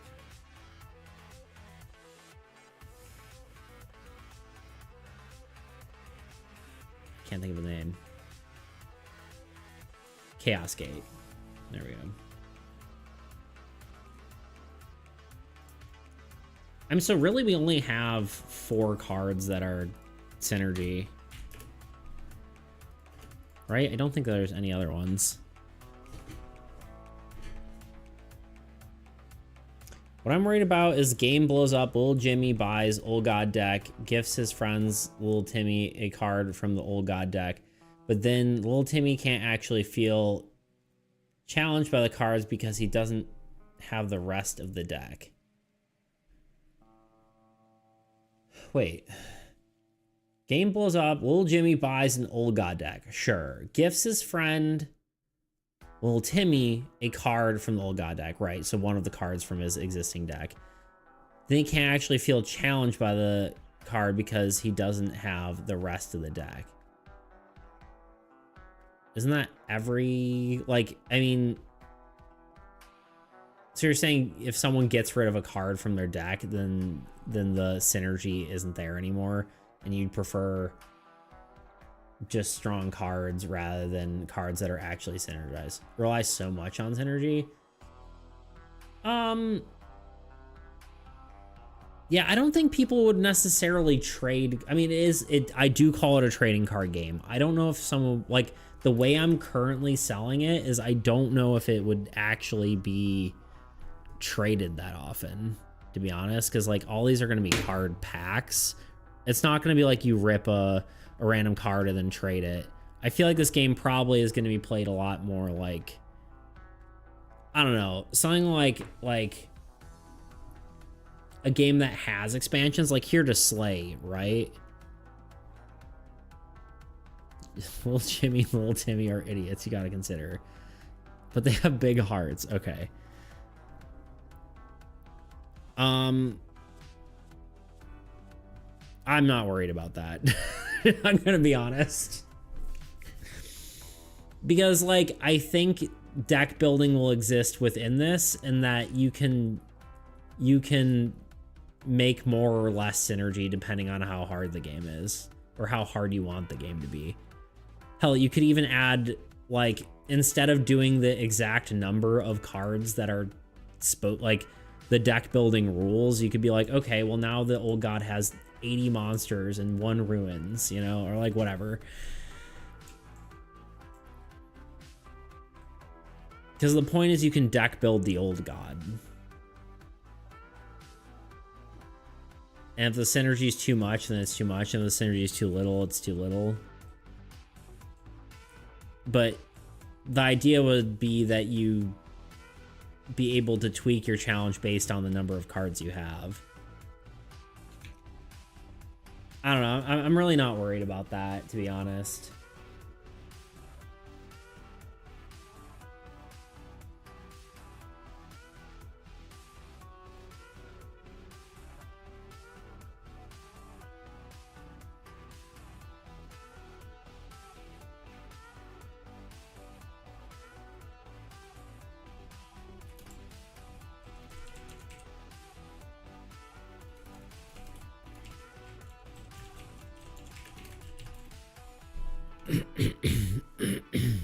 I mean, yeah, like obviously people could give cards or trade cards or whatever, but I feel like currently the model doesn't work like that. Unless I sell packs that are like like of just random cards. Which I was tempted to do, but I think if I do it, I'm just gonna do holographic ones. Unless if this game blows up, it probably turns into expansions become card packs, and you can, like, ideally if it blows up, then it depends on how much it blows up, right? Because I would just make a bunch more cards.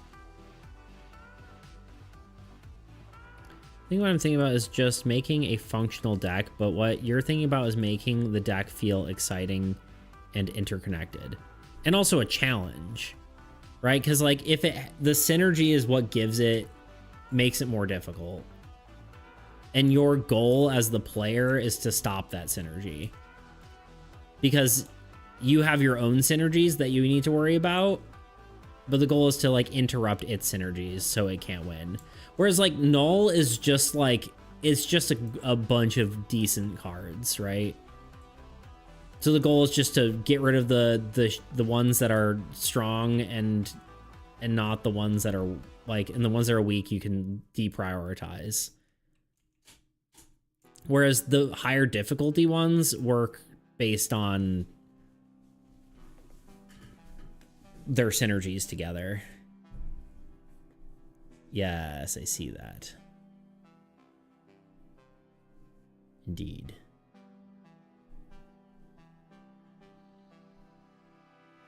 Because these, yeah, Null should be weaker, and these ones should be stronger for sure. I don't know, hopefully that makes sense. I don't know.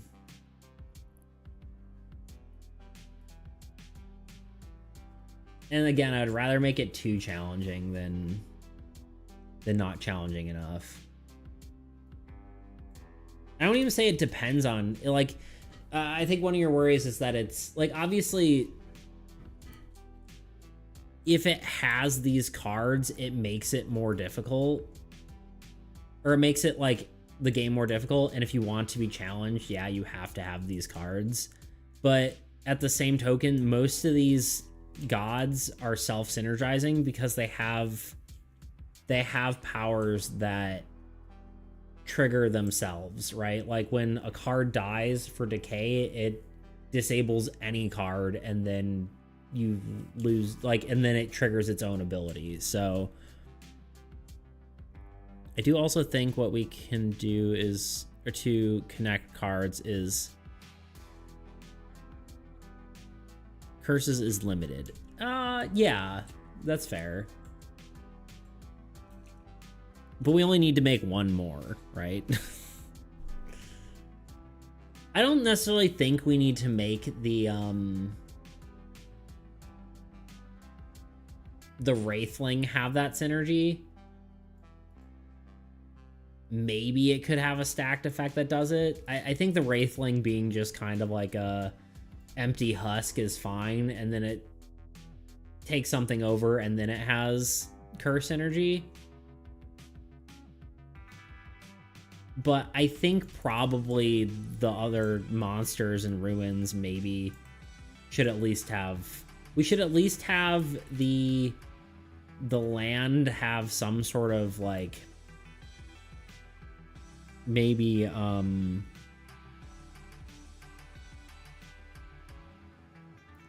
adjacent synergy, and then one of the structures definitely should have synergy, and then maybe the other one's just kind of an adjacent synergy.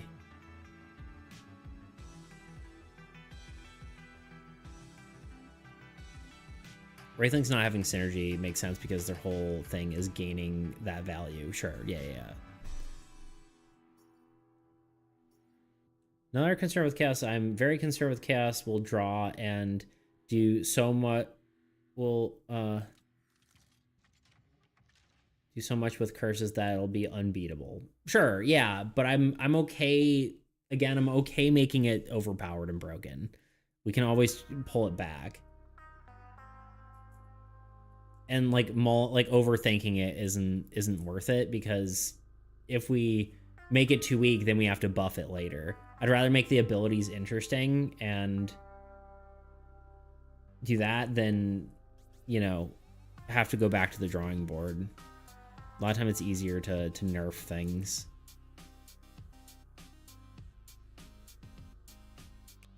It'd be fitting to have them have some sort of evolution / upgrading mechanics in some way, like some sort of ability, like the stacked effect. Yeah, the stacked effect. Yeah, I don't know what their stacked effect would be. It could be curse related, but I don't necessarily think it has to be.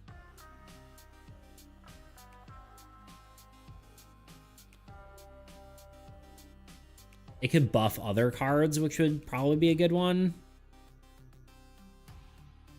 I mean, even something as simple as like all other cards gain +1 strength or something like that. All monsters gain +1 strength when at 3 stacks would be pretty crazy.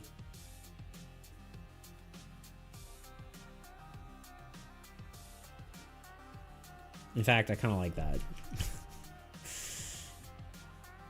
Because it evolves other things, which would kind of, you know, kind of be the right flavor.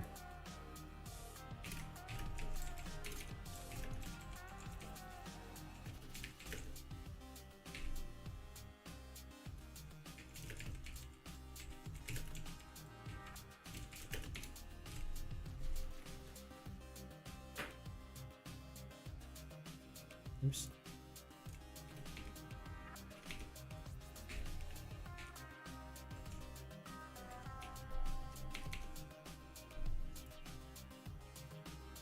Holy moly.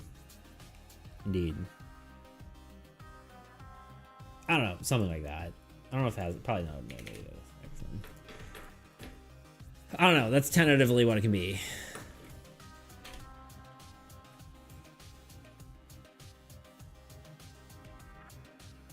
A tanky and supports others. That's good. Yeah. I don't know if +1 is even like enough to matter, but heads up, got 3 minutes of ads rolling up. Pause the action so you don't miss anything. But please stick around. I tell you what.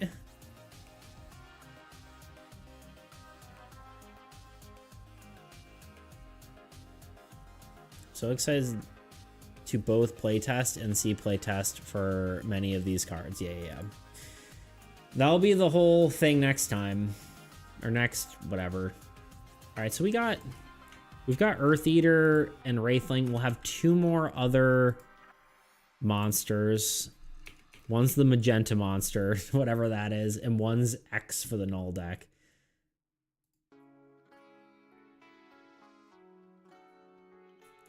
I think probably the Chaos one should have some sort of curse synergy.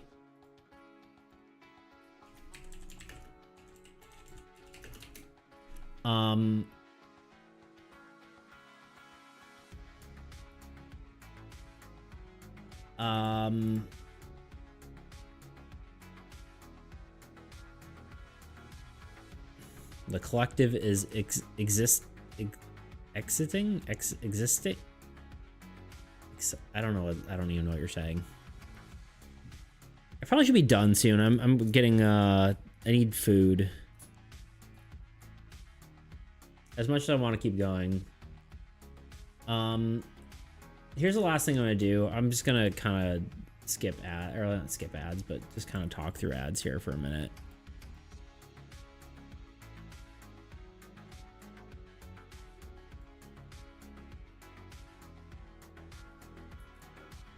Actually, you know what? No, I'm gonna take a quick break, but I'm definitely not gonna go for another hour. I'm gonna need food, but be right back. Randomness. It's what makes card games so interesting. I'm turning my card-based tabletop role-playing game into a fully fledged deck builder. That's right, a role-playing game like Dungeons & Dragons, but with the deck-building mechanics of something like Slay the Spire. Not only that, but doing so solves a bunch of problems generally experienced in many tabletop RPGs. Hi, I'm Nathan, and this is my sci-fi role-playing game called Soul. Now you might be saying, Nathaniel, you're just making this game into a deck builder because it's popular right now. And to that, I say, you're right. I'd be lying if I said I wasn't hoping that a popular game genre wouldn't help promote my game. But even though that is true, that's not really the reason I decided to make this change. It's actually because it solves a lot of problems in my game. But before I explain why I did it, let's explain what I actually did. To start, I'm going to use an action system similar to version 2 of my game called Concentration. Each point of concentration essentially counts as one action. The exception here is that more powerful cards may cost more than one concentration to use. This is going to be similar to Hearthstone's mana system or Slay the Spire's energy system. A player will start the game with 3 concentration and be allowed to spend it on various cards on their turn. After spending it, their concentration will regenerate when it becomes their turn again. As for the cards themselves, there are 3 different types of playable cards.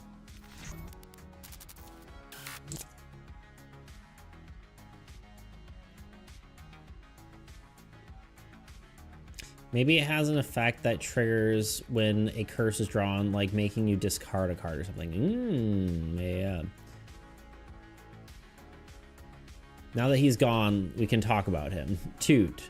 We've been talking about you. How cruel it is that you and Nadelby live so far apart. It's true. Sweet you thinks... Yins talks about me. Yeah.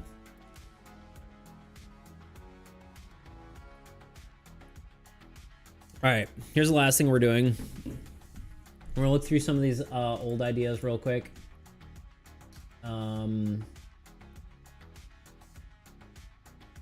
And then put them into this notes to make sure that those are the ones that we're working on, and then we will move on.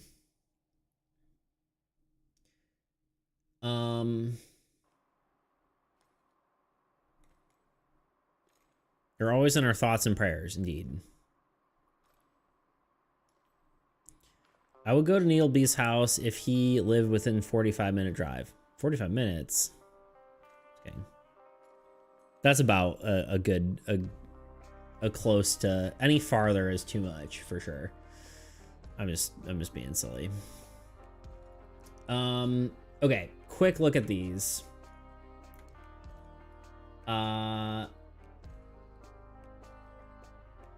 I want to look at these. When a player plays a spell card or spell, this card captures its side effect and triggers it every turn. That one was a cool one. That was one Tuna came up with. See, that's like the right flavor for chaos. I could see that being one of its structures. So I think, or it's ruins, whatever you want to call it.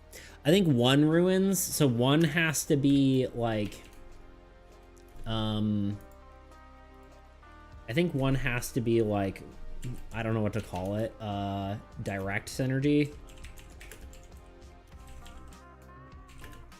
And then the other hat can be like adjacent synergy, right? And I think probably the same with, well, null doesn't really matter. Null is just variation. I don't see any push-ups hit redeems in the queue. There hasn't been any. I haven't done any. Tuna's slacking. Gonna have to write you up. Yep. In terms of visiting regularly. Ah, yes, it's fair. Yeah. Wouldn't it be... Wouldn't it be... I'm going to assume cool if those were counterparts like Church and... Church of the Dawn and Dusk. The last two. Depends on how we do it. We want to get fat today, too. That's untrue. I want to get abs. I feel like I'm close to getting abs. So cool, yes. Yeah.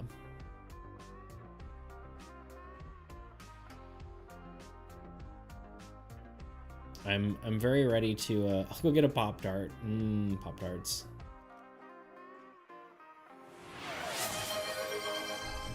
I'll do abs instead of push-ups first. This is the first redeem of the day.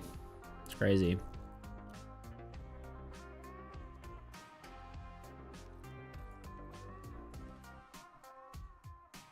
You'll be sitting in the chair like strong. I was giving you an out. Second. I'll see a little guy redeem in... I see a little guy redeem 2 hours ago. Yeah, it's because it's not... Tuna put it on hold.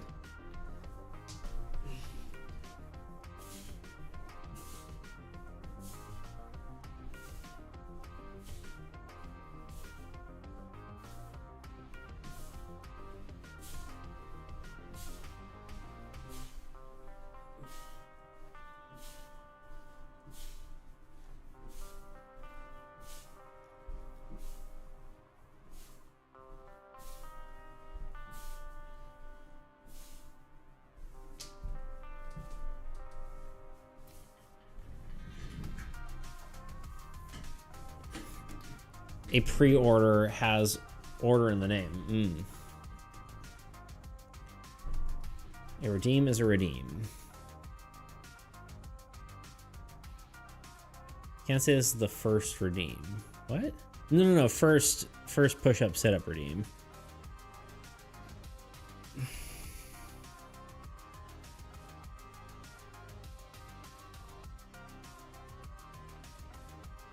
Like of the day.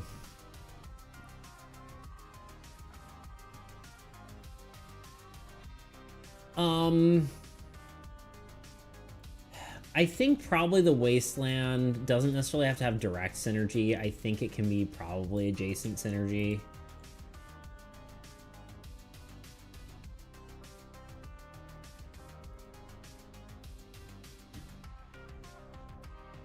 So like, I think the adjacent synergy one, like, this would probably be the structure, like when a player plays a card, it captures its side effect and triggers it for both players every turn. That one's probably decent. Disable one type of effect triggered, unit triggered or ability is kind of cool, but also like, that doesn't necessarily have to be chaos though. That could be like, that could be the random null deck ones. And then it could actually just end up also being in chaos because actually no, chaos already is filled out. Never mind. So never mind that.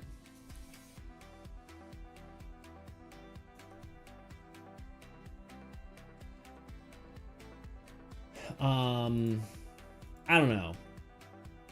I feel like that one would be interesting if it Ooh, I just had a random idea. Like a card that does one thing when enabled and then does something different when disabled. Like if this card is disabled, it does this instead. Which would be kind of interesting.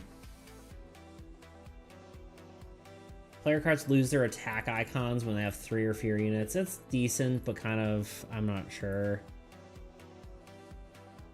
Copies the next curse and activates it every turn. That's kind of too same of other things. A 2-in-1? Yeah, kind of interesting idea, right?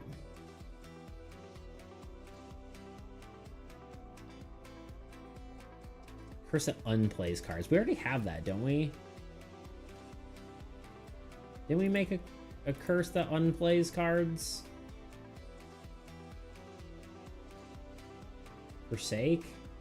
Player must take one non-disabled card and play and place it back in their hand. Yeah, yeah. I already did that one.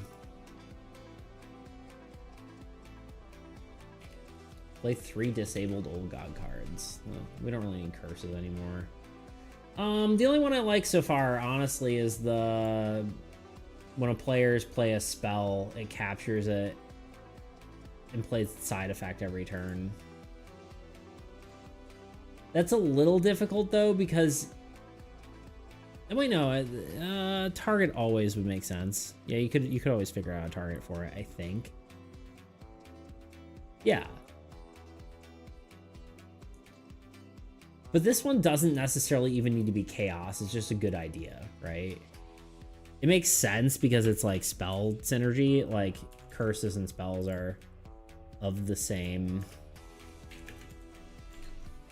whatever idea.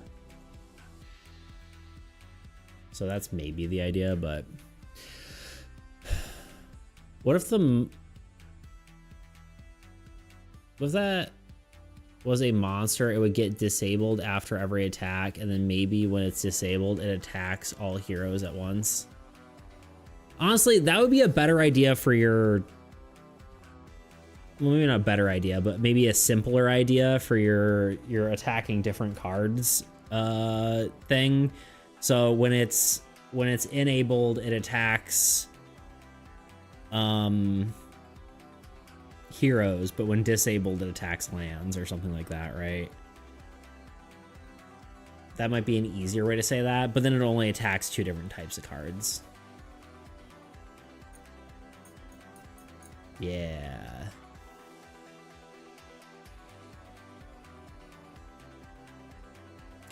But at the same time, then that's maybe confusing that a card that's disabled still is attacking. And it's kind of like maybe annoying to track as well. I don't think it's necessary, really. I think probably... Well, we do have one card that could just be anything. I almost like, honestly, your simple idea of the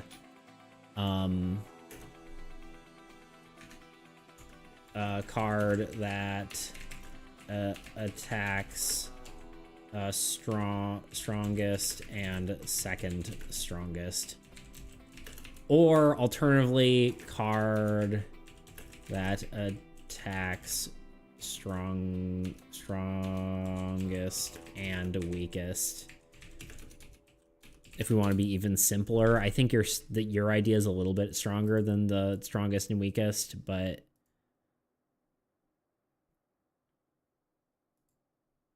that would probably be a good card for that. Alternatively, though, we could make that other card you mentioned, the gains attacks for the strength of highest STR minion. And that would be, this would be instead,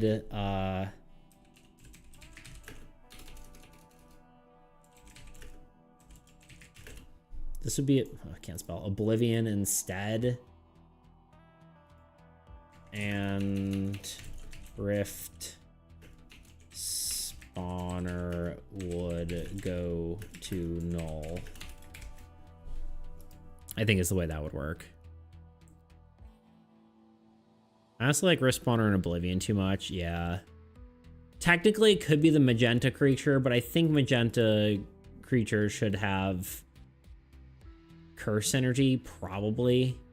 Or at least like a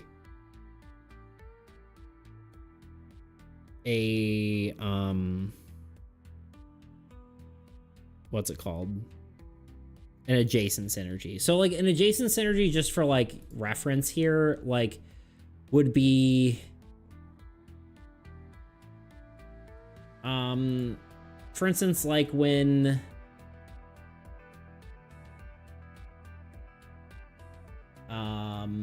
something like Spell Siphoner, right? When this monster destroys a player card, the old god reveals a curse and then plays it. So like an adjacent one would be like when a card is played, when an old god card is played not in its draw phase, then this card does X.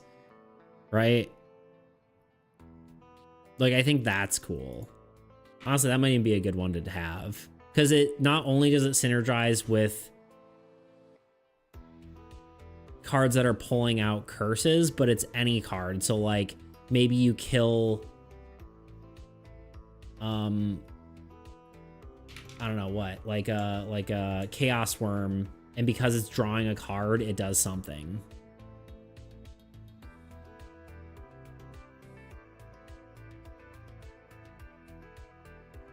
X is a bridge between Maw and our world. Yeah, that's true. It's pretty smart, actually. Yeah. I know, I'm pretty smart. I kind of like that idea, though. When a card is drawn, do X. I mean, that doesn't necessarily have to be this monster, too. It could be something here, right? When a card is drawn... When a old god card is drawn,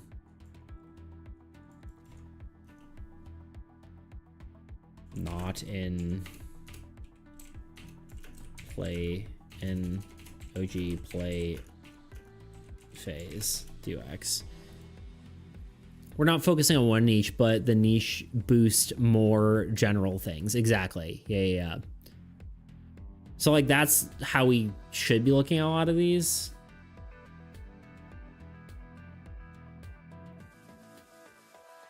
At least the ones that was adjacent synergy.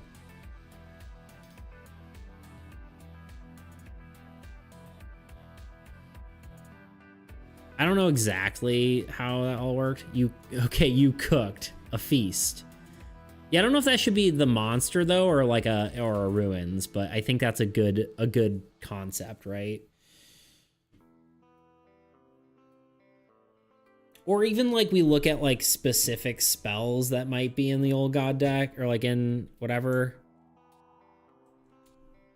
Like Stupefy, right? All players must discard a card. Like when a player discards a card, do such and such.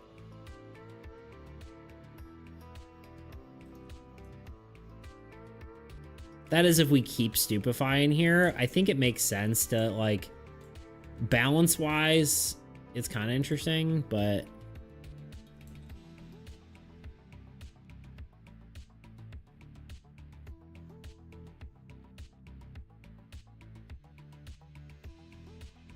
Or, like, the runes being counterparts because Chaos uses magic and disables...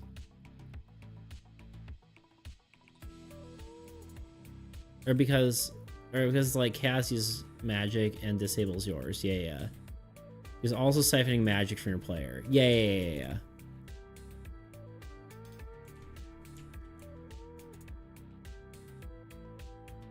I just realized, is Chaos Keep the same? No, is it the same art? It might actually be the same art as the old fortress for what's it called? For the player deck. I think it is. I think I just like flipped it horizontally, or maybe I just drew it really quickly. I don't know. Either way, it could have done better on that one, but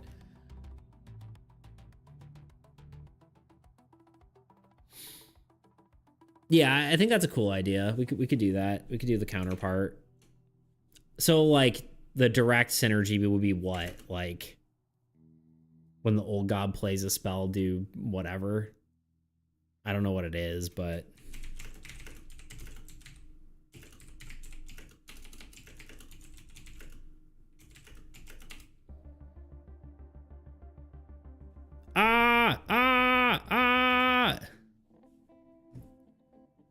sorry.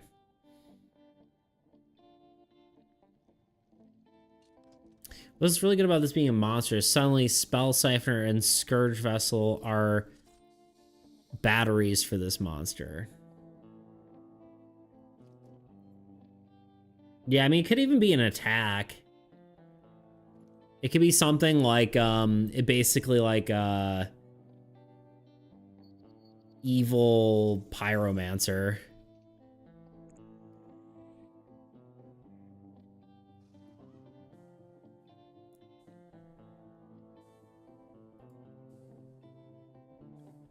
Though, if it's that, it has to have a lower number, right? It can't. Well, actually, we already have the mini boss for this, so it would have to. It would likely be a lower number anyway, like 3 or something.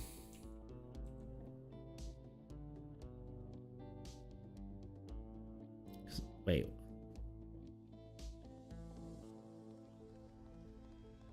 I think we could. We said we could trigger the effect of a curse every turn. Like the boss, but second. Yeah, I guess that's similar to Decay in that way, right?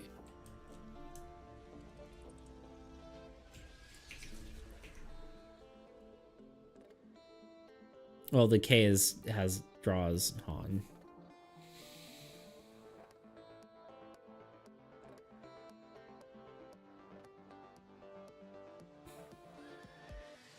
I think we might be running, effects might be running into each other though, because right now, I should have left these on the thing there. I don't know why I got rid of them.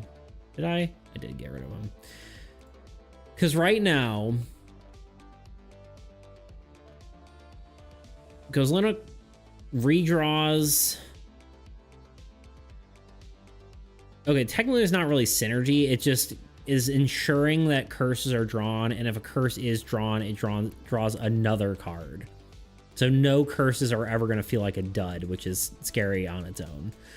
Then, when a curse is drawn, Arcane Abomination uses that curse every time it attacks.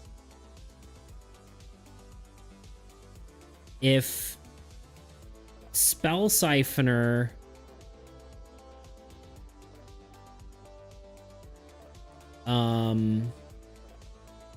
kills a card, it Expedition Vessels a card, a curse into, or a curse, and then plays it. If then Scourge Vessel will attack a bunch of times every time a curse is, honestly, it should say played rather than drawn.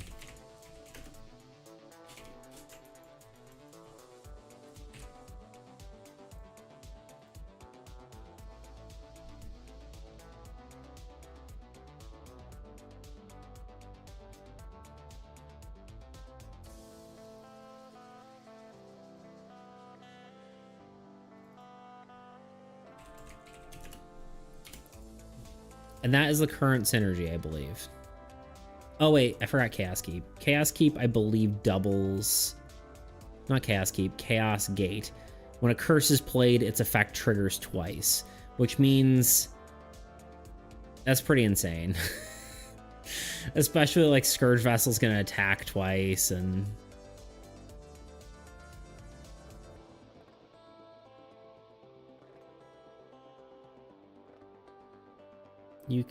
Can you repeat what I said about the, okay, yeah, sorry.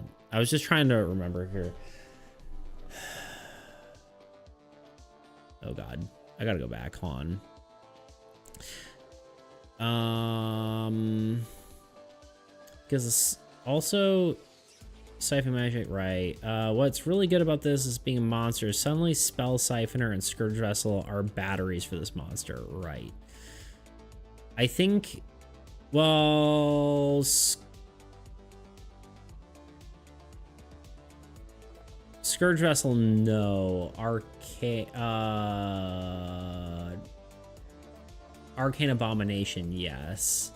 Also, whatever, yeah. It depends on what it does, though. It depends on if it's, like, attacking or what, but, yeah. Like, boss was second, because it allows the boss to draw 2 additional cards, which is pretty crazy. Oh, I'm lost now. I think I need to go eat. Oh, it's negative death effect? Yeah, you're right.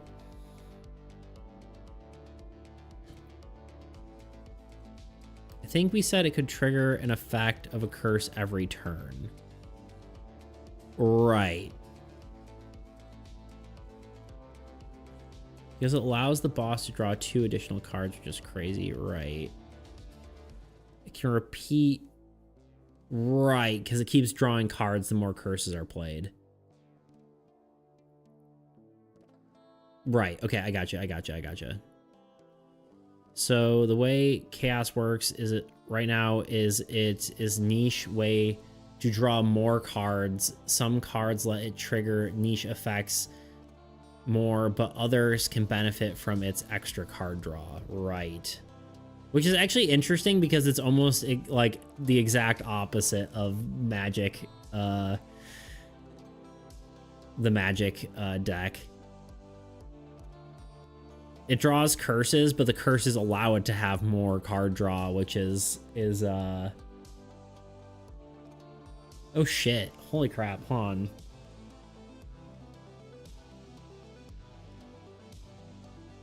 God, freaking Arcane Abomination's scary as hell in Chaos deck, huh? Because when it every time it attacks, it draws a card, which is insane. Imagine getting Wrath, which actually is in the deck currently, which would be absolutely terrifying. We'll have to figure out what curses go in there, but the funny thing is Nefarious Swap actually just goes Lena back to its original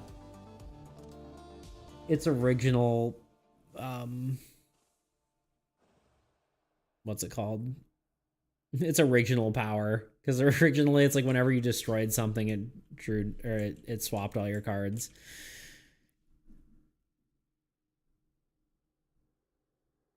Yeah, so that's pretty crazy.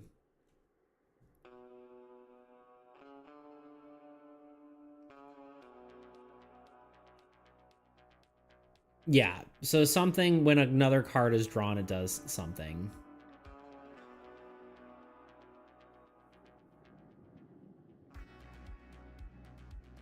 Honestly, I don't mind the curses not being absolutely like terrible. Like if they're like relatively weak, I wouldn't even mind that much.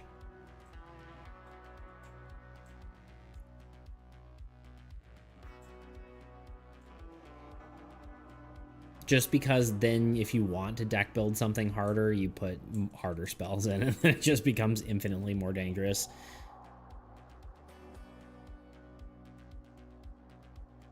But I do think the way I put it there makes the strategy of this deck make sense. Yeah. And it means we don't need to have anything be curses. We can just have it benefit from extra card draw. Yeah.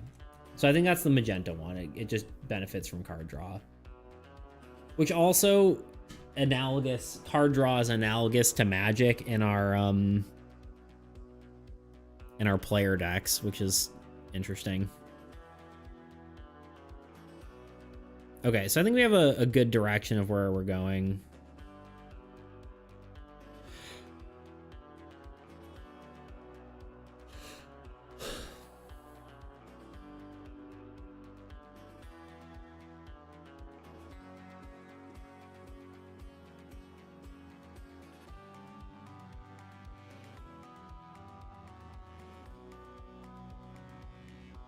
This is such a productive yap session. Yeah, for sure. Holy crap.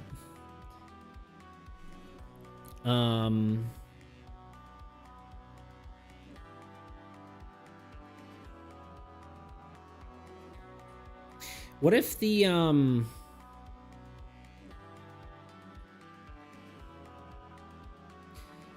chaos deck wasteland, because we want to do one wasteland, it could be something like when a card is drawn, draw a minion. Maybe even when a OG card is drawn.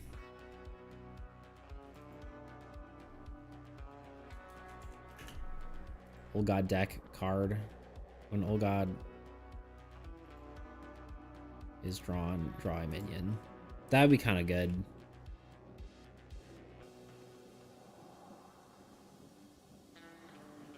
I like that. Then it has its own sort of flavor of minion draw.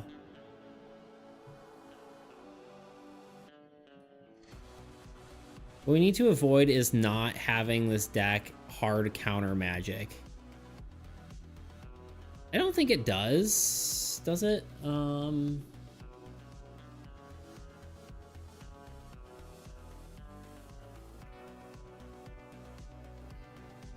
don't think so.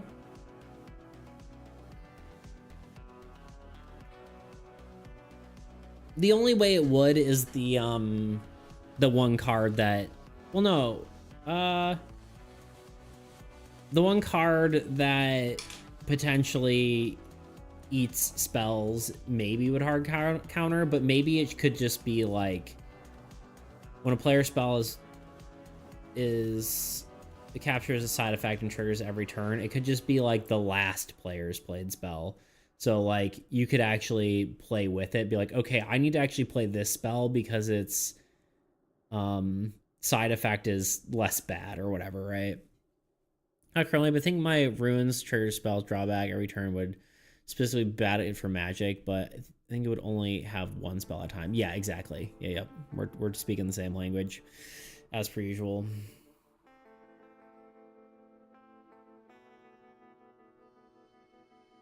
And then we just have to do 2 random structures for null, which could be anything, honestly. I think it's just whatever we find that has like is like a good idea for a card, because I'm sure there's just random ideas that we haven't even thought of. Honestly, even just adjacent synergies to like random things, like maybe we like look at some cards like, what's an adjacent synergy to Shade? Oh, well, maybe it's when an old god card dies, something happens, right? Or like whatever, right? Which we technically already have that. We have Husk, that's just Husk, but if something scales on player card draw, then Magic has potential to blow itself up. Yeah, I don't think you scale off of anything specific on players. I mean, World Ender does, but that's kind of different. I think cards on the board is different than cards drawn, because most players can't play more cards unless they have a synergy with that, which is basically just creation. But creation also gains units when placing cards, which counteracts World Ender's ability. So okay, it's seriously time to be done. My brain's gonna melt out of my skull. So let's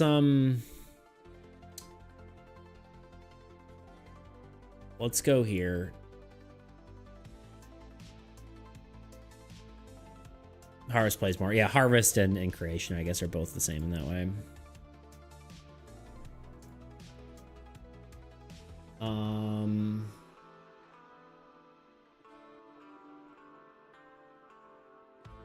Who we got? Anybody?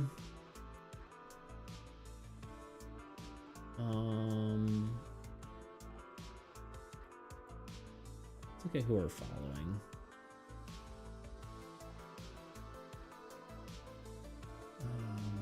God, yeah, no, I overdid it. I overdid it. I streamed too long.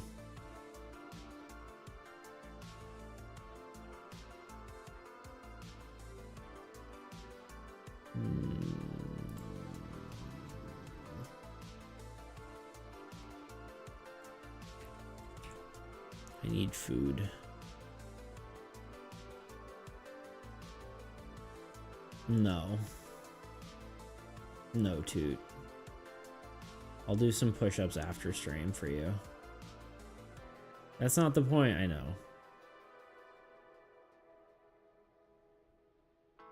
I probably will, because I just can't find someone to freaking raid right now. That's wild. Sometimes I just see a stream and I'm like, how is that your VTuber avatar? No shade, I'm just... Sometimes it's wild.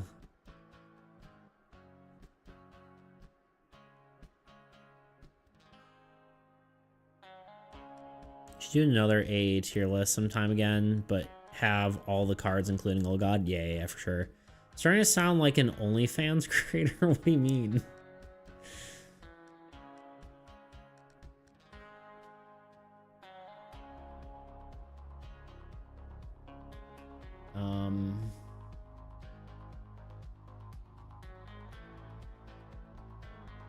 All right, Toot, go for it. I'm sure it's time. You can do it. I believe in you. Who's messaging me? Okay.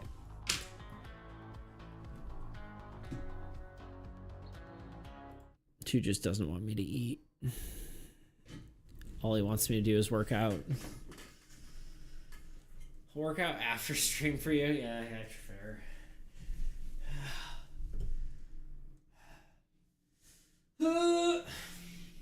Wait, I'm doing setups. Screw it, I'm gonna do it again.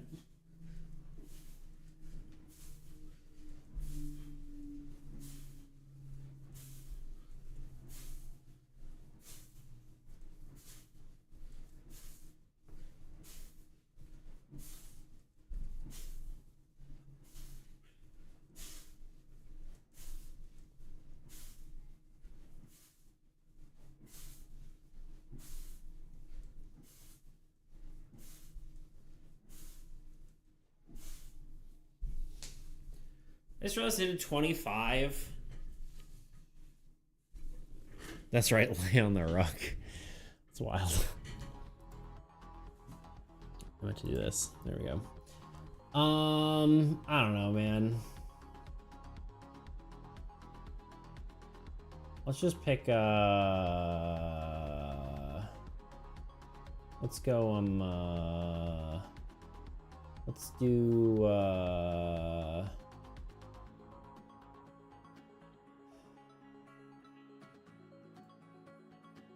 similar sized.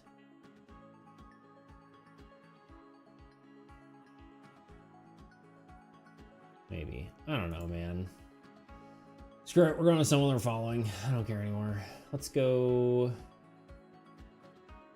Let's go. Some of these I just don't remember. Like, I rated this person at some point. I don't remember it.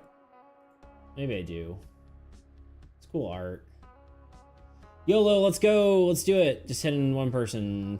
Just sending it. Y'all, it's been fun. YOLO's. Oh? The sussiest baka. That's wild. It was good. It was a good stream. We got a lot done. Let's probably more of that on Thursday, unless I have to get stuff done for my playtest. And we're definitely not going as long. It'll probably be like a shorter stream, and it's going to be earlier than normal. It's probably going to be starts around the same time as I did today. So keep that in mind. I'll put it on the schedule. I'll put that out. Y'all have a great rest of your day. Farewell. And yeah, goodbye.